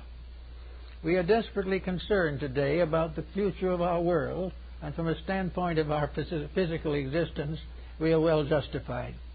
But let us also remember that, as the Greeks realized, our world is alive. Our world is a great being crawling through space, passing through the solstices and the equinoxes, and passing through the arches and waves of heaven. Our earth is alive. This again we have forgotten. Therefore, when we exploit it as we do, we forget the troubles that we cause for ourselves. Our earth is a very benevolent mother, and as a Mother Earth, it is worshipped and recognized by most of the faiths and religions of mankind. This earth is a wonderful and gentle thing. But when we begin to exploit this, we recognize that we are doing an evil. We are trying desperately to corrupt something that cannot ultimately be corrupted. The kindly mother becomes the stern parent. When we abuse the powers which are given to us, these powers must punish us. Because in the final end, if you do not punish when it is necessary, the ultimate victory cannot be attained. So we have an earth now that is worthy of our consideration. Not simply because it is a heap of dirt, not because it is filled with earth or covered with plant life. An earth that is alive as a being. An earth which is worthy of our love, worthy of our tender support, and constantly needing our agreement with its own laws. Unless we keep the rules of earth, earth cannot keep our rules. If we do not give opportunity to all the different forms of life that exist here, these forms of life become shadows and become negative factors at endangering our survival. Yet there in nature there is not one single force that is angry. Nature has never known anger. That is something that the human being has developed. As a kind and loving mother, we would chastise the child, but never to destroy it, only to help it to attain to its own maturity. So when something is wayward, we set up problems to bring it back again into patterns. And to do that, the world was given all forms of educational help. We were given the wonders of nature, and the final textbook, which, as Lord Bacon pointed, is written in the stars and in the elements and in the earth. Paracelsus also tells us that there are 3 great books from which man can learn the mysteries of life. The first is the book of God, the second is the book of nature, and the third is the book of the human soul. All these things are the source of instruction, but we have to accept it. Now, if we do not accept it, it doesn't mean that a great tyrant is going to come and attack and destroy us. We are not going to be downed by evil. We are going to be corrected as the only way of restoring good. There is no loss. There is no problem of things being destroyed. There is only the problem of the individual being tested according to the degree of enlightenment which he has attained. Nature does not expect imperfect creatures to become perfect in a night. He does not expect all the mistaken laws and rules of existence to be corrected in a single day. But nature demands that individuals every day keep the best rules that they know, that they live according to the convictions that are the best for them and which they have gained over experience and time. In the course of living, every individual has experiences. These experiences either can be developed into a new level of personal development, or they can be resented and can be discarded as evil simply because they fail to gratify us. But there is in nature no evil force. There is in nature no forgetting of good. All things are fulfilled by the very vibrations by which they are caused. Everything flows into everything else in a perfect rhythm of purpose. Therefore, there is never a moment in which we are not given the opportunity to grow, that we are forgiven for our mistakes if we did not know better, nor is there a moment when we cannot correct these mistakes and go on to something higher and more noble. It is a great school, so to say, but the teachers are alive. They're not books. They are the very living essences of nature itself. They are part of the eternal process which nature provides the human being with a mind and a heart, and then bestows upon the mind and the heart the secrets of survival. Therefore, this is all part of the idea of the fact of the love of truth, the love of the way it really is, the way which we can see if we are able to climb out of the slough of our own despond. If we can rise out of the ignorance with which we have locked ourselves, we can begin to see over the edge to things which is beyond. And when we do that, we will grow a little. And as we grow a little, the problems will become less. So Boethius went forth to die perfectly content, realizing that he lived in a world which not only he had helped to improve, but would continue to serve him, love him, and care for him until he ultimately attained perfection. Everything that tries is rewarded for trying. Why and how? Well, if no one tries, nothing tries, unless it has a vision of something better. It may not know how to attain that something better, but if it is willing to try, it means it grasps the possibility of improvement. The moment the individual grasps at this moment of realization that improvement is possible, he begins to grow. Now, if in the first time he has this realization, he looks around, he says to himself, yes, I think I'll be a little better than I was. I'm going to correct some of my faults. So he goes out, and the first day he's out, he had a little trouble with something, and he gets irritated. Then a little later, something else comes along, and he's a little more irritated. And gradually this one moment of enlightenment fades out, and he's back again in all his problems and all his miseries. So this may happen many times. There are false starts, well intended, but not supported by sufficient energy, sufficient libido to survive and amount to anything.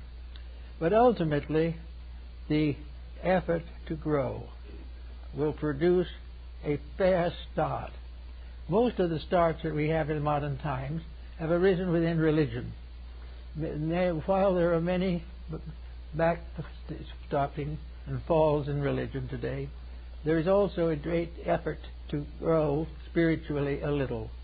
And dedication to religion, dedication to the service of our brother man, dedication to love of God, dedication to the recognition of the great power of redemption in every religion and faith of mankind. When we begin to get this feeling, pretty soon it reaches a point where it doesn't go away entirely. Then we do something very foolish, and we are sorry.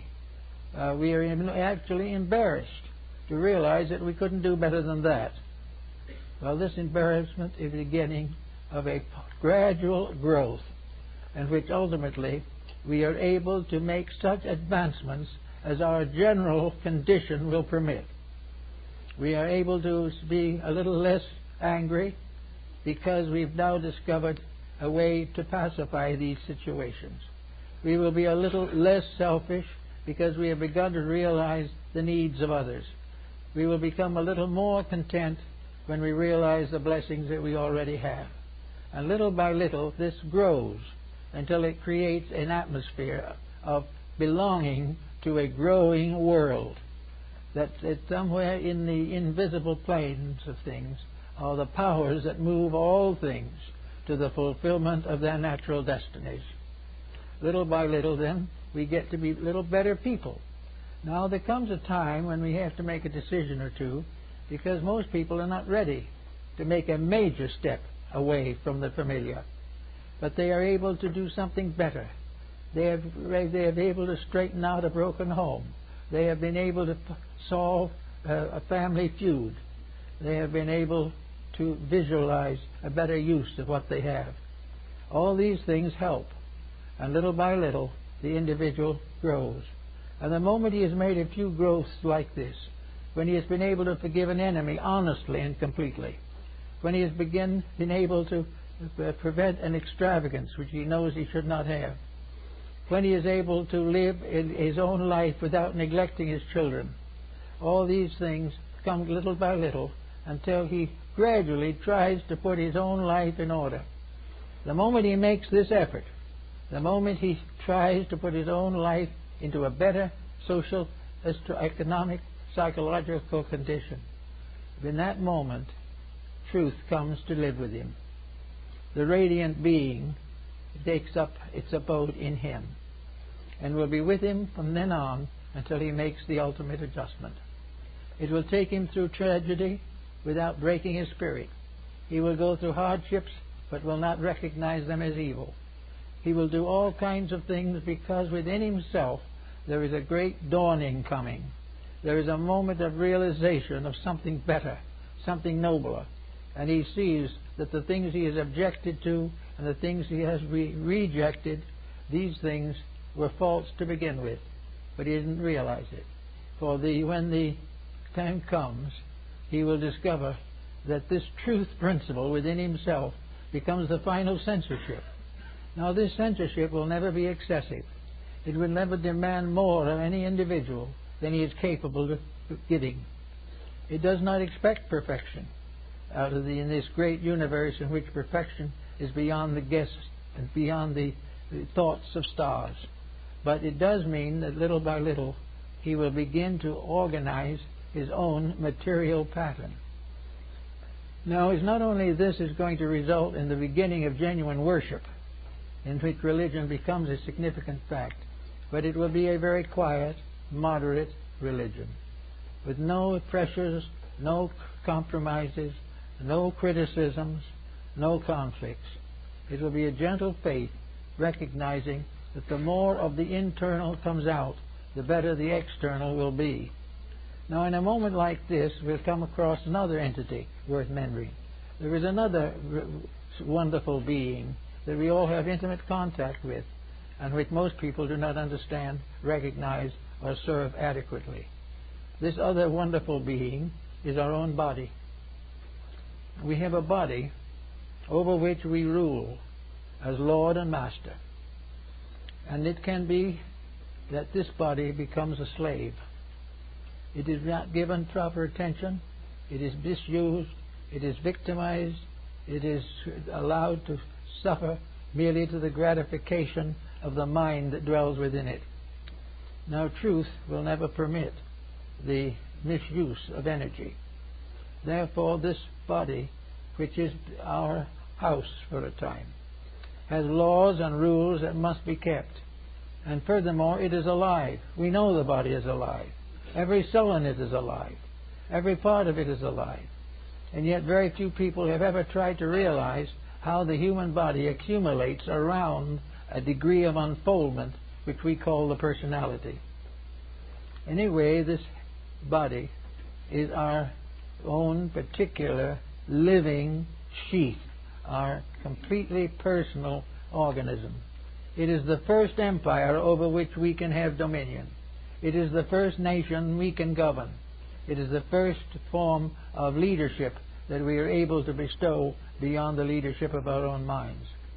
And the law would be very simple, that we have no right to try to lead or conquer others until we have conquered the flesh. We must accomplish in ourselves the leadership that we expect to bestow upon others. If we want to see a better world, we must begin with the self. And in very many cases, the beginning of a better world is a healthy body. The individual must go out of all these different things, fulfilling the law, meeting the responsibilities, beginning and ending according to a power and wisdom greater than our own, but in all things in patience and acceptance. Keep the rules and learn the lessons of the day. Now, each embodiment we have, according to Plato, is a day. It is a day in our own growth. It is the day we go to school to learn something. Now, we look around us today and we realize that as a school, our daily life is not much of a success. We do not have a discipline to take care of us through these years of growth by which we must finally reach our own adult physical years.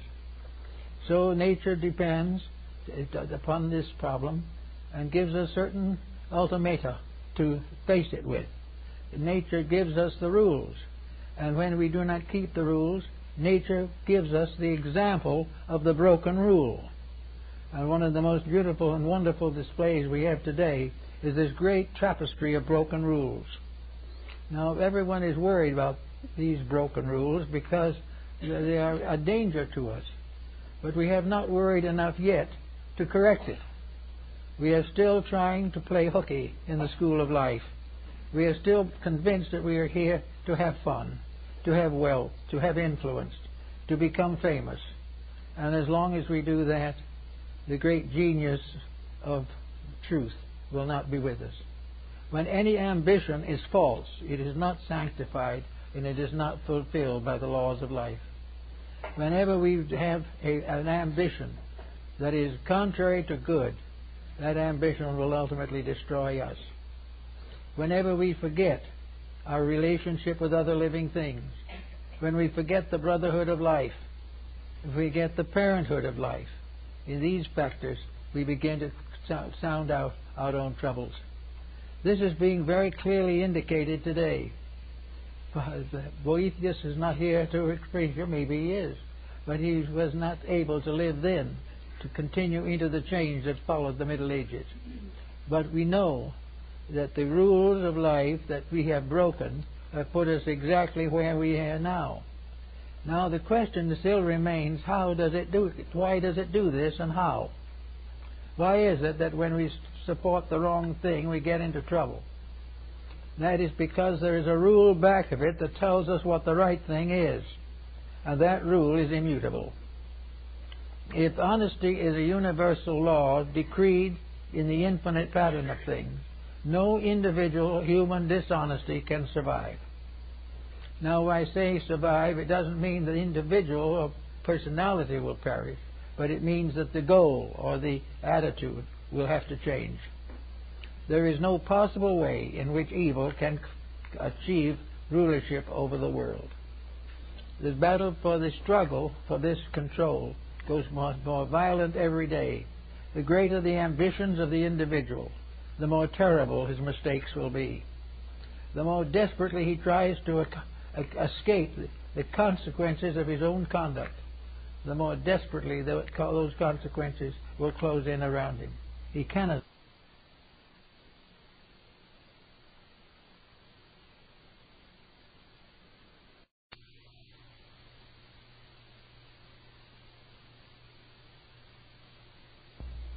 Because there is something in life that says he can't escape them.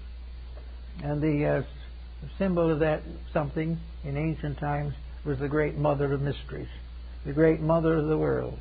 For all physical creatures are under one motherhood, the motherhood of the mysteries, the motherhood of the Virgin of the world, the motherhood of the mother who remains a virgin forever and bears children unto the eternity of things.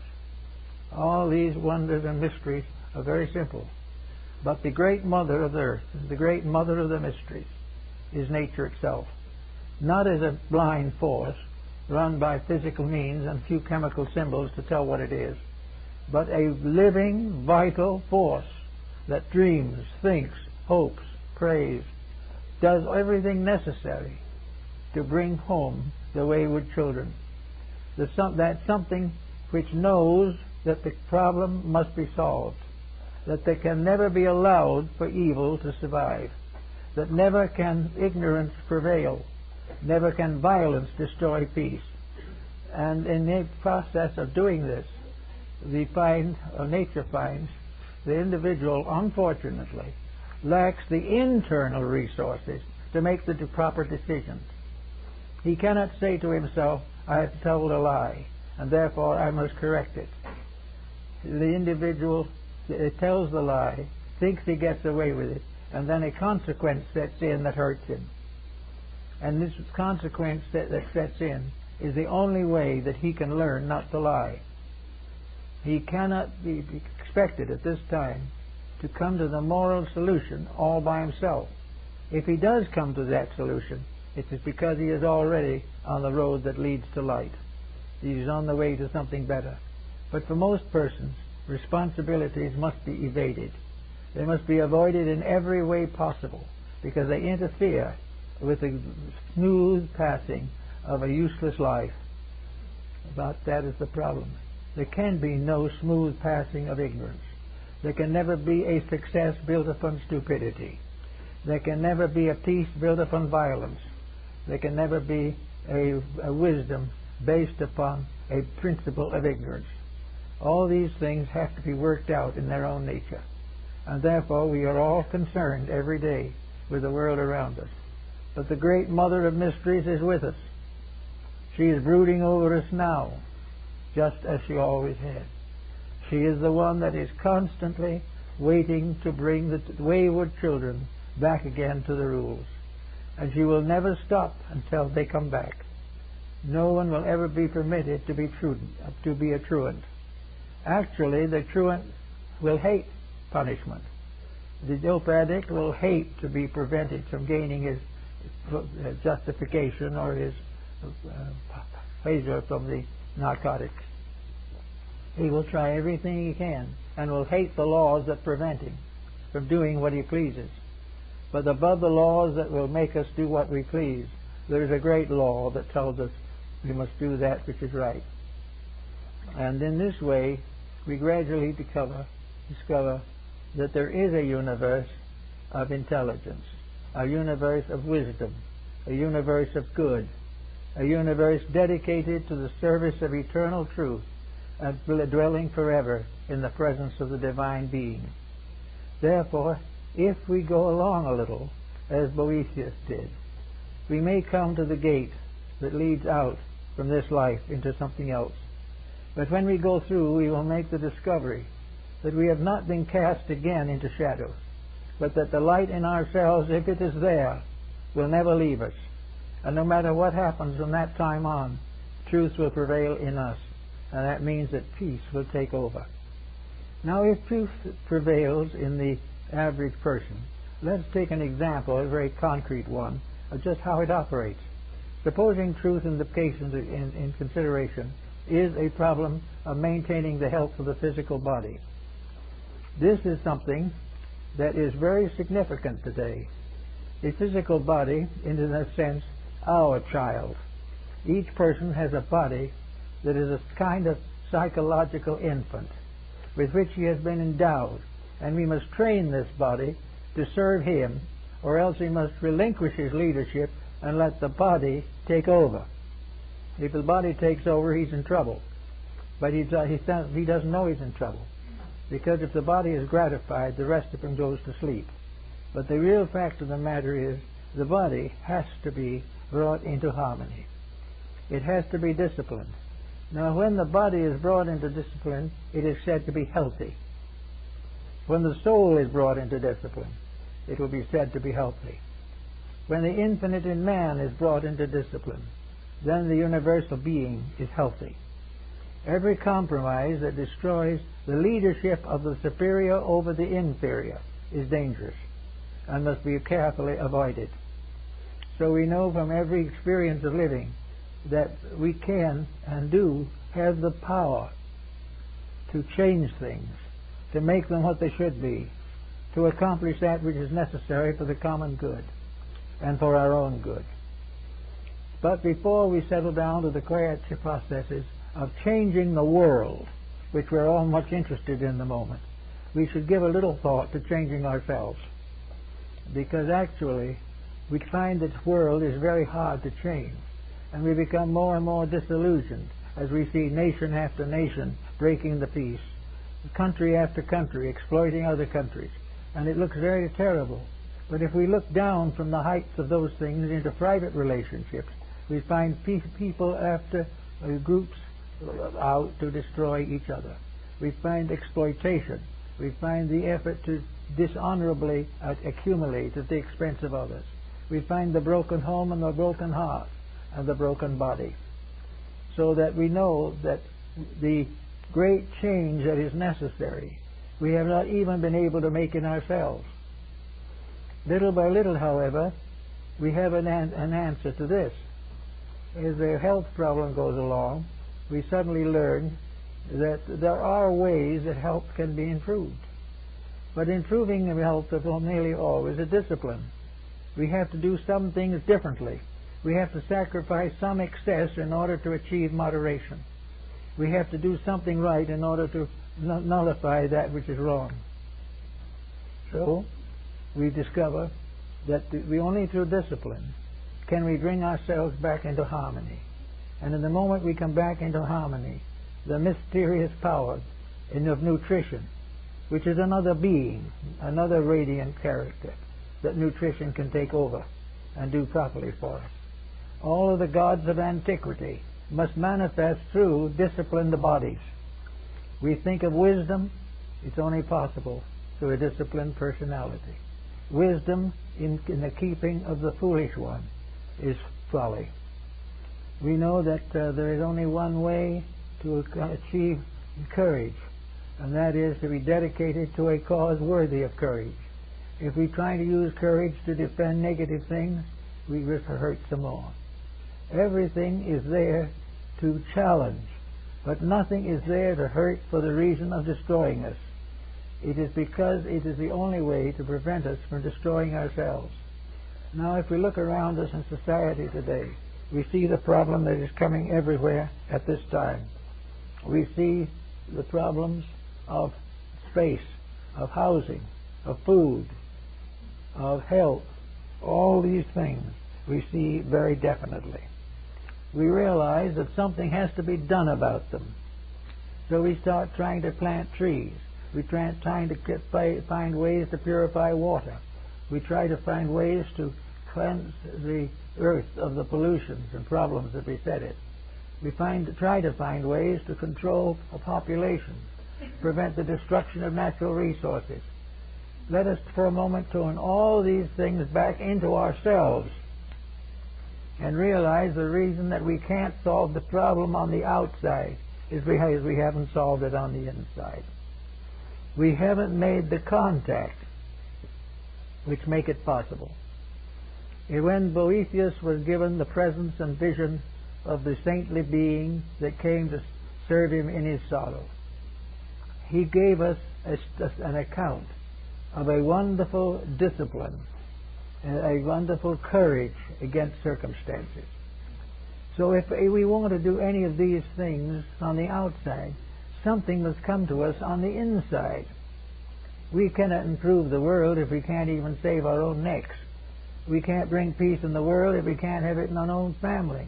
And how can we declare the ambitions false when we can't stop using narcotics for our own pleasure? All these things come back, as Plato tells us, and as the whole philosophy tells us, is all of these great changes can only come when the human being arises to meet them. The humanity is an entity, one human being. This human being is made up of now pretty close to 6 billion separate human beings. They are like the cells in a human body. They are part of one constitution. Over this one being is a unit, humanity, as one. This we find in the great man of the Zohar in Kabbalism. We find this one great being. And this great being's help and everything depends entirely upon the use that is made of the resources which comprise this great figure. We have to use these resources correctly. We have to solve the problem if we wish to have peace. We must make one humanity if we do not wish to be divided. Now, if we continue to wish to be divided, we not only have the problems of society, but we have the problems of ourselves. The individual who has not transcended his own selfishness is a very poor candidate for reforming the world. It is necessary for each person to recognize that he must make a personal contribution to the integrities of things. He must become aware of truth. He must become aware of what truth means. Not that it's a formula to write out and recite, not that it is something to be listened to in church, not that it's supposed to be in some scholarly textbook for the advancement of science. These are not the things. The truth we need is the inner truth of the love of truth, of the love of God as truth.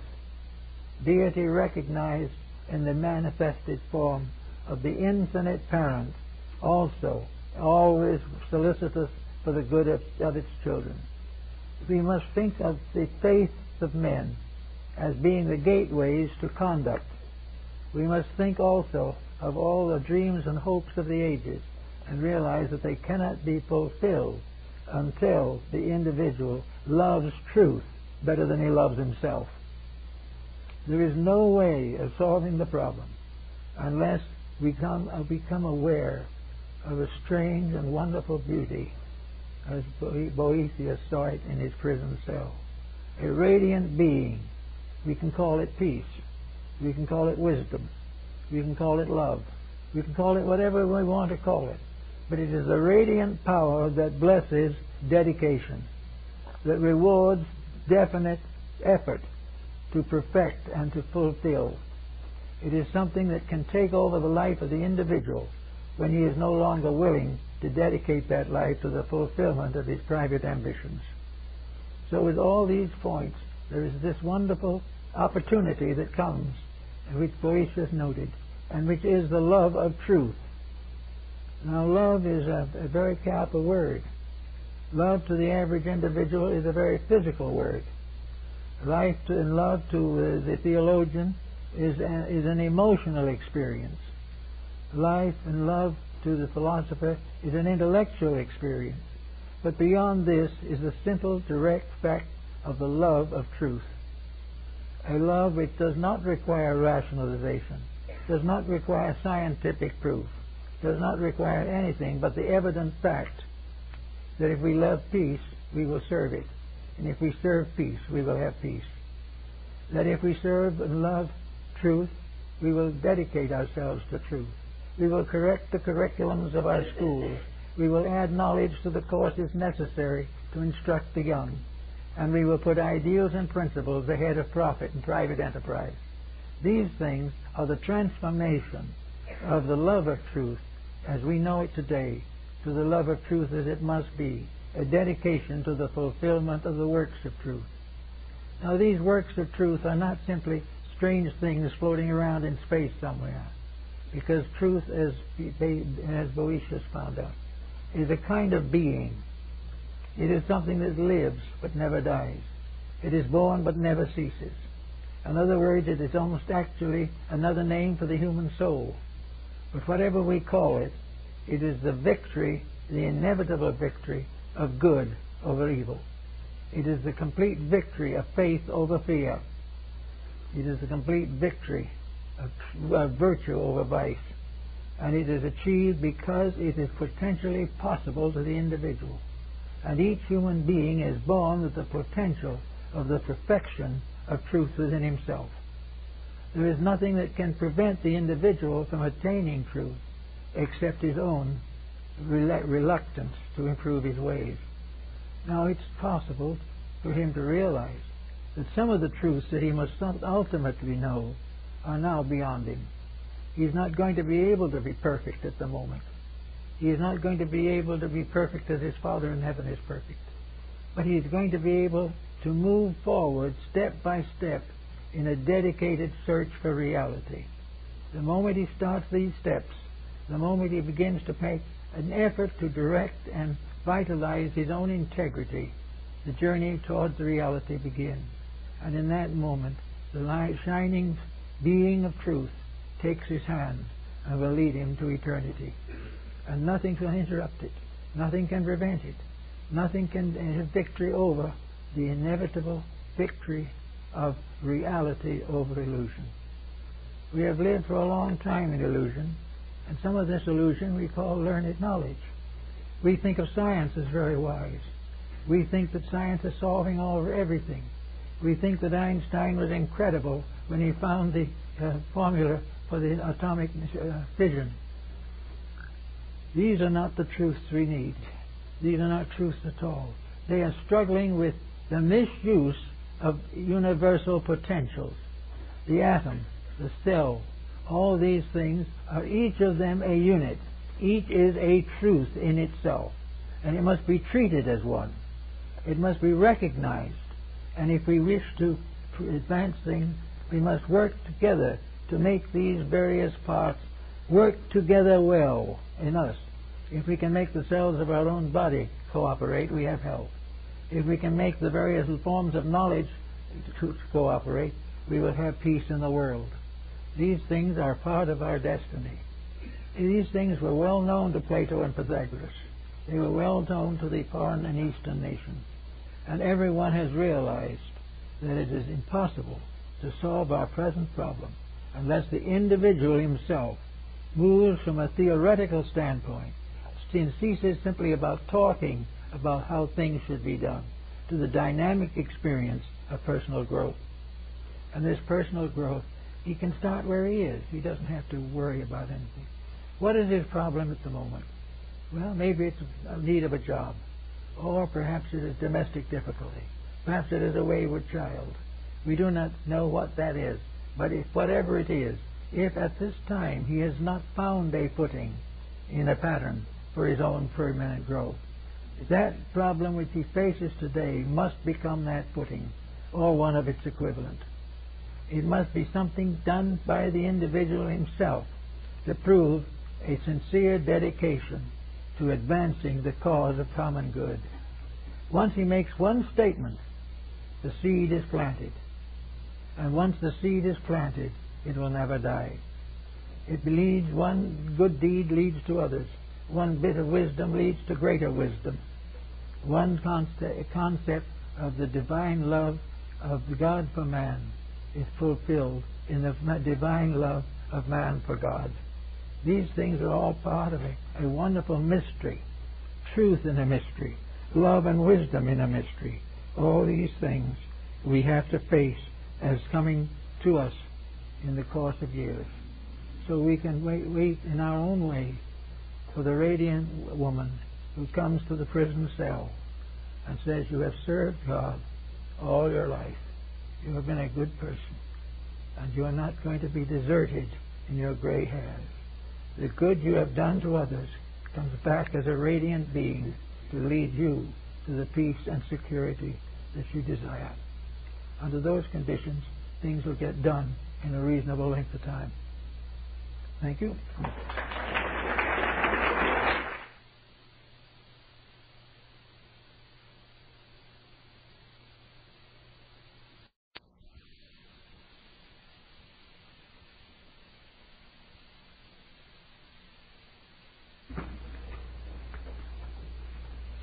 I want to apologize first. I have a very bad bronchial cold, and if you have trouble in hearing, we have turned up the microphones, we think, high enough. If it's too high, come back one of these days and we'll give you a free opportunity to hear the same lecture again. The subject this morning is an important one, and it's based very largely on the writings of St. Paul. It seems that it was recognized in ancient times that the redemptive principle in life was a very sacred one, and that this redemptive principle had to do with the human soul. And we find the first expression of Paul's concept in the Song of Solomon, the Canticles. In the Song of Solomon, the king addresses the fair maiden of Jerusalem, and he says, my beloved is mine.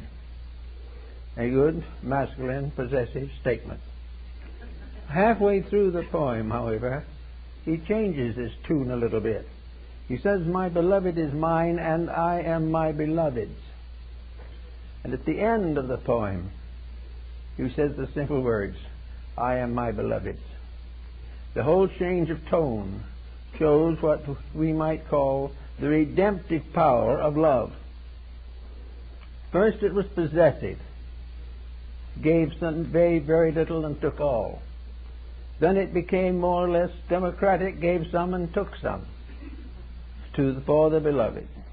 And at the end it gave all. And this is the principle of the idea as it is found in the Bible.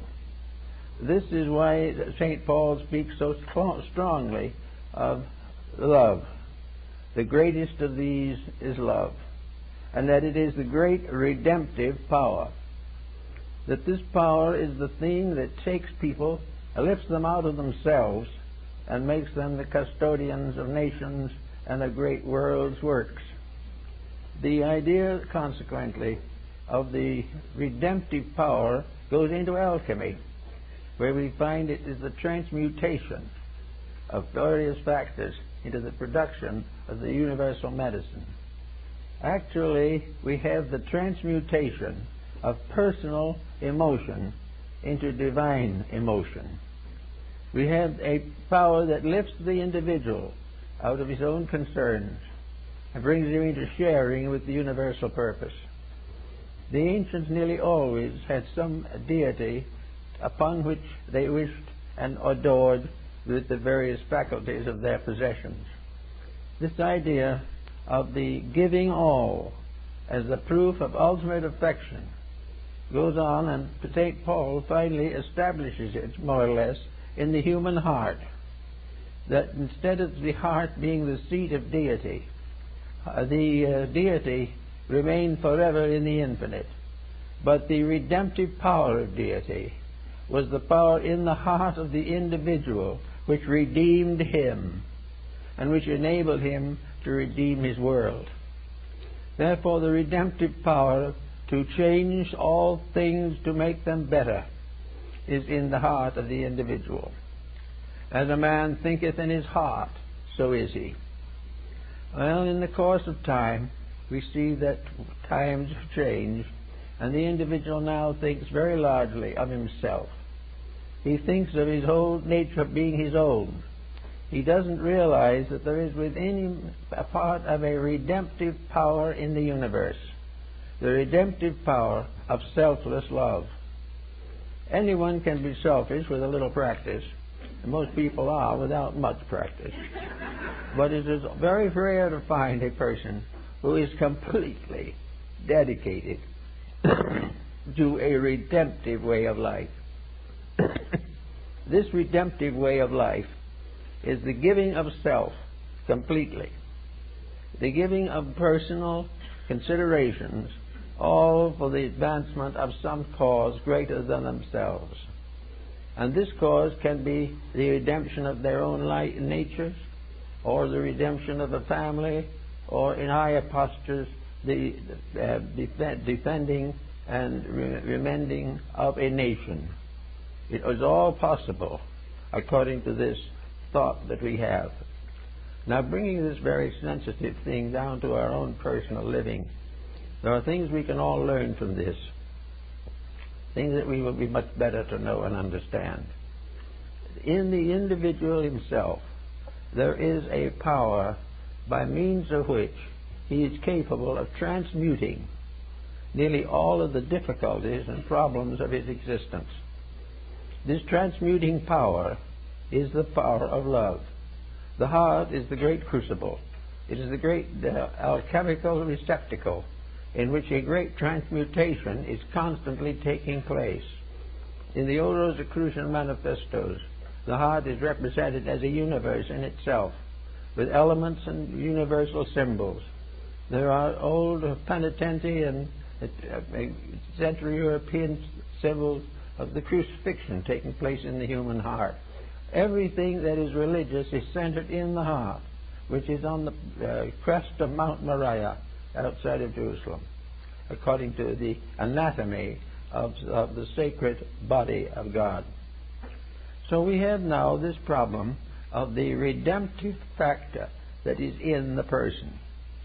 This redemptive factor becomes, or should become, the guiding light of their lives. It is not that they should omit to revere the deity who is the Lord of all things, but recognize that within themselves is a regent capable of administering to the needs of human beings. This regent is love. Love is that which goes before self. True love is unselfish. The moment it is selfish, it is not true. Now, in the course of time and in the descent of civilizations into one kind after another, love has gradually been profaned until it becomes very largely a material emotion. And we also want to realize that as this happens, many changes take place in the constitution of the individual himself. As his emotions change, so does his health, so does his happiness, so does his securities in life, and so do his hopes and his hope for life beyond. All these things have to do with what happens in his own heart while he is alive.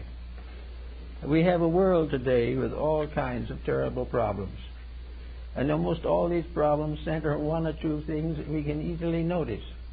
In the various contests that arise, which one is moved or regulated by unselfish love? What nation is trying best and continuously to use all it means to create peace, to create happiness, to take care of the needy, to advance the causes of gentle arts and crafts? What leader is without personal selfishness? What leader is uncorrupted by temptation? In other words, which one is following the renovating power of the heart? As long as there is corruption in the heart, the fate of nations is under stress and under delay. We say, therefore, that in the heart we have the beginning of character, we have the beginning of integrity, we also have the beginning of a collapse of these things as selfishness gradually takes over. There's a little Sicilian church that is very interesting. It has the heart as a symbol in the church. And in the heart, the devil is enshrined in a beautiful chapel on a crown, with a crown and a throne. In other words, the devil is, in that case, is enthroned in the heart. This would be a symbol that that individual is depraved or degenerate or has turned his life over to evil things. But the redemption of man is very largely achieved by the regulation of the instincts and appetites and ideals of his heart. So we take this as a possible basis for a new relationship between man and society. We know that in the years that lie ahead, many changes must come. And we are all hoping and we are praying that these changes will come soon. We hope that leaders will arise who will correct these mistakes, that peoples will rise and band and force and overcome the tyrants. But the trouble will probably be that the people will have to become first tyrants themselves in order to overcome the tyrants. So there lies ahead nothing but conflict, nothing but uncertainty. We have not yet realized, however, that it is impossible to legislate peace. We may be able to legislate against a certain type of violence, but we will never be able to legislate against violence itself unless it dies first in ourselves. The individual must overcome in himself all of the errors which he sees and complains about in society around him. He must look upon the world as a picture of a heart. He must look upon the nations as blood vessels. He must look upon cities as cells. He must look at the human body as a nation, or the nation as a human body, and that it is controlled by a heart. Now, where is this heart? What is it? What is it doing? Well, there are over 150 nations. Therefore, the heart is not one organ. It is an organ for each. But above everything else, there is a common organ.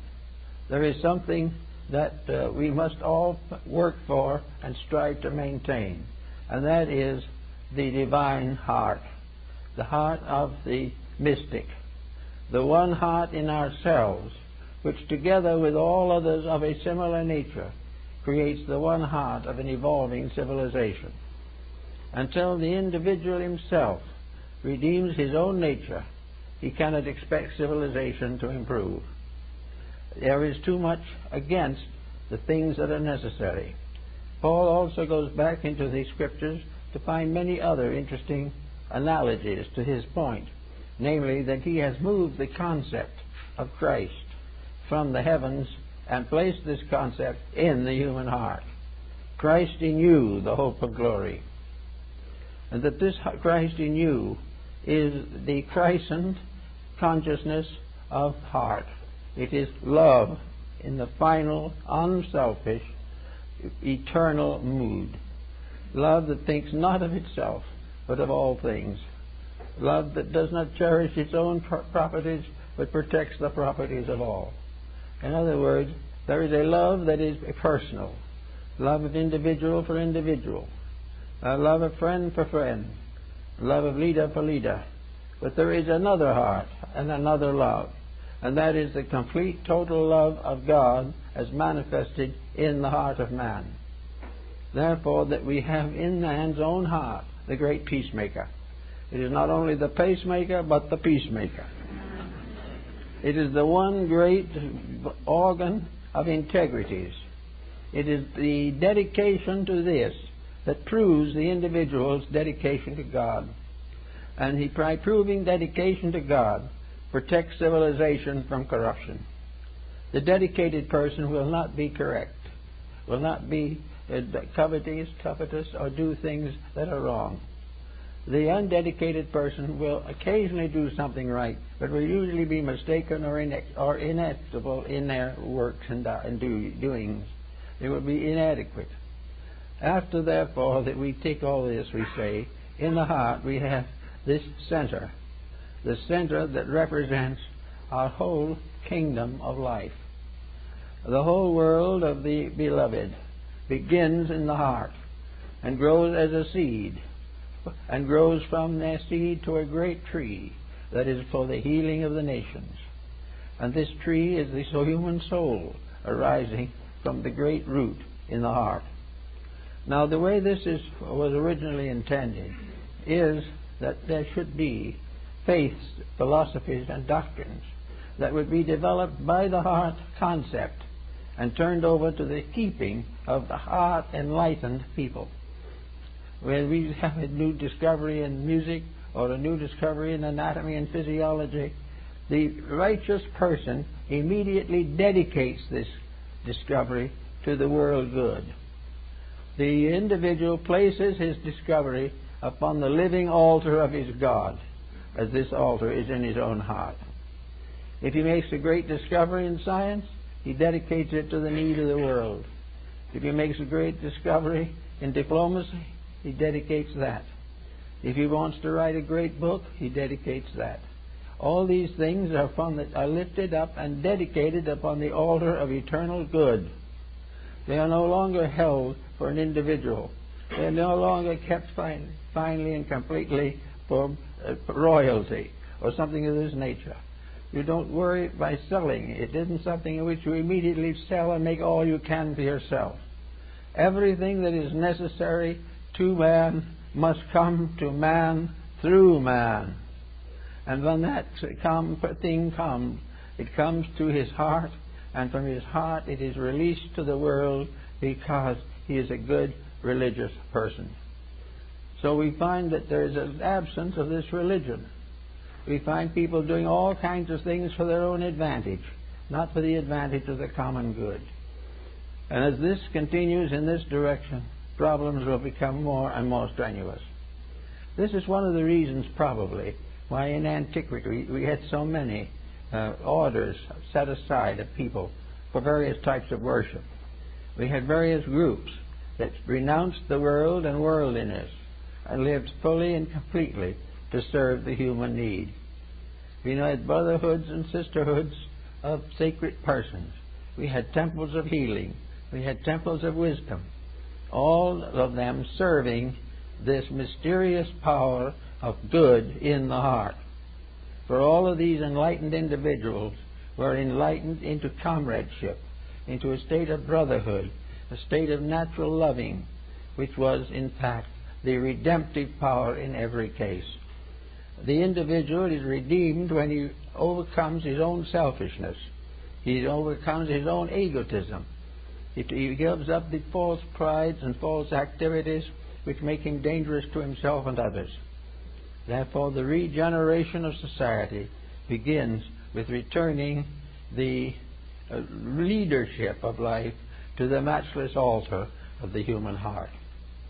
Therefore, working in our studies in this series that we're working on, we are going to work on the concept of love. Not just simply ordinary love, but not ignoring it, but trying to make it understandable why this is one of the most powerful transmuting agencies available to the human being. It is something that is his own. It is something that very often begins as a joyous or glorious experience. It is something in which everything becomes easier and more beautiful. It is something in which problems such as temptation are done away with before they have a chance to actually arise.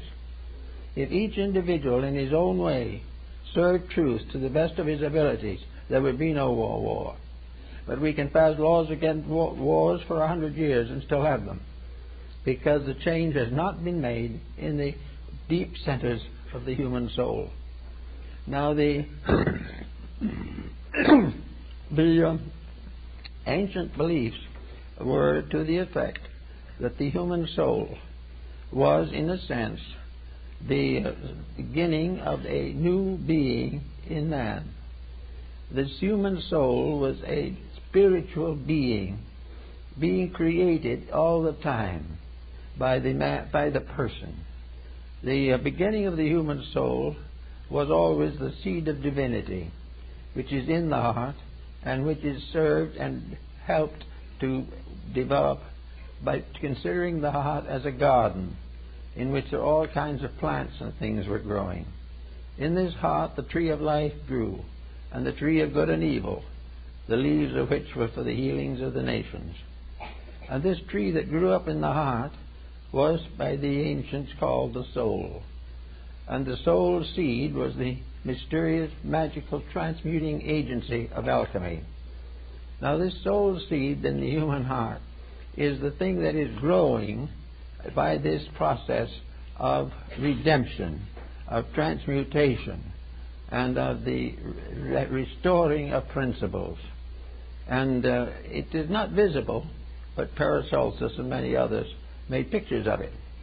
It was this fact that in the heart of man there is not only this wonderful presence of the divine power, the power of love, of infinite love, but this infinite love is the cradle of a new life, a new existence, a new order of being, a new way of existence.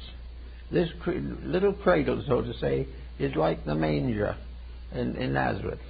It is born in the stable. The stable is the body, which is physical, surrounded by animals, the organs of the body, living in a material world, threatened from the beginning, but destined and foreordained to exist, to endure, to continue, and in the end to become the healing of the nations. So we have all this tied into the heart, and all of it is part of one thing. For out of this dedication to the principles involved, we find the gradual rising of the soul constitution.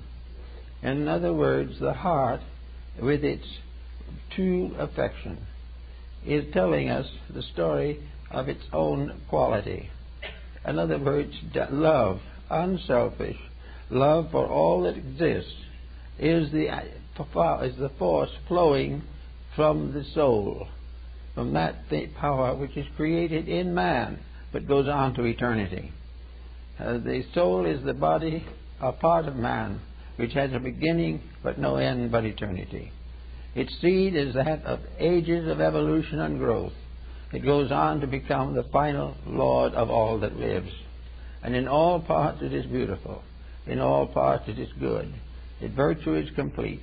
There's no evil or no transiency in it.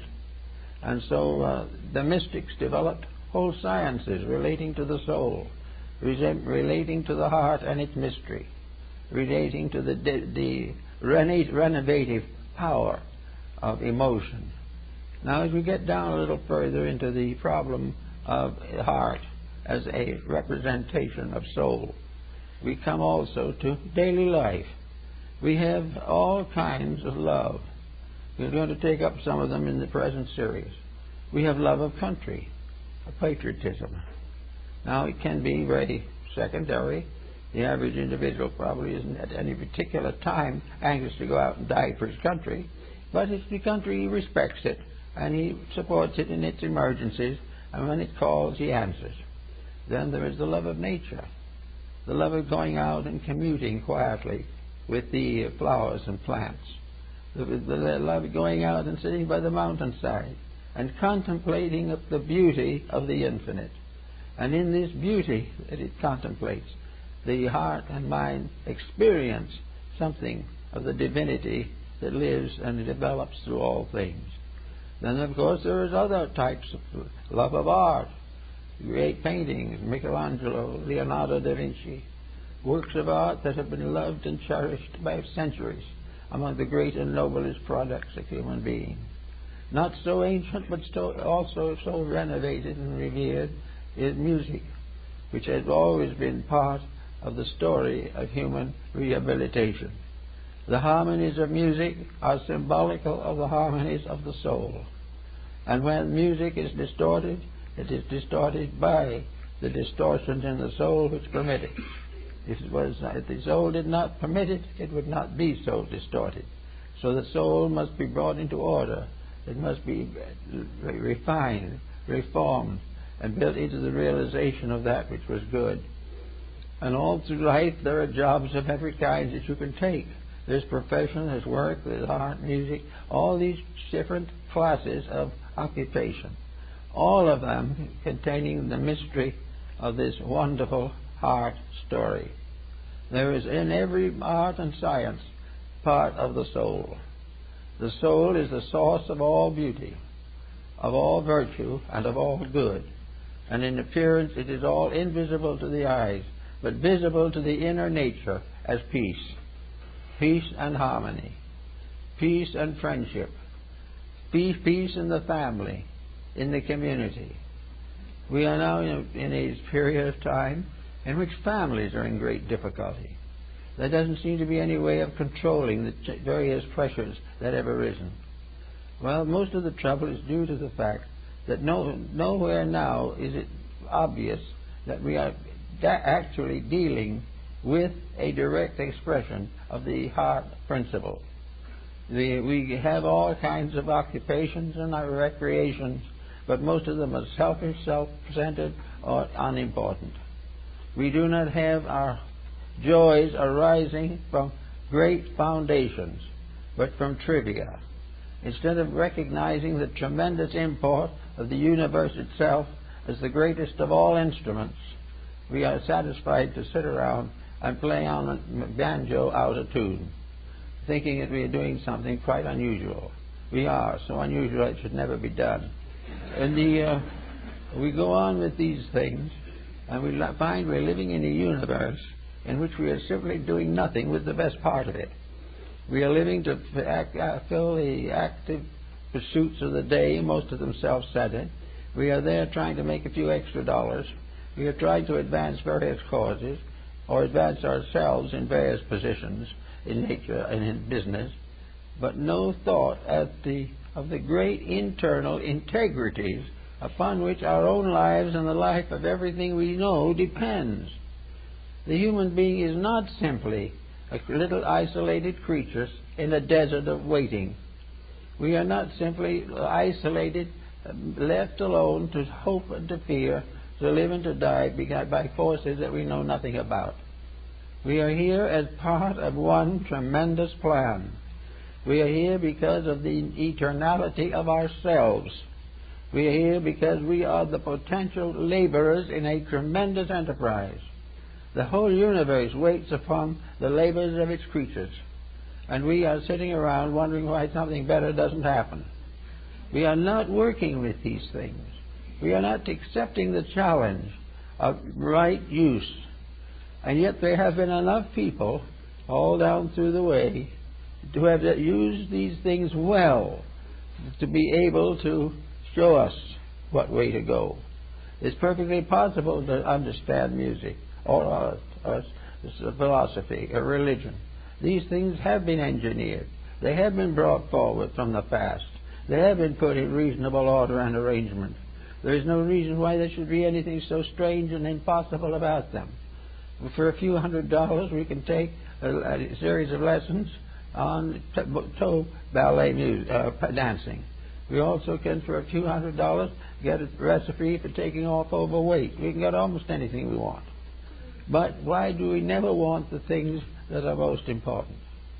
Why is it that we do not recognize the tremendous importance of releasing from its captivities the power in ourselves which alone can solve our problems? Why is the soul not given control of the life? It is because of the same type of thing that we find very much today with young people. We do not want to give up the possession of our faculties and accept our own judgment as inadequate. We do not want to allow the superior to rule. We are not the superior, or the superiority of ourself is not ruling. Therefore, we want to continue on our own way, making the same mistakes as final proof that we are free and equal. We are not free, and we are equal only to the mediocre. Therefore, there's nothing gained whatever. But here now we're coming to the end of another generation. There's been lots of talk about what's going to happen in the 21st century. And we look around us, and it seems to be a little more ominous all the time. Something seems to be in the air, something that's a little frightening, a little disturbing. And in this emergency, a number of groups of people are coming forward to study a little more deeply the problems which we face. And one of the most interesting discoveries that is being made is that no one has really addressed the problem. We have all talked about it ever since writing was invented. But when we allowed someone to mention that it interfered with our way to do exactly as we please, it was better to shut up the individual who mentioned it than try to make the correction. Therefore, we have gone on doing exactly what we wanted to do. On a sort of a formula, we want to be right, but right or wrong, we're going to be ourselves. So they come into the verge of another century. But we have been ourselves so long that it's becoming a more or less dangerous and difficult situation. We are wasting the world around us and starving the world within us. We are making every possible effort to kill off the source of our own survival, and at the same time begging desperately for that survival. We are now working and thinking in terms of going into other planets rather than to clean this one up.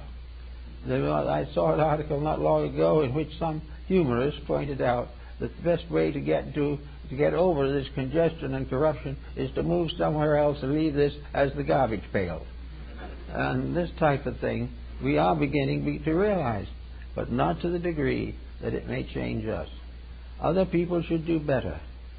But why don't we change? Because there's only one way to change, and that is by changing this thing inside. And most people don't even believe it exists. And if they do believe it exists, they hope it'll keep quiet.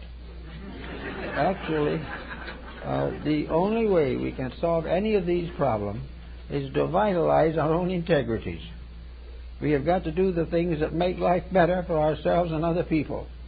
And when we've come to some place like a bad case of rock music, we have to recognize that down in the soul of us, something can tell us that this is not right, that we are damaging ourselves and damaging others, that our entertainment is not right, it is corrupting our morals and damaging our codes of conduct. Why do we do it? Because we want to. Why do we want to do this? Because it permits us to do exactly as we please, with a minimum of effort and no definite education for it. We don't get educated to become dope fiends.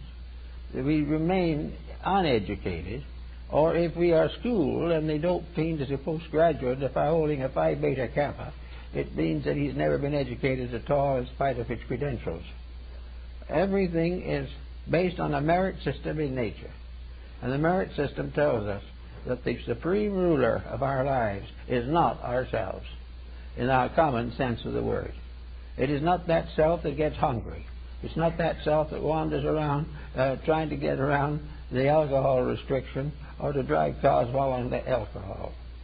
The real self we don't know. The self that no one knows is self that is locked in the heart, locked in that part of divinity which placed itself in our bodies and in our shades and shadows in order to become a seed for the growing of the flowers of the nations. We find in the book of Apocalypse many references to the plants that are going to be for the healings of the nations. We are told of the wonderful things that are going to come, but we are also reminded of the four horsemen that walk the earth or ride the earth, bearing confusion and death with them. Actually, we have to pause for a moment and recognize that we have a contribution we can make. This contribution does not require that we spend $2.50 for a textbook. It does not require that we take a long course to find out what to do next. It simply invites us to be a friendly, kindly, honorable people. It causes us to remember the importance of this soul power in ourselves. It helps us to understand that it doesn't take a postgraduate education to get over criticizing each other. It doesn't take a tremendous background of knowledge to realize that a lazy mind is not going anywhere. We have plenty of opportunity and plenty of raw material to do all kinds of things. But we are corrupting the raw material in our present patterns of compromise on all moralities. We are damaging our raw materials by putting them through academic structures which corrupt them. And we are damaging the product itself by allowing it to be exploited by persons with no morals except a desire for profit. Now, with all these things to consider, it is very important that we get back there to the idea that St. Paul had, in which he pointed out definitely that in all the transactions of the world, the greatest of all is love. That love alone could correct most of the trouble. If we loved people, we wouldn't hurt them. If we loved people, we wouldn't go on marrying the wrong ones year after year. If we loved people, we wouldn't leave orphans to the state by the thousand. By all these things, everything is selfishness. We do as we please, we do what we want to, and the devil takes the hindmost. And at the present moment, the devil is breathing so close to us that we're all worried to death. All these things have to be worked through better. Sit quietly down someday and just contemplate your own assets and liabilities. Realize that on the outside of yourself, you are a perishable creature that is going to last a certain number of years, all being equal. Maybe it will last a little longer, maybe not nearly as long. That's all out to fate and circumstance. But the outside is mortal, corruptible, and irrational. The only rational part of the body is the rationality in the cell structure, and it never gets a chance to say anything. On the other hand, in the body is that thing which is rational. And that thing which is rational or reasonable or intuitive or capable of insight, that thing is crippled all the time. Every effort is made to educate it out of existence. Everyone is trying to make a good, solid materialist out of it who is going to go along 60 or 70 years and disappear forever. That everyone is supposed to live only for success in a world in which success is unknown. There is practically no success. We hear from the paper of this very successful person, but a few months later we hear of his death. There is no way of winning this great world pattern that we have made so amusing and amazing to us. We are constantly thrilled by some new discovery.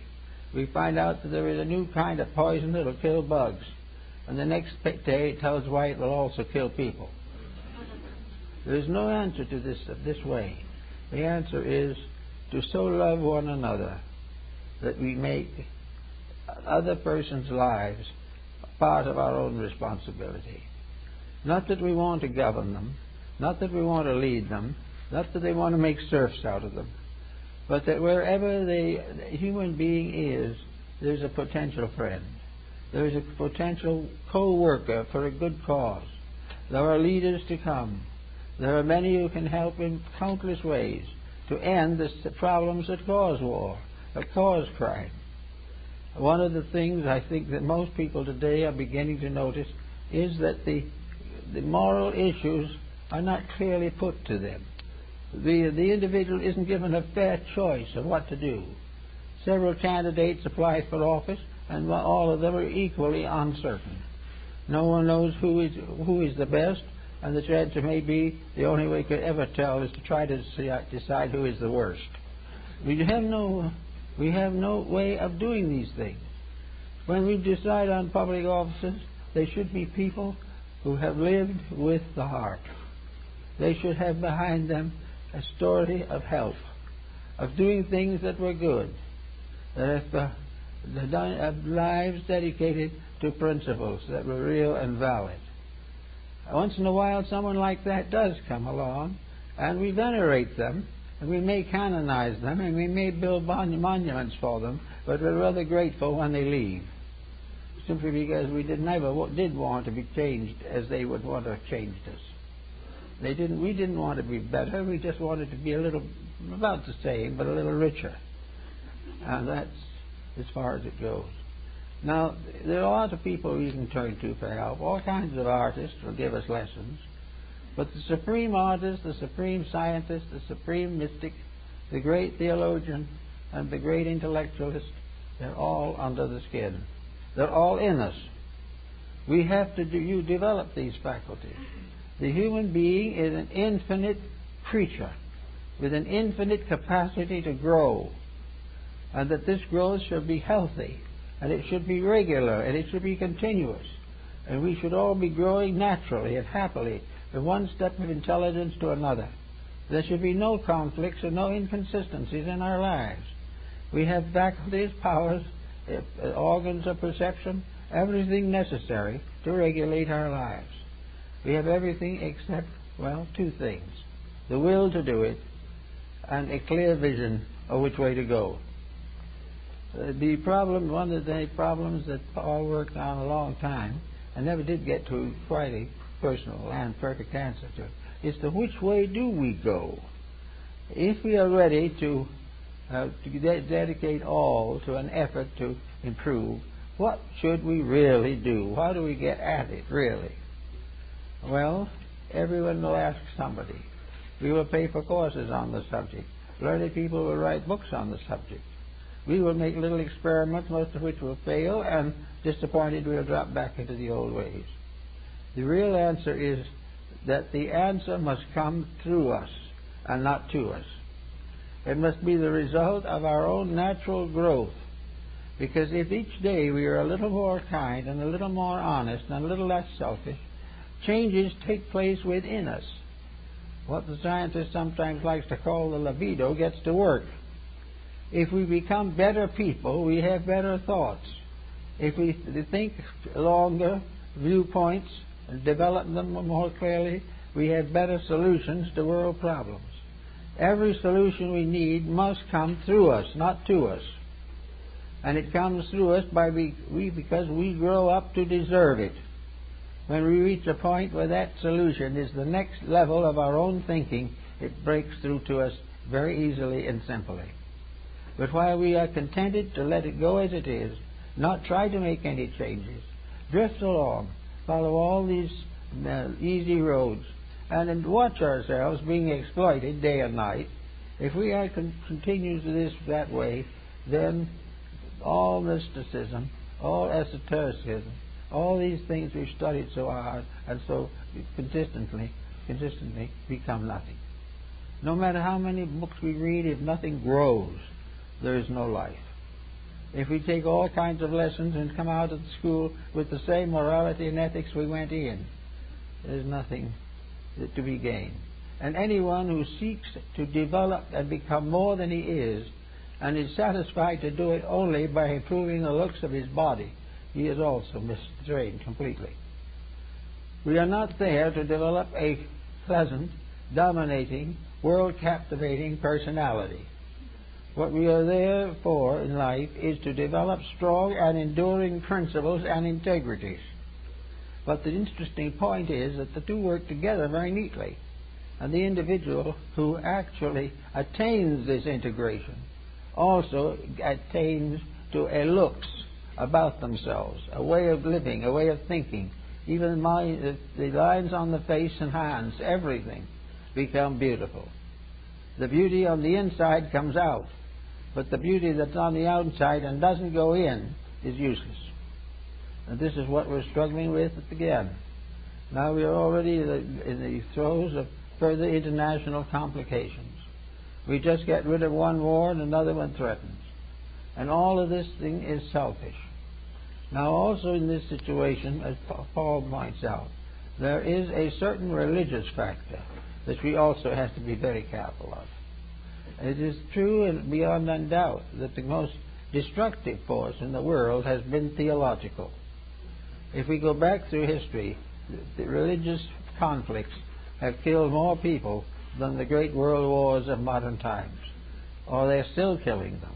Or they're still destroying them. They're trying to wipe out ethics because it interferes. All around our nations trying to be materialistic, and now our daily papers show how all of them are in trouble. Materialism is a hopeless answer, and we know it now, but we'll keep on trying to do it. There will always be someone who thinks they can break the rules of nature and of God. But the man who breaks the rules of nature dies the sooner, and the nation that breaks the rules of God collapses the sooner. These things just do not work that way. So we have now a great problem coming up. How are we going to solve these problems? Are we going to solve them by a great big world conflict, or a great big world congress, or a great big something or other, or by collecting, assembling a committee of people, not one of whom has an answer, but together might have, but won't, and letting it rest that way. We'll be right back where we were, because no one will find there's any answer, because no one is looking in the right place.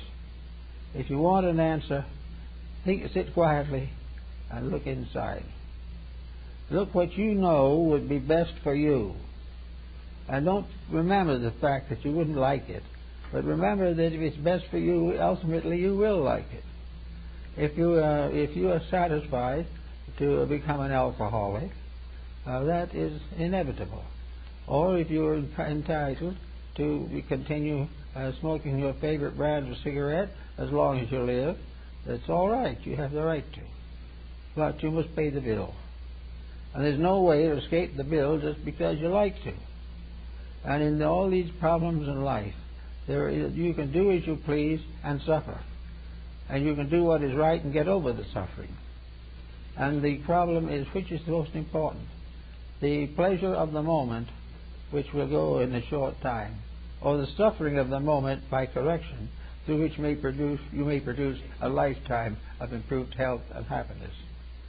The whole situation, as we have it now, is assuming very largely that the answers are not going to be found, that we're going to have to make one after another strange and ineffectual changes. We're going to have to do things on the basis of this will make it last another year. But the main solutions are not there, because the main solutions will not be there while we take a little planet, which is no bigger than this one, and try to put into it over 6 billion people, and then have all of them want to own.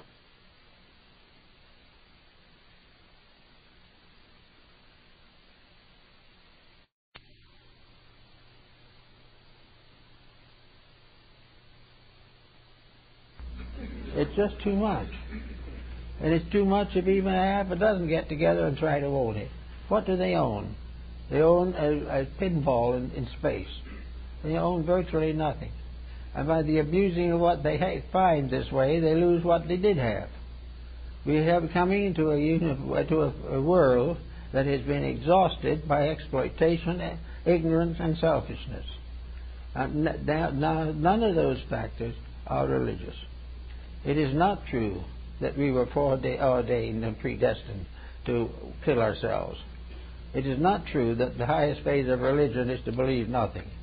These things are false attitudes, and they are attitudes which we have to work out.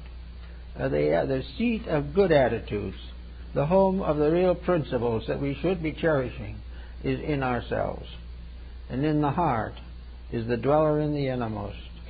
And it is this dweller, always silent but always there, that can give us the impulses and give us the pressures to make the changes that are necessary. We see every once in a while some great person comes along who has made these changes, who has done these things, and the world admires them. But the world thinks it's a sort of strange. It's all right for other people to be good and to give up all the vices that they think they like. But nobody wants to be that good person. They're happy that that person has done it, and they might even raise a small fund to help take care of that person. But there's no enthusiasm for being like it or doing the same thing themselves. We had this problem of Mother Teresa, which has been quite a moving one in recent years. But no one is rushing by the hundreds to become Mother Teresas. It is simply that they respect greatness, but they have not the instinct to want to achieve it at the expense of being small people. And this is true in religion in all these different fields that we're in. In our field, we're working very hard to try to help people to unfold the innermost parts of their own natures. And we think to ourselves, let's try to find some way to help people to grow, to help to give them and make available to them the things that they need. Now, when you do this, what happens? We probably have a lot of very sincere people now trying to find better ways. Well, if an individual will read 12 books and go to 20 different teachers and take a dozen different classes on every subject you can think of, and then go home and 2 months later break their home, walk out on the family. It doesn't mean too much. all this intellectual attainment is something that you can get good at, or you can do meditations or write books under clairvoyant influence. But when it comes right down to raising a family in a healthy, constructive manner as part of religion, it's not so common. But it's the few who say, I have made written obligations, these I will keep. I am not living to get out of my labors and obligations, but to perfect them. This immediately becomes a positive statement. And any individual who's out working to fulfill something, to accomplish something that needs doing, on which they know is possible within their power to do it, well, they're working that way, they're growing. And the philosophy of life is growth. It is not saving up and storing up a mass of intangibles. The things we're always looking for in people who are students is growth. The individual who wishes to be better. But we find too often that little ulterior motives are cropping out on all sides. We can do a little, but what we really want to know is who is it that has a job that they don't care for very much, but what needs to be done, and in which there would be a great amount of personal growth as a result of doing it. If we can convince people with those problems to do the thing that answers, we'd soon have a lot of better people in this world. We'd have a better generation growing up. We'd have less chance of war. We would have a reduction of crime. But the individual who is constantly aware of what is wrong, but does not wish to change his own ways to make it any better, is the problem we all have to face. And Paul is fully aware that there was no way of breaking through that personality from the outside. That individual may make all these mistakes, give his life to God, and be burned at the stake, and still not correct his mistakes. It is something different from this. It has to happen. And this thing that has to happen is the recognition of deity as an indwelling eternal. There's something that is always available. That while we have a dozen small temptations, we have one tremendous guide toward truth, if we want to use it. Well, there are all kinds of ways in which we can do a little of this and a little of that. There is a one way in which we can do what we were here to do, and that is grow. And growth is the only thing in the end that will bring lasting peace and happiness. The more people grow, the better the world will be. And that each individual in the world becomes part of an environment. And the improvement of individuals improves environment. And improved environment, again, improves more individuals. It goes on until a major change takes place. What we need now from the world is a good, solid statement of what we must be doing and why we must not do it, why we must do it. If these committees that are meeting everywhere in the world would get together and work for one purpose, to create a pattern for satisfactory citizenship, a pattern of what a civil service person must be, and no other kind will be acceptable. If they can make the career of leadership something that is a responsibility to serve the people instead of an opportunity to double the salary. We've got to have this different point of view. But when we get that point of view, I can pretend at least that we have leaders who can lead and followers who have sense enough to follow when the leader is right and sense enough not to follow if the leader is wrong.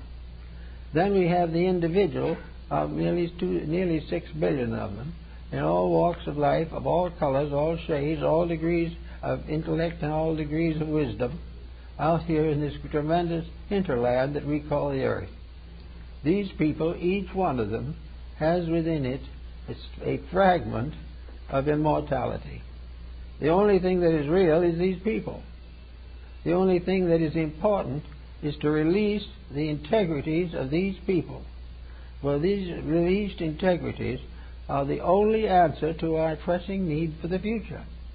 If we can bring the people into patterns of intelligence, this planet can carry a very nice load for many thousands of years to come. with no one deprived of anything essential. But if everyone goes crazy and uses everything they can for an odd dollar for themselves, we're going to be in a very bad way in the next 100 years. So the time is to move from the law of the jungle, which is what most people have lived by, to the law of the gods. And that is a law to live in honor and in law in the service of truth. And that the great power of the total reality of things, that we call the infinite deity, is present in each of us in a fragment of itself, the seed of its own eternity, and that each of these seeds is capable of growing and unfolding to become a wonderful witness in the court of the Lord. And each of those who come in to worship carries in his heart the seed of that which he worships. Before the altar he communes with his deity, but every day and every night he lives with God, because whether he knows it or not, if God is not there, he is dead. So that we have all these things to do, and things can be done if people will start simple daily efforts to do it right, to become better citizens in private affairs, not to some of these public things we talk about, but to slow down on the criticisms that destroy hope, slow down on the differences which magnify, present final restriction. Slow down on the dividing causes. Don't try so hard to be a complete individual in spite of everybody else who's alive. Be not quite so fast to want to have all things your way. Share instead of demand. Give instead of take. And you will find gradually that the flowers will bloom again in the desert. That we are gradually blighting everything by the fact that we are trying desperately to become despots. And as despots, we are in trouble. For it was not so intended. It is intended that not that we are our brother's keeper, but that we are our brother's friend. And that a common love, the love of humanity, the love of natural being, the love of people who like to be together, the love of God, which is the final form of adoration. All these things, if developed obviously and adequately, will make this world the kind of place we want to live in. But if we don't do something with it, we're going to gradually get it worse and worse. And someday we're going to be crazy enough to say there is no God. And that for that time they might be right, because they will have killed it. Now the way you kill a God is very simple. You just get rid of the people who have God in their souls. And those people, when they go, there is no longer any contact with the environment. The deity in heaven remains. New worlds will be formed. New nations will come forth. New projects will be invented. New planets will be fertile for salvation. But the one that leaves everything and departs completely from the laws of life has life removed from them. And they will not have this opportunity except to go back to the beginning and start over. We have to do something to think things through more definitely, more realistically. We have to take the ideals and dreams that we have all had and which we are all trying to do. We must take our reading and our writing and our thinking and try to make it fit into a pattern of being better people. Keep a little hard with a bad diet for a while. And every time you're irritated by somebody, put it down. And see after a day or two if you can't clean it up. Every time you scandalize someone, make a note of it. Every time you put some desire of yourself at the head of a list to the loss of someone else, put it down. Keep track of your mistakes. It's easy to forget them. But if you keep track of them, you will very shortly find that each person has a little circle of mistakes that they are most likely to make. Some individuals just can't keep quiet. They can't keep it a secret. They can't refrain from spreading gossip or bad news. Another one cannot stand criticism and explodes in the face of it.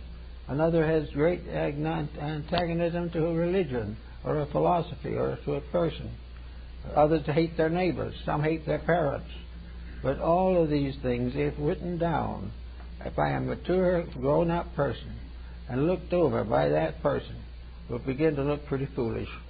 And in a short time, with a little discipline, they can rub out those names and those words one by one until they can face life without prejudice, conceit, or effort to disintegrate someone else through jealousy or something of that nature. So we want to put all this philosophy we can to work. It needs to work. We need it every day now. It's getting close. So if we can do as best we can all get somewhere, and we'll all be better for it. And we'll agree, I think, a little bit that possibly St. Paul is right. That hope, faith, and love, these are the three. But the greatest of these is love. And love is the thing that takes bitterness out of life. It takes malice out of life, not only in nations, but in individuals. It is the forgiveness of the ills of each other, and the willingness to forgive as we would be forgiven.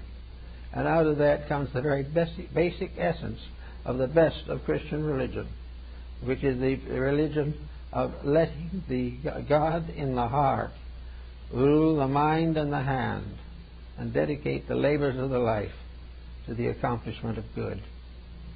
Okay.